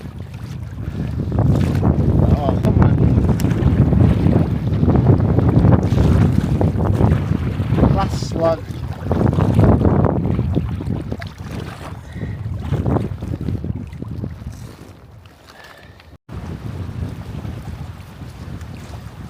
Alright guys, we made it back to the other shelter. It's the one we didn't stay at last night. We've got a new place to check out at least.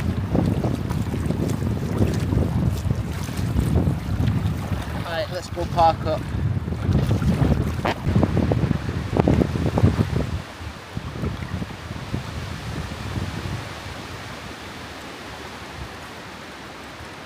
Oh, it feels good to be back to land again. Oh, I am shattered. I never thought we were going to make it here. It's like one of them paddles where it feels like, oh, it's never going to end. I'm just going to drown. My feet are cold though. My feet are basically sat in the water, but obviously they're not in the water, but the water's just underneath this little thin layer of floor, so it just takes all the heat out of your body. Yeah, let me get out this boat. Let's get to camp. Oh, I need to chill out.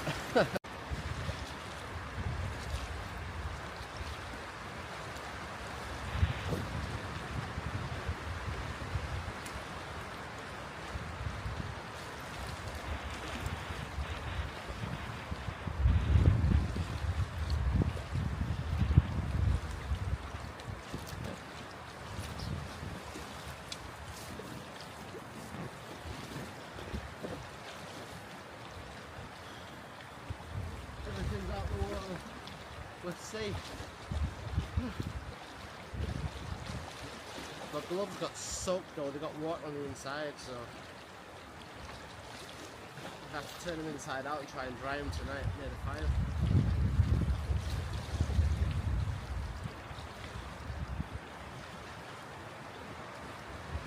Let's get this gear up to camp. Oh, I tell you, I'm absolutely freezing. Cold hands and cold feet. Just need to get out of this dry suit. I got some regular clothes on, get my gloves on, and get warm. I'm not sure if it comes through how windy it is right now and how choppy that water is. There's even a mist off into the distance. I cannot believe I've been out in that for the last few hours. What an absolute madman. I figured I could beat Mother Nature at her own game, and it just didn't pay off. So we're basically back to where we started, on the island. But a new spot on the island. There's a fresh pile of wood over there, so I'll go and start sawing up some of that soon. I just need to warm up though, I'm absolutely freezing. So let me show you guys where we actually went today, or where we attempted to go. Oh man, I'm freezing and exhausted. I've even got my gloves on with the mitten part plugged into my hands. So right, you can see in the distance, we got to the very tip there, started to go around the corner, and that's when the wind just was too much. So then I've paddled across there, around the sort of inside into like a bay. And inside the bay over there is where that red shelter was, that Simon and Kent Survival thought was a Dano hut. That's not actually a Dano hut. So then I've weaved around there, and then I've come back across to the island. So yeah, and we've got far. I think it's 1.4 miles to the point that I got to, and then obviously back again. Now if it wasn't for the wind, I 100% would have made that easily. Oh, so disappointing. But we need to gather some wood. So it's like, oh, where are we going to get wood from? But don't you worry, there's a huge juicy pile of wood right here. I've already brought 2 logs over. That's the good thing about these Dano shelters.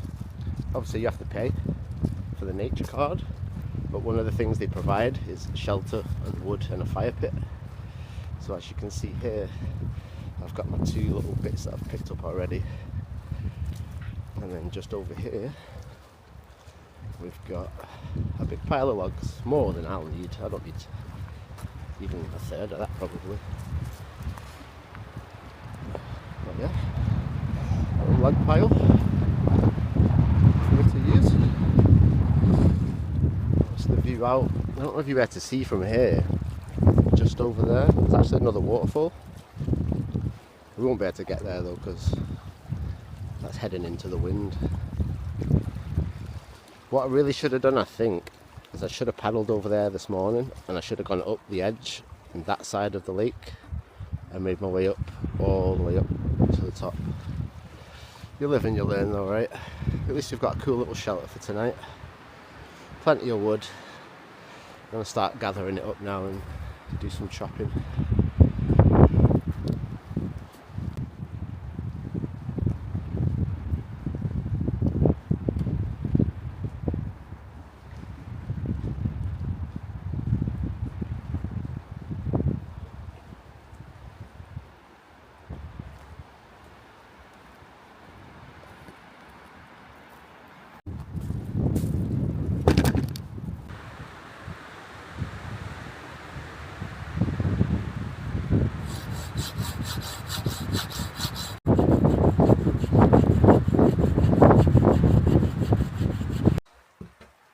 Try and get this fire lit because it's basically raining and it's going to snow. So I've no idea if this will even work tonight.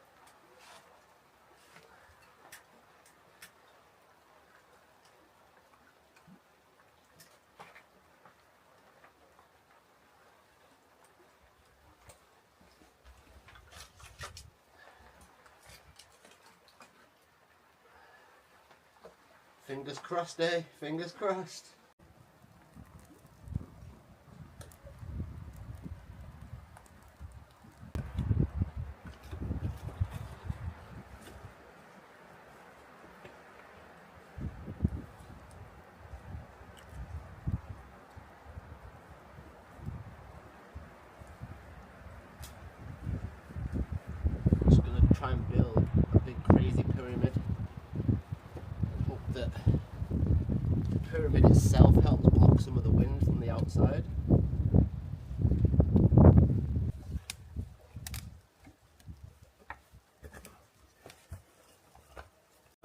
got these large round ones that I didn't cut up with the axe, so I figured they'd do for like a nice long slow burn. I'll do. There we go. That's alright, isn't it? It's a little bit smoky, but once the fire dries out the wood, the smoke will be gone.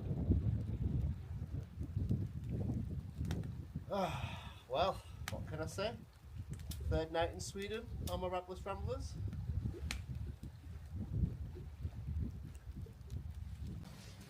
I figured after such a long, arduous day and potentially snow all night, we're going to do a proper campfire.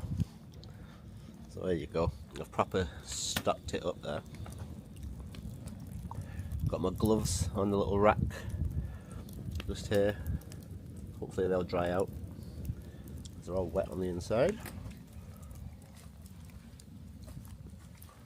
But as you can see, fire's looking good. If I get close up to these gloves, let's have a look. You see the steaming? So bad.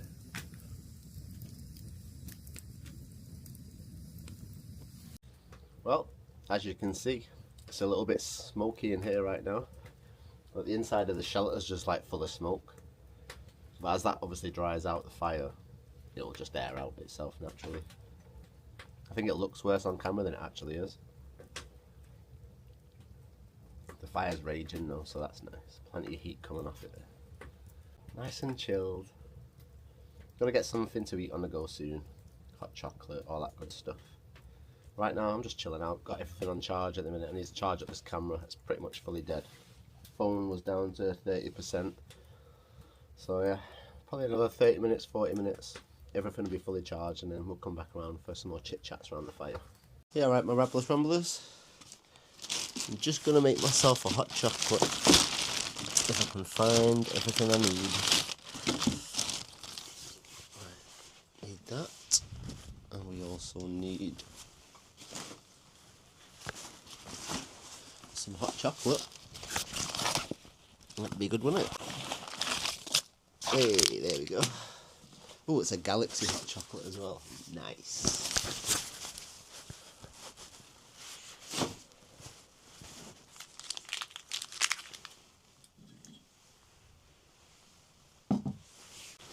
I got everything I need to make a hot chocolate, yeah. My little cup, oh yeah. Definitely came in handy on this trip. My hot chocolate. These Galaxy ones are quite large packets, so I'm hoping that this cup that I've got is going to be nice and chocolatey. I've had a nice chilled evening, to be honest. I've not done too much videoing tonight. I've got the fire going and stuff, and I've just been relaxing, watching a bit of YouTube and stuff, and just having some time to myself, to be honest. There's only so much I can keep showing you over and over, do you know what I mean, that you haven't seen already.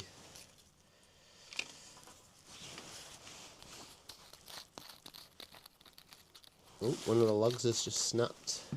That's what I was looking for.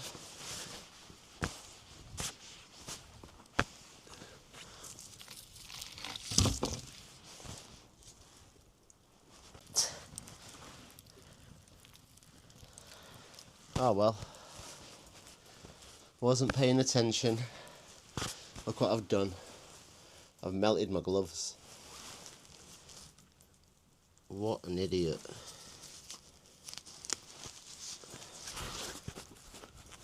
Oh, I can't believe I've done that.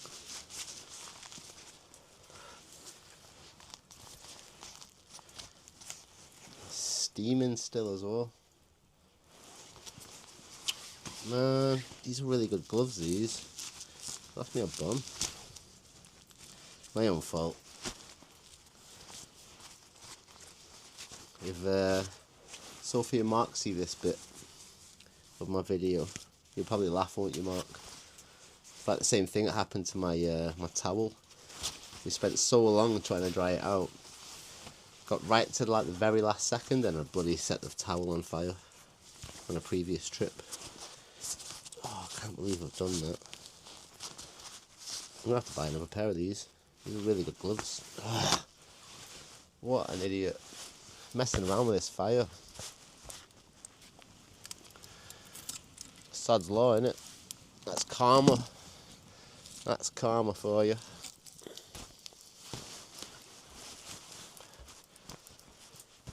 Oh, dearie me.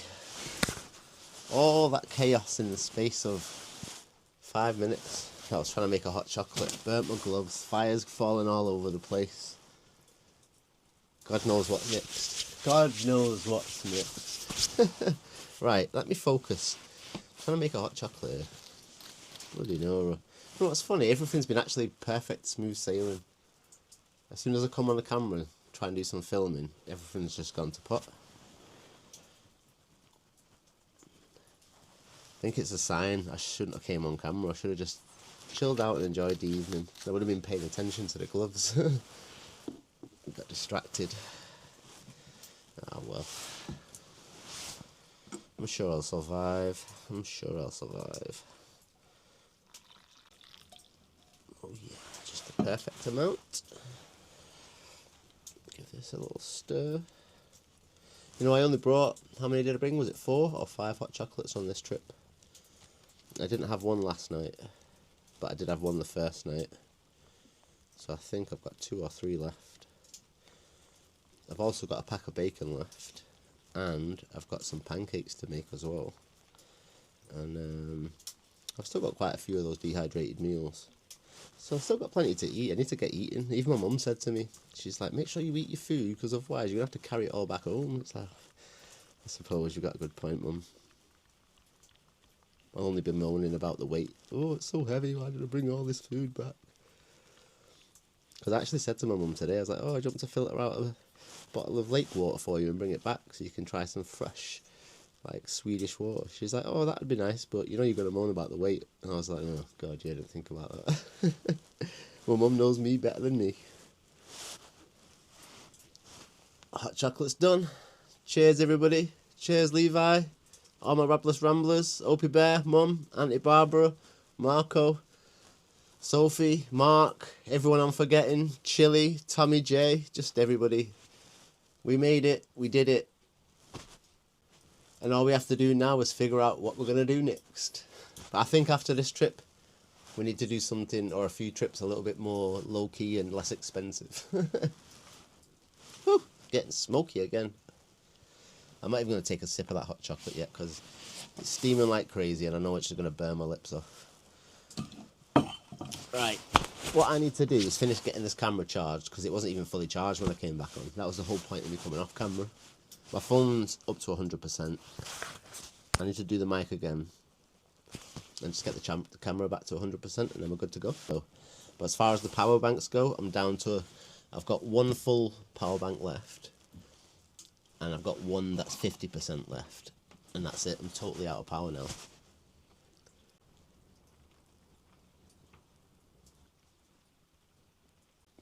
I've still got my shower. My mum asked me today, she was like, did you use your shower yet? I've still not used it. 100% tomorrow we'll use that shower. So at least I can go home smelling fresh. Try a few of the aftershaves on the ferry again.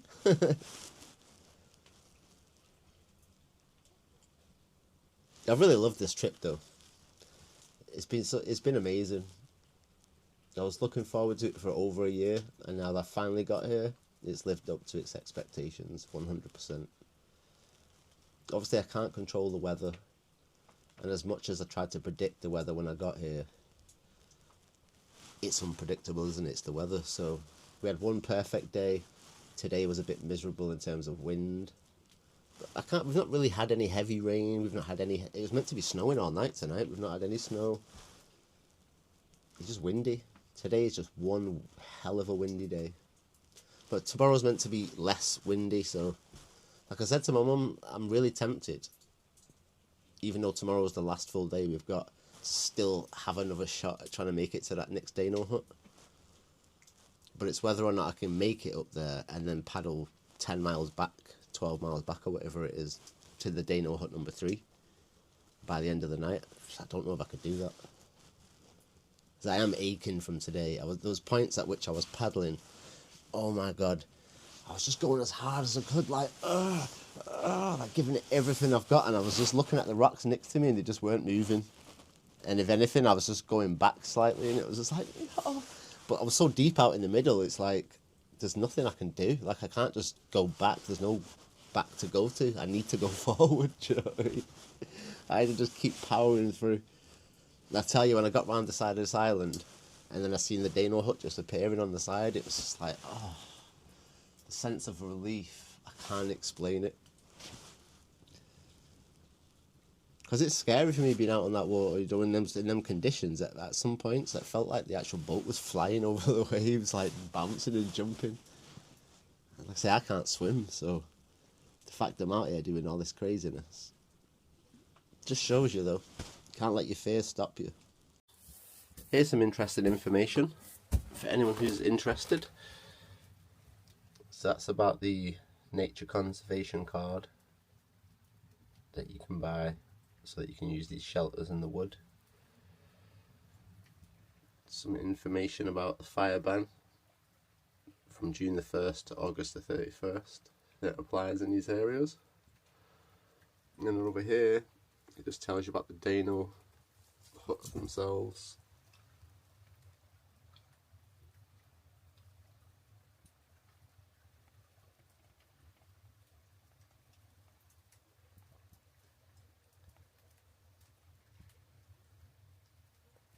So, yeah. Fire's burning away nicely. Got plenty of wood stocked up on there. I've actually still got quite a bit of wood on the floor, to be honest. It is raining though. It's supposed to be snowing, but it just seems to be raining. I'm not complaining though. It's nice and warm in here, so. In fact, let's see what temperature it is.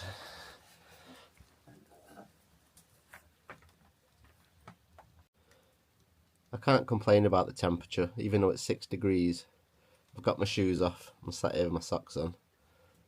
I feel the heat coming from that fire. It's nice. So yeah, I'm toasty warm. I'm just about to get ready for bed though, to be honest. I'm knackered. Bright early start tomorrow and then make the most of our last day. I'm in bed, tucked up inside my sleeping bag. Just about to put on some Carl Pilkington. I've got about an hour and a half left out of a 7-hour video. I know it looks kind of funky on your side, but yeah, this one at the top here. That's what I've got to listen to. Then I'm off to sleep. Oh, I'm shattered. It's been a good day, been eventful. Not quite the day we'd planned for, but you know, you've just got to make the most of a bad situation, I guess. Or at least we got to experience both sides of the island, both shelters. I honestly think I prefer this one over the other one. The only difference with this one and the other one is the other one's slightly higher up. So I guess the view is like looking down over the lake. Whereas this one, you're sort of on the level with the lake. Other than that, there's no real difference, to be honest with you. But yeah, I guess I'm going to say good night now, really. Microphone's fully charged, camera's fully charged, phone's fully charged. One of the other battery banks that I found had 8% left on it. So I'm using that last little bit to charge up one of the lights. So hopefully we've got plenty of light for tomorrow. Like I say, I want to make sure the last evening's nice and bright on camera and good angles and stuff. Make the most of it. Make it a memorable experience for all my watchers out there. So yeah, I think I'm pretty much done for tonight. I've done all I can do. I've had all the chats we can have. Now, don't get me wrong, I could sit here and talk for about 10 more hours, but I have to recharge the battery again and I don't have enough power, so thank the universe that I've not got any more battery banks, so you don't have to listen to me rambling on for 6 more hours. Anyway, everybody, have a good night. Levi, mwah, Daddy loves you. Opie Bear, you get to sleep. Mum, Barbara, everybody, sleep well, and I'll catch you in the morning. Peace out.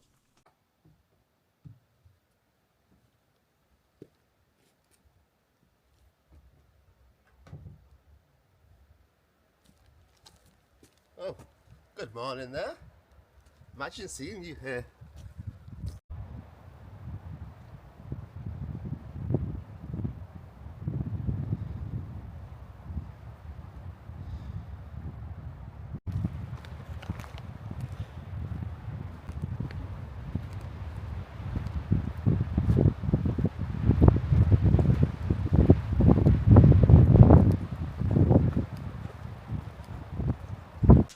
Good morning, oh my Rabless Ramblers. We've survived another night. It's a bit chilly this morning though, I'm not gonna lie.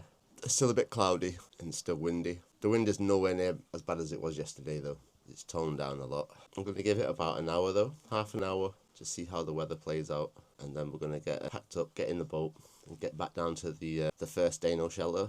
And then just enjoy a nice full day at the campsite, rather than spending all day long on the water like we have done every day. So yeah, just going to get packed up quickly because there's a hell of a lot of stuff that I've just sort of pulled out. You see, all piled up over there. And we've got loads of stuff. You can't see because it's locked onto my face, but there's loads of stuff piled up here. Just here, there and everywhere. So yeah, let me get packed up and I'll bring you back when we're getting in the water. Ooh, I see the sun trying to peek through the clouds. That would be nice. If the sun comes out when we get on the water, that'd be a perfect way to end our last full day's worth of paddling. Just getting myself ready to get back in the water and head back to that first shelter and then chill out for the rest of the evening, as today is our last day. I've just been taking my time this morning, getting stuff sorted out.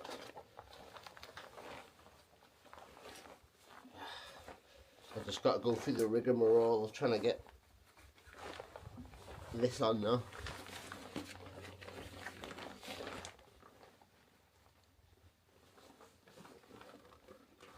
Oh, that wasn't so bad, was it?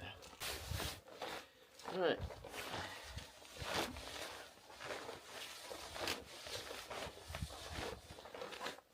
Try and get this zipped up. That was the hardest bit for me. There we go.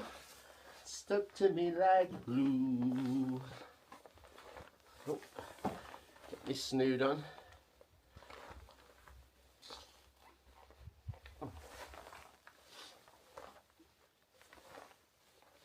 I still can't believe I burnt my gloves last night. Honestly. I tried to get my hand in them and it kind of still goes in, but the glove's not going to be waterproof. There's holes all over it.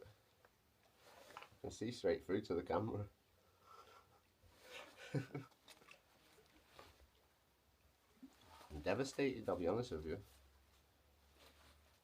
I got these on sale as well and they were £20 on sale. I think they were half price. So I hope I can still get them again. Because they're perfect gloves. Go down to -1, fully waterproof. Unless you dunk your hand past the top of the glove, then obviously the water gets inside. Let's get these shoes on. And let's get in the water and let's get to where we need to be. So we can properly chill out and enjoy this last day. A nice full day of sunlight. Well, I say that, but it is getting late. By the time we get there, watch it be dark again. But yeah, anyway, the wind is a lot calmer today. The water's a lot smoother. If yesterday was between 15 and 40 km/h wind, I'd say today's probably between 5 and 20 km/h winds. So it's half as rough as yesterday, so we shouldn't be too bad. But enough chit chat, like I say, I need to get in the water. I'll just keep going on and on. Alright. But you're going to laugh at me now, because my air pump has got loads of condensation inside it, and I don't really know why or how, but it won't turn on. And I didn't bring that another pump, because I tested this before I came and it pumped up the boat like 5-6 times before it went flat. So I thought, oh, that's fine, it's more than enough. But now I'm like, oh, well, what do I do? So I've got to blow it up manually with my mouth. God knows how long this is going to take.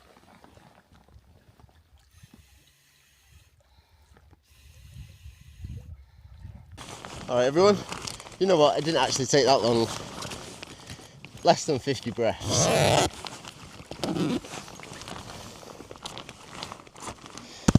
So, we're in the water. Everything's packed on the boat. I just got to try and get these broken gloves on. See if I can break the melted plastic on the inside and get my fingers through the gaps. Here we go.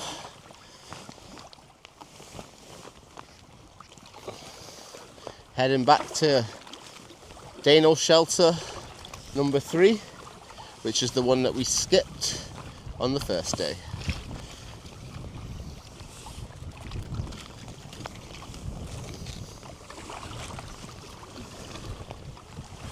Oh, at least it's a nice day today. Well, much nicer than it was yesterday, that's for sure. Still breezy and windy out here though. Just nowhere near as rough as it was yesterday. So it'll still be a bit of a paddle, but it's an enjoyable paddle today. When I woke up this morning, my actual right hand felt so swollen, like my thumb and my 2 main fingers, my index finger. Sometime in the future when we come back to Sweden, we'll go that way around and we'll check both waterfalls out. Unfortunately, the wind and the weather yesterday just sort of foiled our plans, didn't they? But it's alright. So we've got plenty of sunlight today. Get back to this Dano shelter, have a little explore, see what we can see. Get a nice big fire going, cook up some bacon, cook up my pancakes, just have a nice little feast tonight, finish up the food. We're almost back to the Dano hut that we stayed at on the second night, around the other side of the island. And then once we get there, it's sort of like a straight shoot across, which should be pretty choppy, but like I say, nothing compared to yesterday. Don't want this experience to end now. I'm not going to lie, I just remembered I didn't zip up the storage tubes properly. Oops, I've just done it now. Alright, here we go. We're passing the big part of the lake now. Head over to the other side. Might get a little bit hectic. We'll be alright though, we'll be alright. Just to the left of us here, because that's the end of the island. You can just see probably the top of the Dano hut. Maybe not, maybe not, I'm not sure. Alright, that's the last of that though. We're off into open waters now.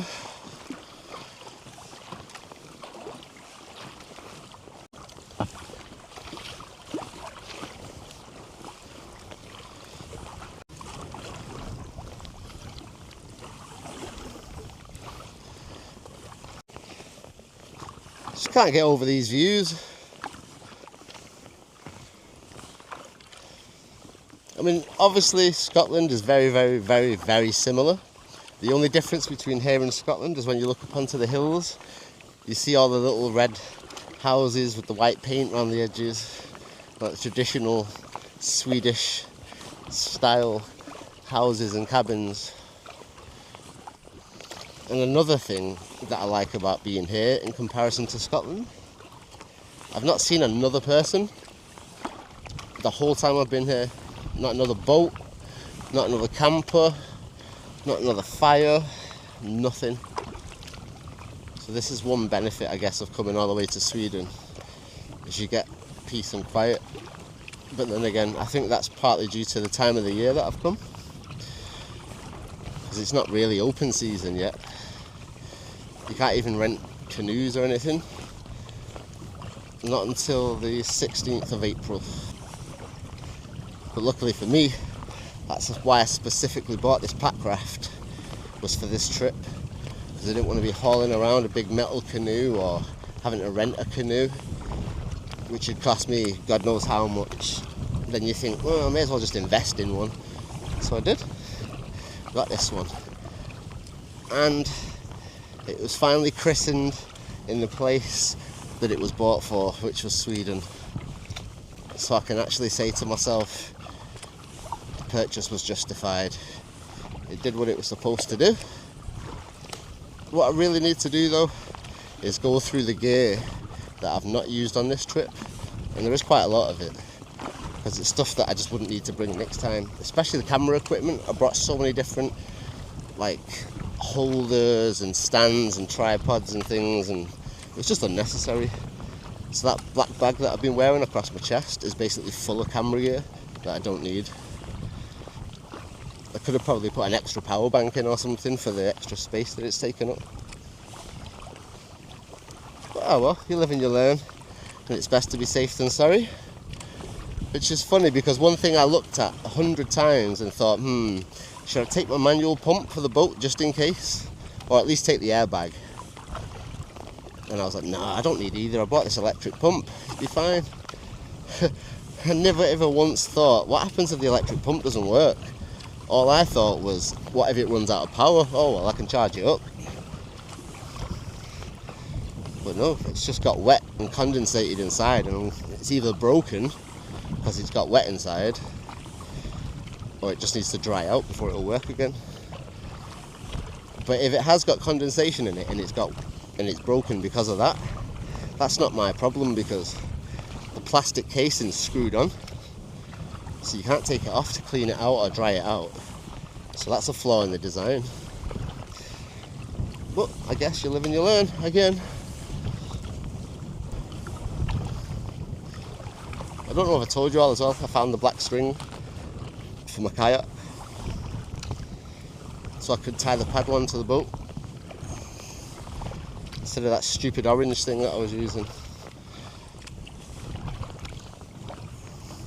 It was stashed away inside my one of my tubs that had all the strings for my guy lines.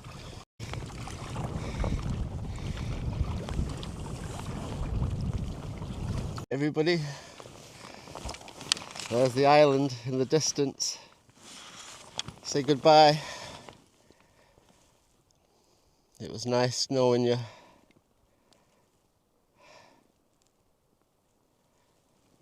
I had such a nice time on there. It's been such an amazing experience.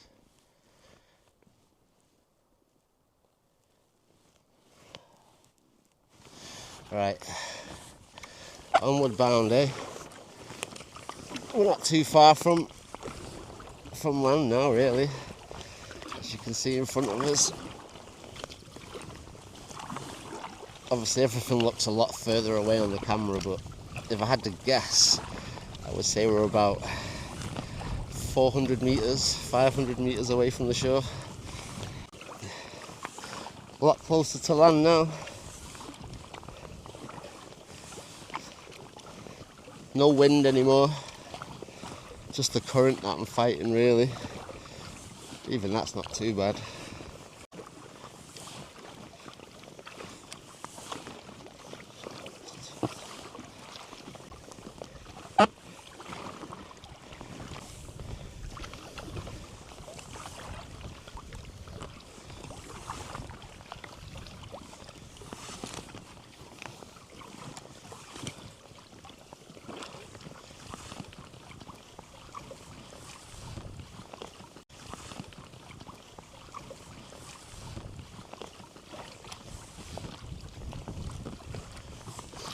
Nice and calm on this little bit, right next to the shoreline. But you can see that corner just coming up in front of us. Once we go around that corner, we'll probably get hit by the wind. My finger's starting to go numb from where the plastic's melted inside, but it's squished onto my finger. I can't wait to take these gloves off. It's a nice easy paddle right now, no stress, just by the shoreline. I'm not really sure how far we've got to go to the Dano shelter, to be honest, but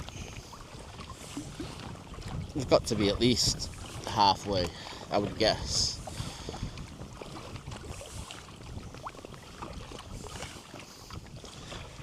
so wish it was like this yesterday, man. We would have made it all the way up to shelter number 5. So, can't really complain. It's all a learning experience. And we've had such an amazing time. Well, I hope you guys have enjoyed watching this video. I don't know what part of the video this will be, because there's so many hours of footage for me to troll through and try and edit down. But if you've made it to this point in the video, like, share, subscribe, comment, all that good stuff. I appreciate it. And thank you for watching. Thank you for coming along on this adventure with me. I hope I was able to show you as much as you wanted to see within my abilities on this trip. I'll be honest with you, I think I'm probably just going to sleep non-stop on the way home. Because although I'm not like tired, sleepy tired, my body is so worn out. It might not look it because I'm just paddling like it's nothing or whatever, but no, I'm in a lot of pain. My shoulders, my elbows, my back. It's a good pain though, but it's pain nonetheless. So yeah, I just need them 2 days travelling home will give me time to recover my aches and pains. So hopefully by the time I get back to Manchester, back to my regular life, I'm just feeling as good as new. It's probably going to be a while before this video goes up though, I'm not going to lie. There's a lot of footage to go through, and I can't just sit at home for 3 months editing, because then I'll miss the opportunity to get out on loads of other camps. But after this, for sure, we're getting back up to Scotland. Definitely do some more kayaking. I mean, there isn't really anything in Scotland now that I think I'd be afraid of in terms of the water. After being on this, I've done it, I've handled it, I've managed it well. So straight ahead into the distance, I don't know if you can see it on camera. I can see it with my eyes. That's the little town of Ed, where the train station is, where we started.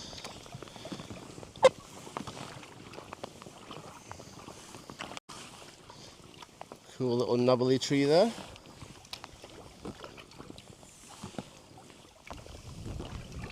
Ooh, I see a little bench up there. Are we at the Dano shelter? Is it around this corner? It'd be handy if it was.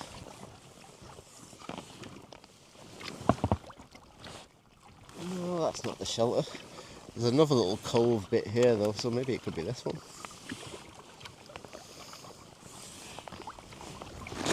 So I'm not in any rush to find it. If this is not it, it's alright, we'll keep going.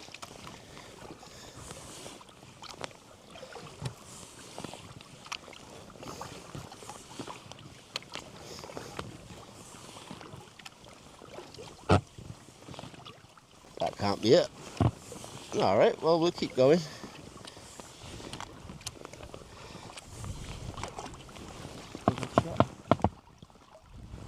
No, there's no shelter there. It's just like a logging road.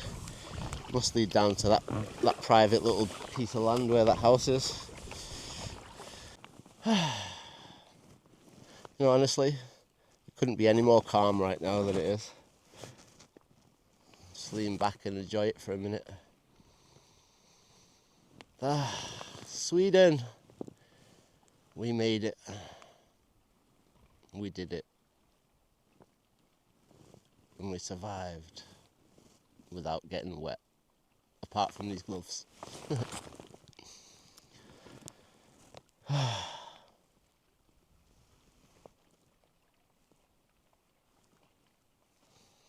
Solo Adventure 23. That's one for the books, eh?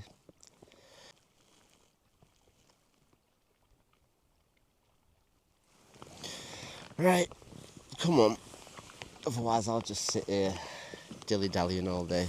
I want to get to camp and get everything set up super early and then just relax.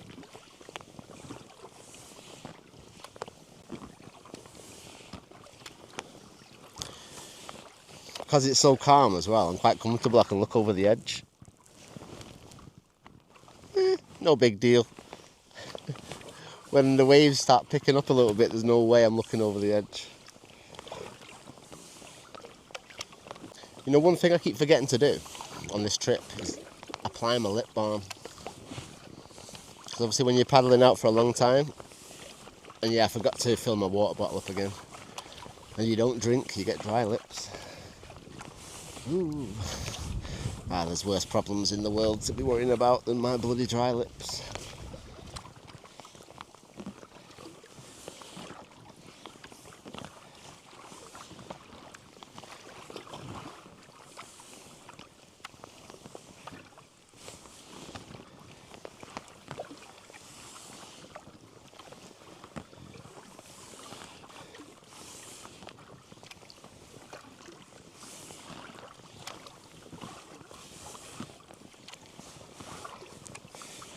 But you see, like these rocks here on the side of me, this was like the rock face that I was trying to paddle up in that really strong wind, but it was blowing me so close to it.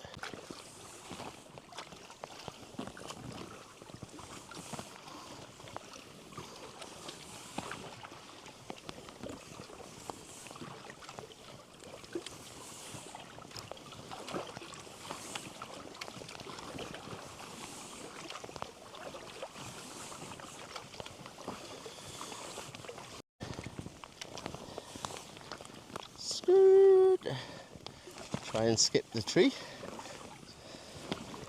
Don't need any sticky pine cones in me.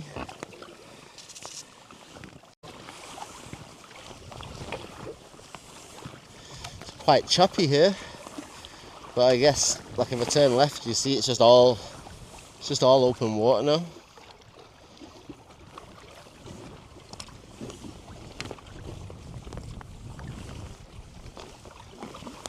There's no need for us to go out into the middle right now. On the way here, yes, because we were trying to cut across straight up towards the island, but because we're trying to get back to the shelter, we need to be on the side of the land where the shelter's going to be.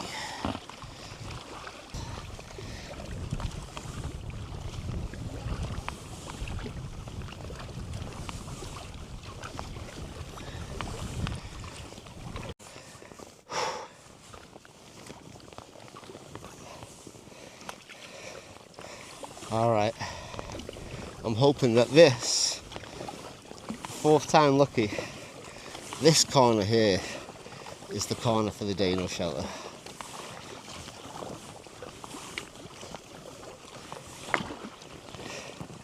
I just know it's round one of these corners that I'm going to come up to on the way, but there's hundreds of them, so they all look quite similar from a distance.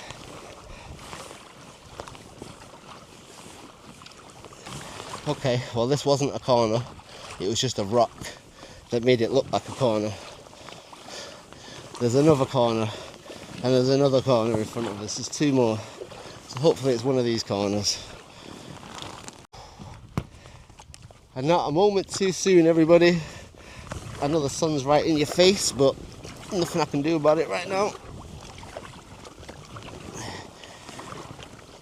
We've made it. 20,000 corners later, we found the corner I was looking for.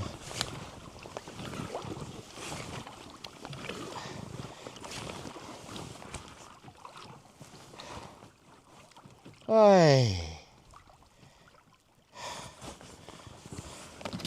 We're here, people. We've made it to the final shelter right here in front of us. Hey. Just got to cruise into this little bay. It's been perfectly made just for us.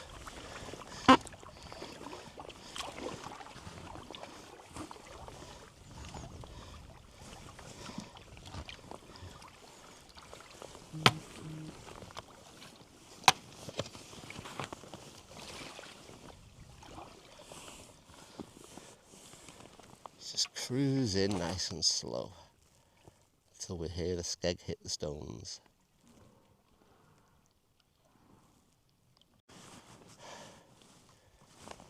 Well, hey, We made it to the final Dano shelter. It's a pretty cool little spot this as well, isn't it?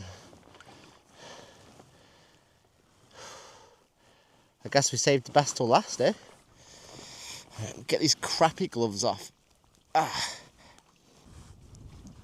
Oh, there we go. Oh, I scratched my hands up real bad. Sooner we get everything unpacked, sooner we can chill out. Still got plenty of daylight left.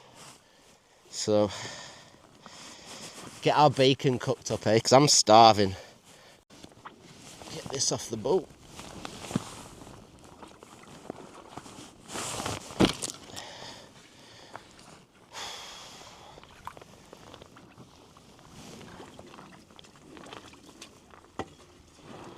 There we go. Stick the boat on land a little bit.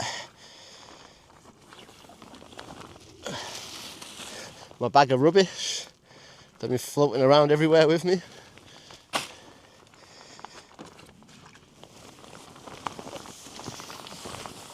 Oh, my foil mat, which has been keeping the bottom of my legs warm and protecting the boat from the spike of the tripod thing.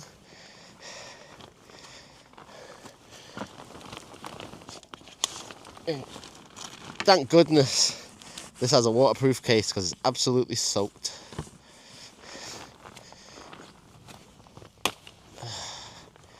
Alright, is that everything? Yep, that's everything out of there. Alright, let's get this boat up onto land.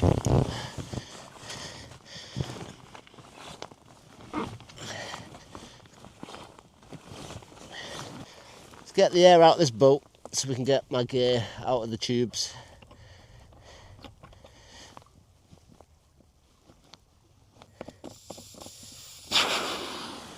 Hopefully I can try and dry out that air pump as well.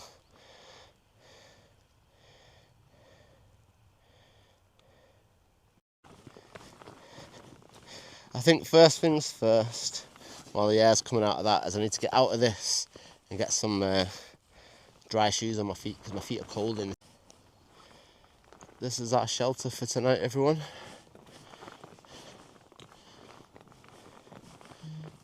Dano 3, Carl's Hooved.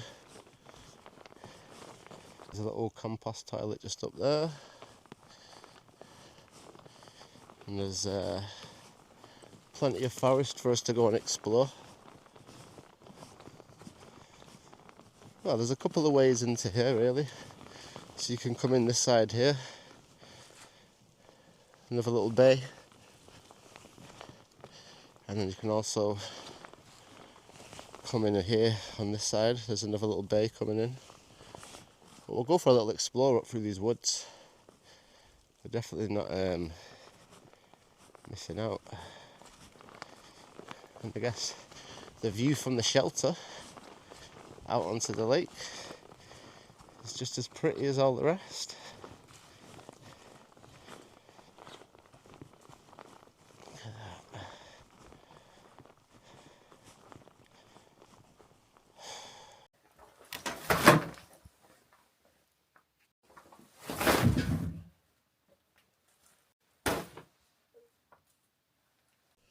Yeah, good, my Rabless Ramblers. I'm all set up now. Boat's down. I've chopped up like 5 or 6 pieces of wood. I've still got loads more wood I need to do, but I'm just having a break. I'm knackered after the paddle and everything. I've gathered some water. Nice fresh batch. Phone's on charge. I was actually just charging the camera, but I thought, oh quick, I better come on and just, you know, let everyone know what's going on, where I'm at, where we're up to. But what time is it? Let me have a look. 5:30. So I've got about 2 hours of sunlight left. So we'll just gonna chill for a minute, let my body rest, and then I'll chop up some more wood. Then we'll go for a little walk, and then we'll get this fire going, get some bacon butties on the go. 'Cause I'm starving.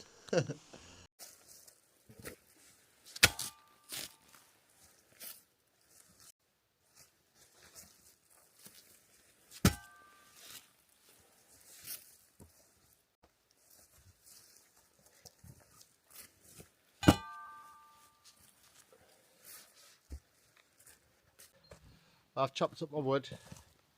Everything's sort of prepared now for the rest of the evening. So I figured, let's go for a little stroll. See what we can see up in these woods. It's quite steep, so oh, there's a little waterfall up there. Oh. Okay, let's go up here. Seems like there's a sort of path looking thing up this way.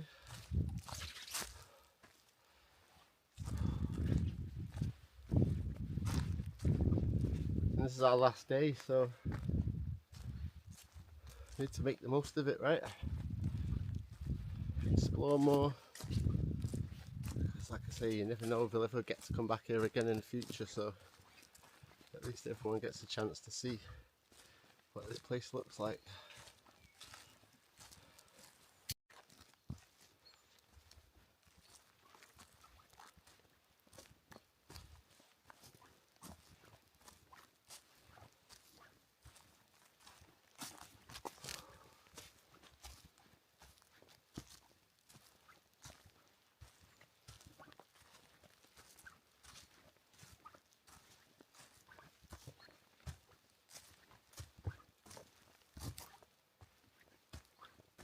I didn't attach the microphone, so you can get the sounds of nature and what it actually sounds like around here.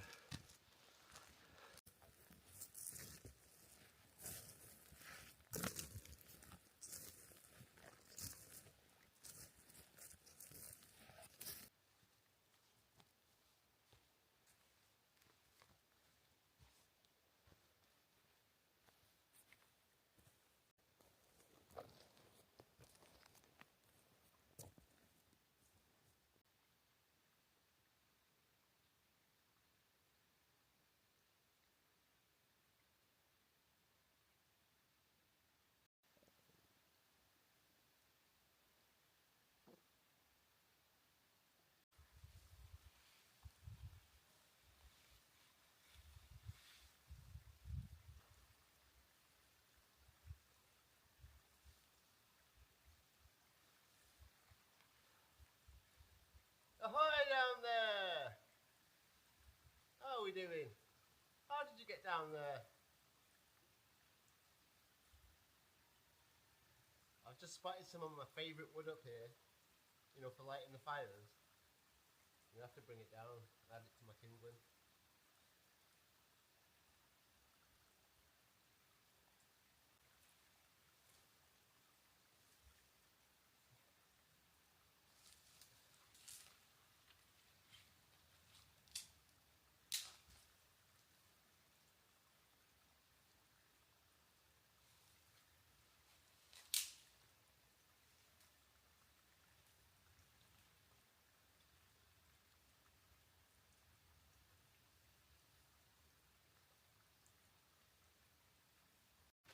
There we go.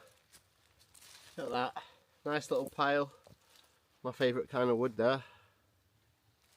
I'll get the fire going on top of the kindling we've already got. But at least the fire's sorted for tonight. We've got some more adventuring to do though.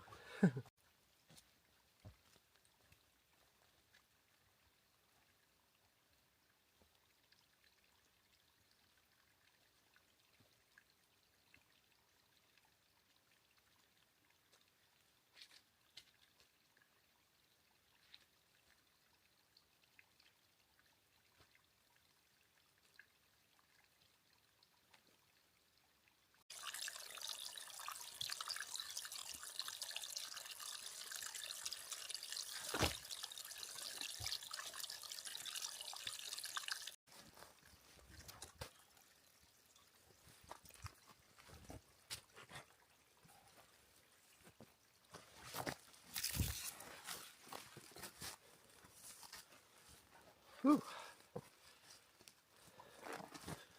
There's definitely a lot to explore around here.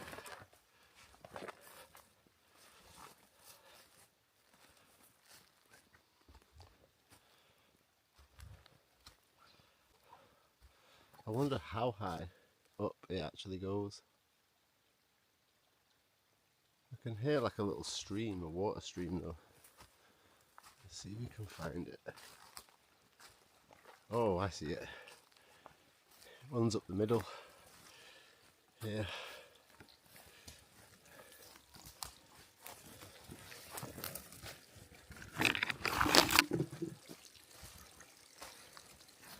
That must run down into the lake. I wonder where it comes from though, because I don't know that there's any mountains up here.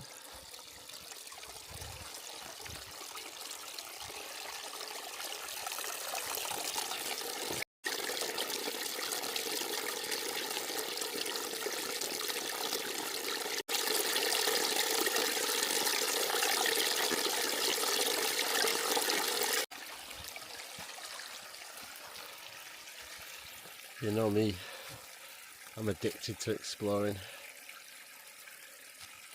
So, if you're not careful, I'll find the end of this woodland.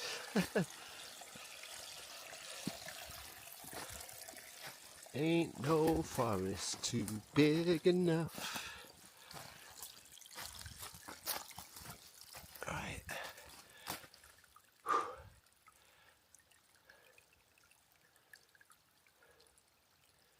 It's pretty cool in here. Just see the lake over there in the distance.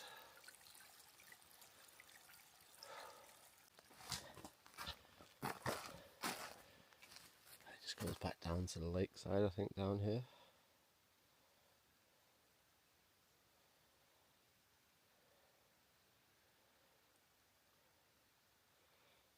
Yeah, if you go down there, it just takes you back down to the lake, around a different side of it. We're camped down there, but over there there's another way to get in.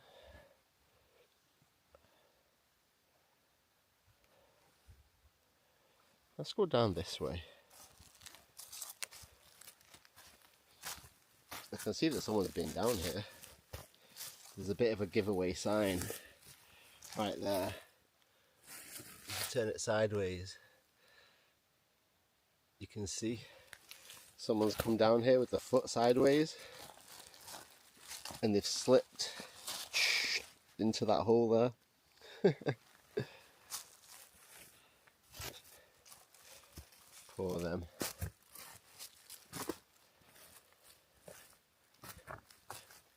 Right, let's make our way back down to camp, shall we? And get some bacon on the go, because I'm starving Marvin. We've had a nice little explore around here. It's just getting steeper and steeper. I'm not giving up, but I'm not here to do a mountain climb. Yeah, we just need to get down there. We've come up quite far, to be honest.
What an adventure. Solo adventure 23. Definitely lived up to its expectations, that's for sure.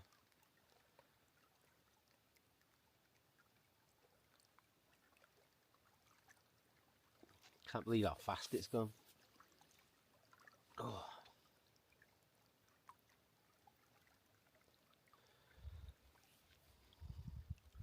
Can't believe how quick this whole trip's gone. All the moaning on the 2 days travelling. So as soon as we got to the lakeside, it's like, psh, 4 nights has just flown by. This trip was definitely worth every minute though. Every penny and every minute, for sure.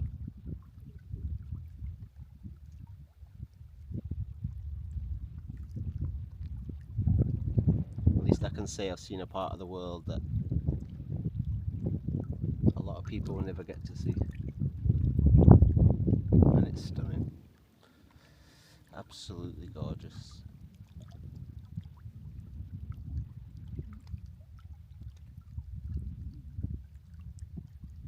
It's so peaceful.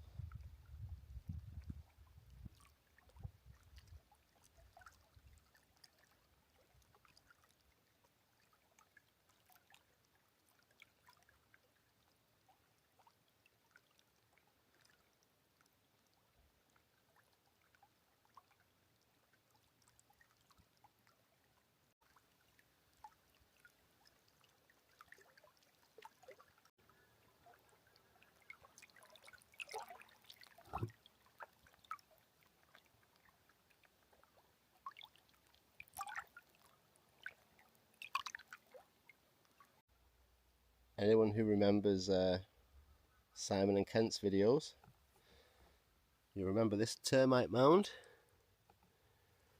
Unfortunately for me this time of year, nothing's living in it right now. Too cold.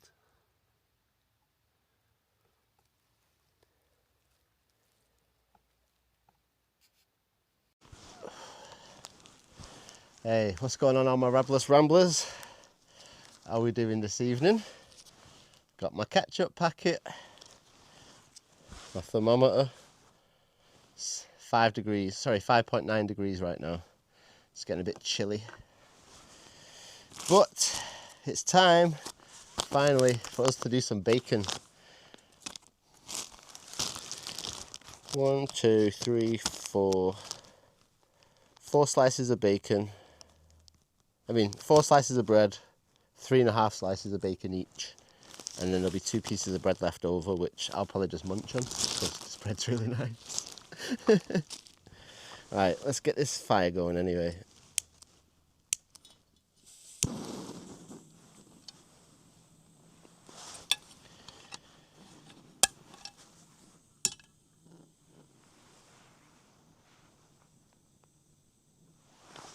Go. What have we got here? Skanskivat Bacon Originalette. Can't say I know what any of that means. I just seen the red on the packet and assumed it's going to be smoky, because I prefer smoky bacon.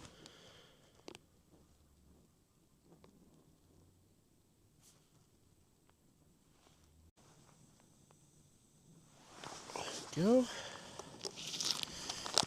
What have we got here? Skanskivat Bacon Originalette. Can't say I know what any of that means. I just seen the red on the packet and assumed it's going to be smoky, because I prefer smoky bacon.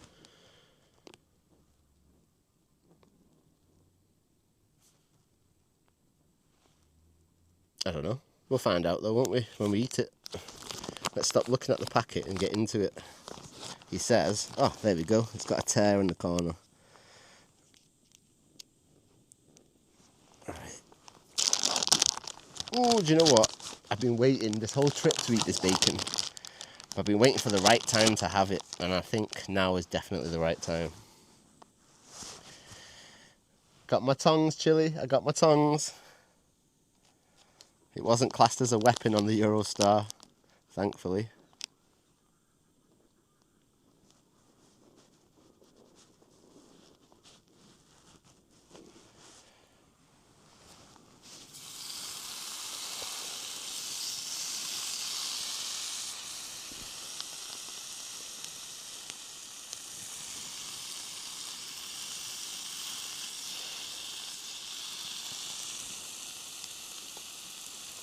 Oh no, it doesn't even have 7 pieces. It only has 6 pieces in it.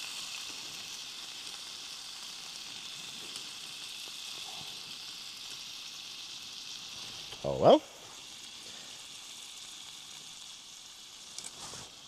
Ooh. Did you see that then? I almost lost my pan.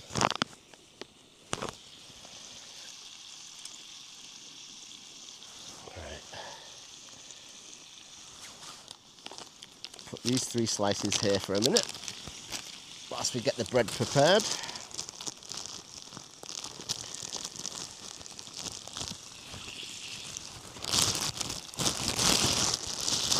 One, two, three, 4. I'll just use the bag as a plate.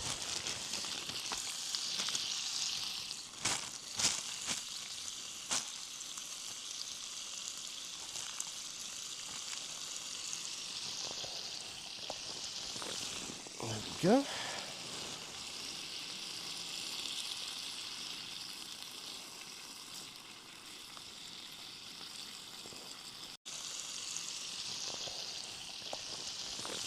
There we go.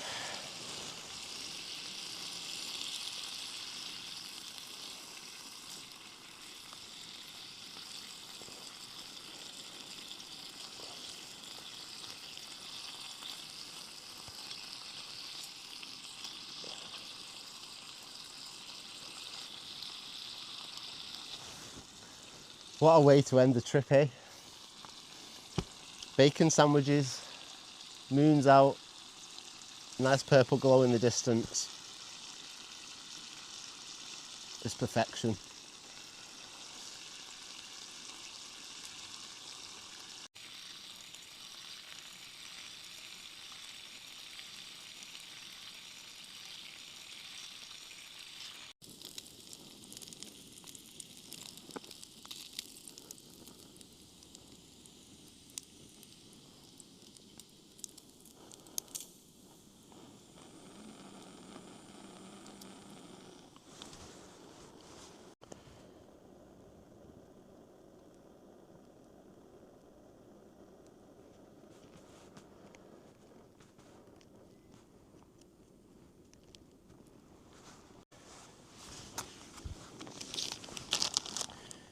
Get these other 3 slices of bacon on, and then I can eat my first sandwich.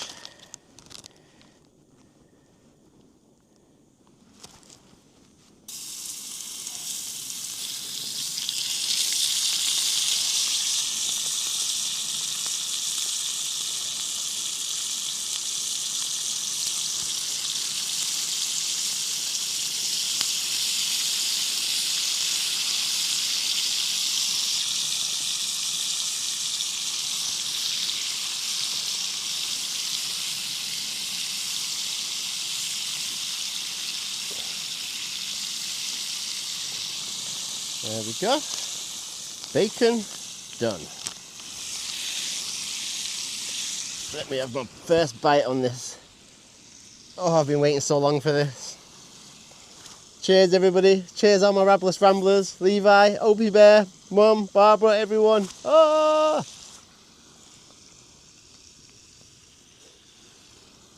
Mmm.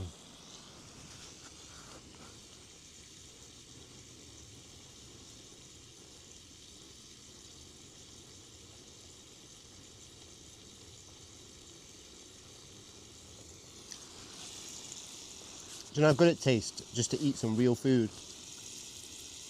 And by real food I mean something that's not dehydrated or rehydrated. Salty, smoky bacon. Mmm.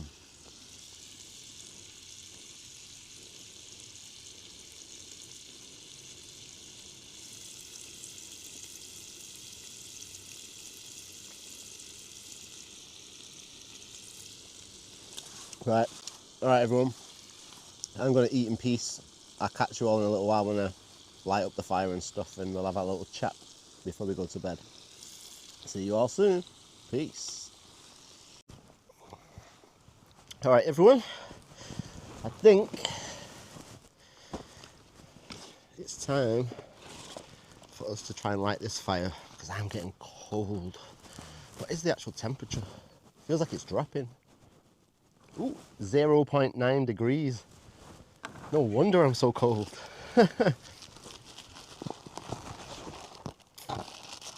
Well, tonight's the last night, isn't it? So may as well use up these fire blocks.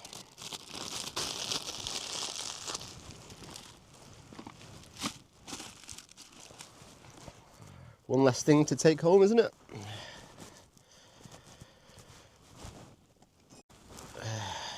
Right, let's do this, shall we?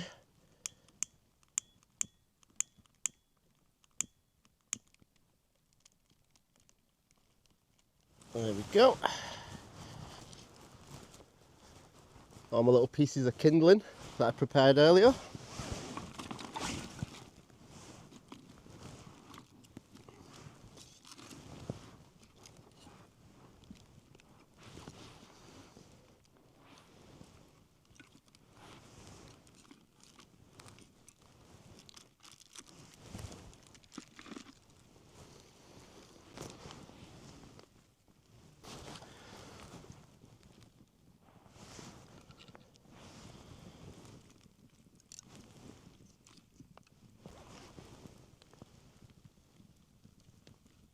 Go in here, similar to last night.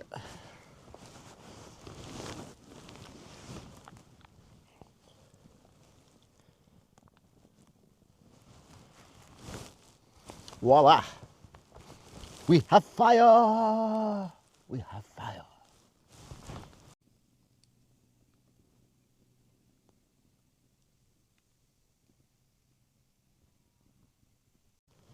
We've had some food, fire's lit. I'll make a hot chocolate in a little while.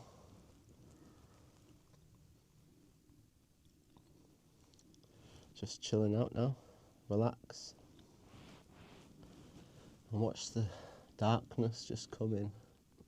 Can't believe it's gone down to 0 degrees.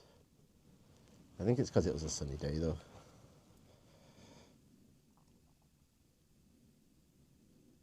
And there we have it. Fire's burning nicely.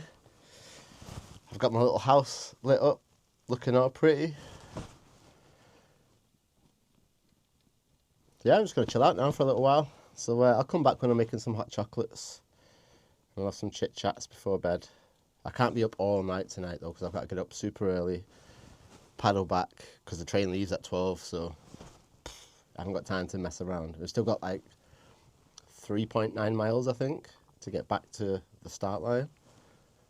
So I'm going to guess at least 2 hours it's going to take, at least, paddling. And that's fingers crossed that the weather's nice. So I need to leave probably 8 o'clock in the morning to be sure that I get back to that train station. Because don't forget, I've got to pack all the bag that I hid under that shelter.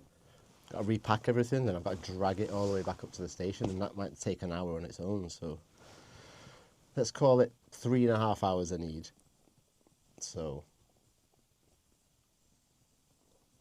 a minimum of 8 o'clock. Really, I need to be leaving at 7 a.m. That'll give me plenty of time to like feel comfortable. So yeah, let me get out of here, stop chit-chatting away. I'll come back when I'm making a hot chocolate.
Time to make a hot chocolate.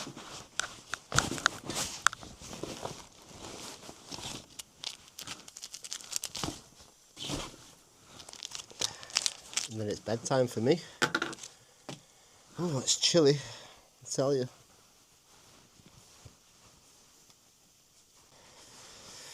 Right, get this gas on.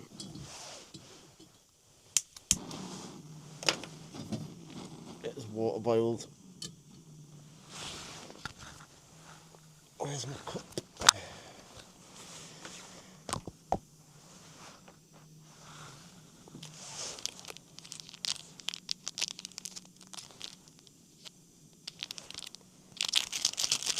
Sometimes it's so hard to find a little tear line.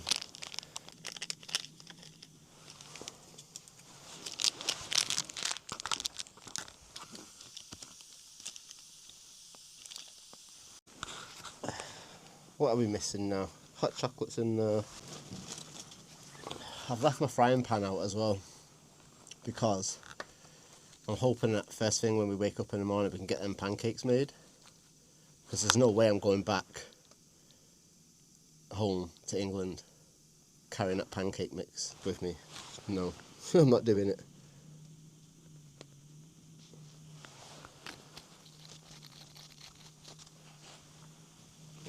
That specifically came out with oil to use it. I wonder if this will be any use on the fire. So I don't need all that oil.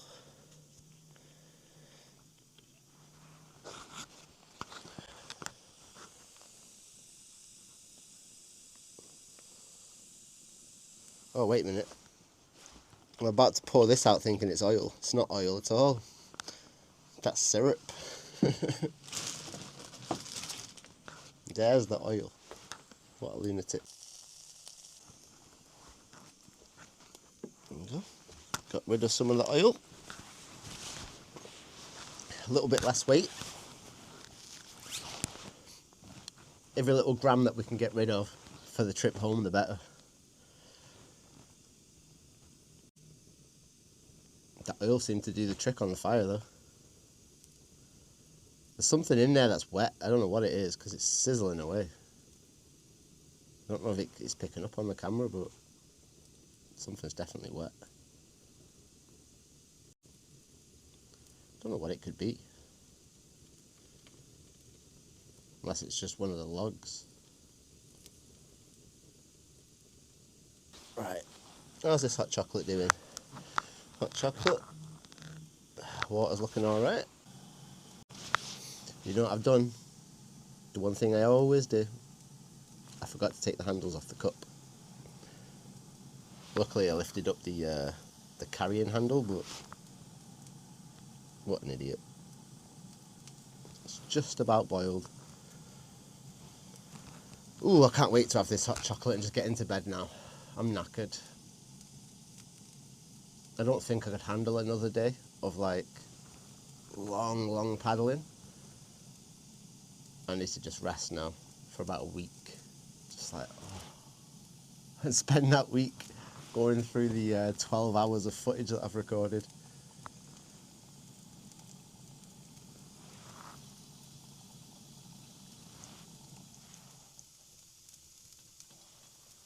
The water is boiled.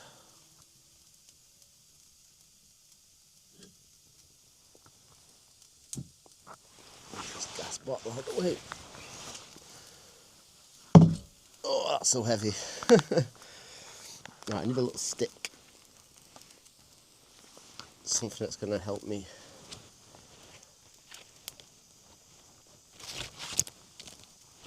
Oh.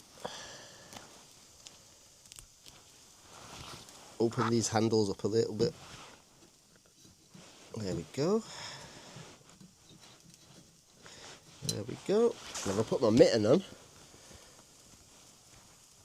and my glove on, like that, I should be able to pick up the cup without burning myself.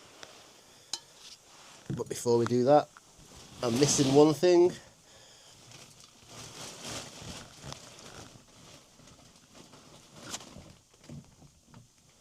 Oh, my hand's not in the right place. Ah, there we go. My spoon.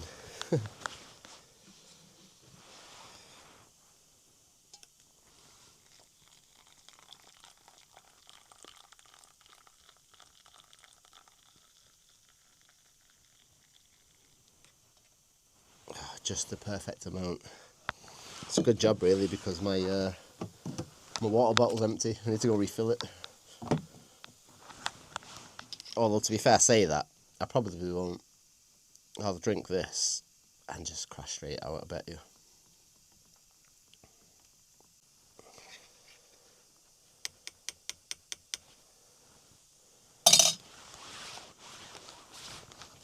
Put a little lid on it, just try and keep some of that heat in.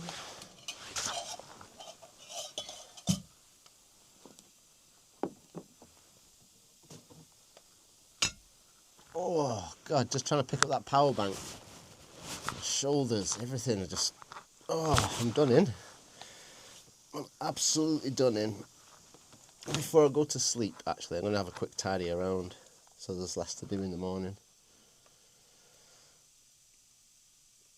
Because otherwise I'll be stressing in the morning, like, oh, I've got to do this and I've got to do that. Right, let me have a little sip on this hot chocolate, see how hot it actually is. Ooh wee! Yeah, that's hot. Just with these cold temperatures out here, you never know how long it's going to stay warm.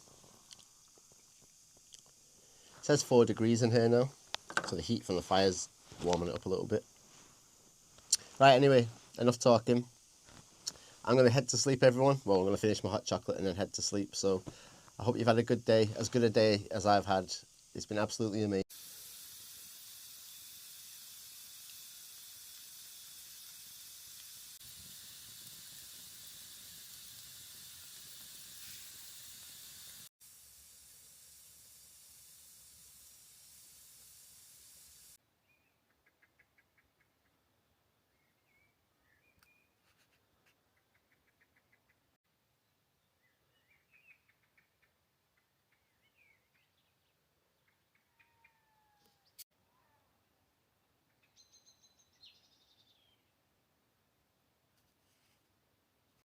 Good morning, all my Rabless Ramblers. Rise and shine, bright and early. Just trying to get this bag packed up now, the boat and stuff. Just going to get my dry suit on and then get in this water. So I'll see you out there, people. I'll see you out on the lake.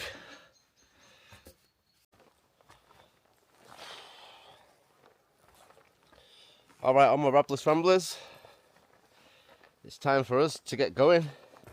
Get in the water and start paddling back to shore. We've got a train to catch in 5 hours. It's probably going to be two or 3 hours paddling, so. Well, you know what I'm going to say though, don't you? Look at this. I don't want to leave!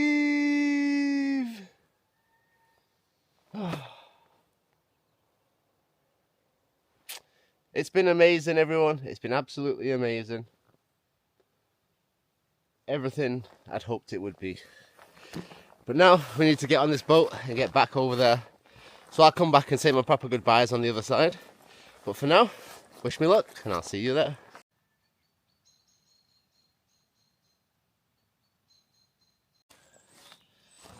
Alright, all my Rabless Ramblers. We're finally on the water. It's 6:30 in the morning, dead on. Sun's just rising.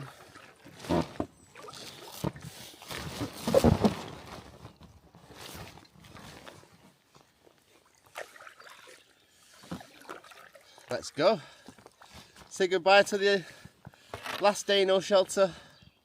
Say goodbye to Sweden. Alright, this is it. This is our last paddle home. The lake is super calm. Can't complain at all. I'll flip you around so you can see what it looks like on the water. It's so calm and nice.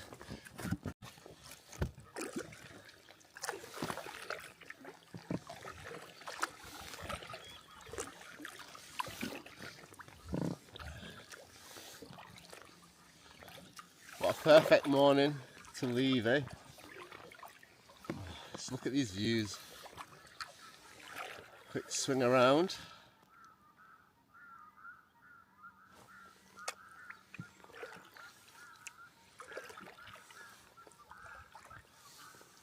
There's camp from last night.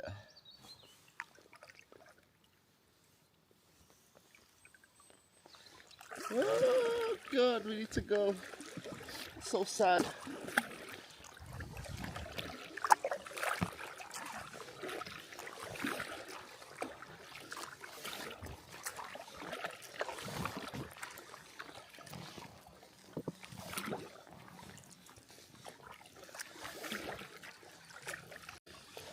Why couldn't the lake been this smooth and calm when we tried to make it to that really far Dano shelter the other day?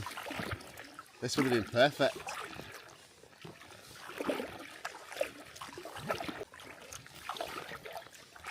We do need to cross over the lake at some point on this little paddle down, because the landing point's on the other side of the lake over there. But we've still got a few miles to go before we get there.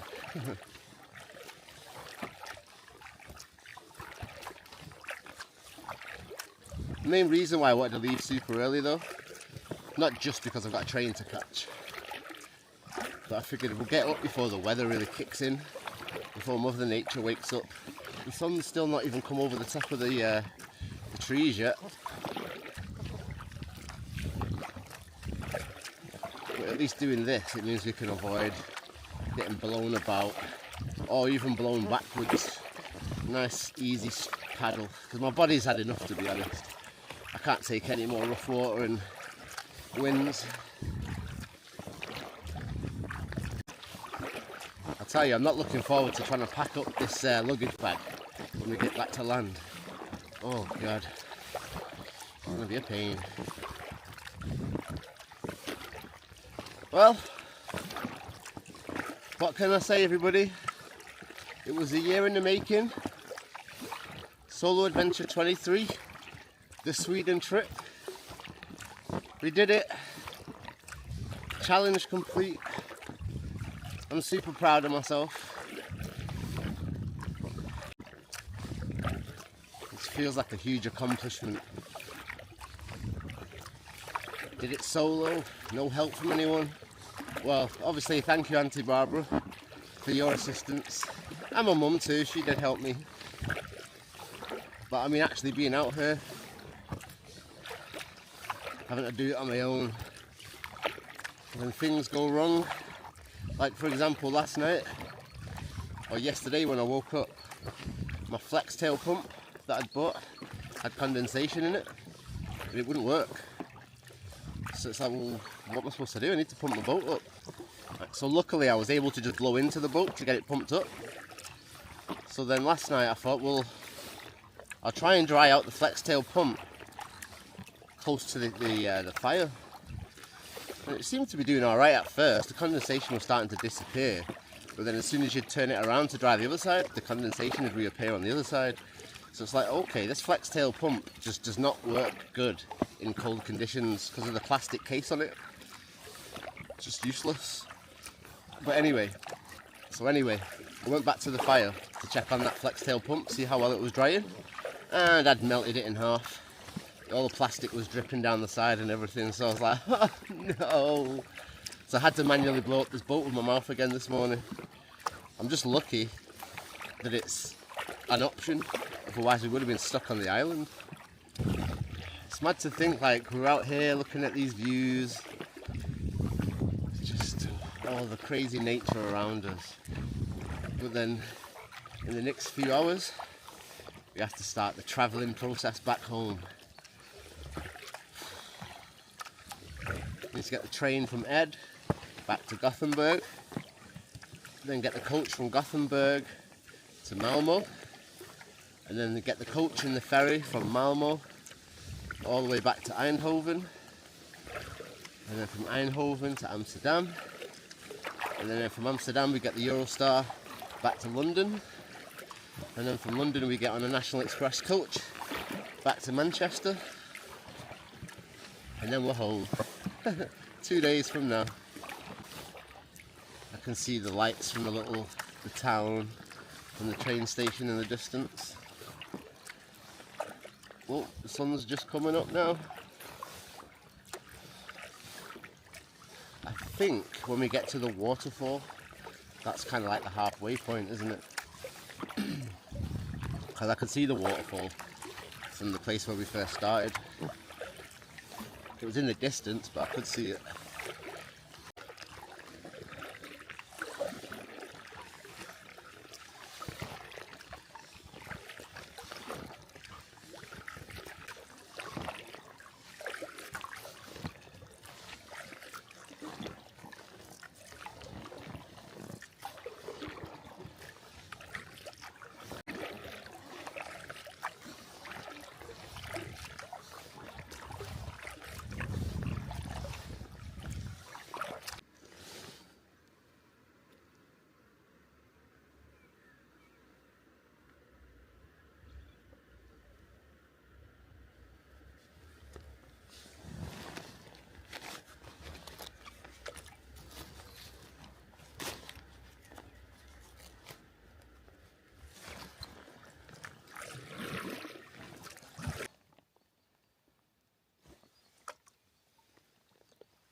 Opie Bear, where are you? I can't find Opie Bear anywhere.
Alright, on my Rabless Ramblers, we've made it back to land.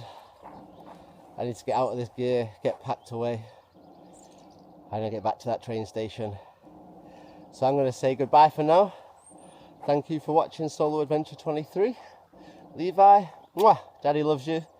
Everybody else, I'll catch you on the next one. I hope you've enjoyed it. Peace.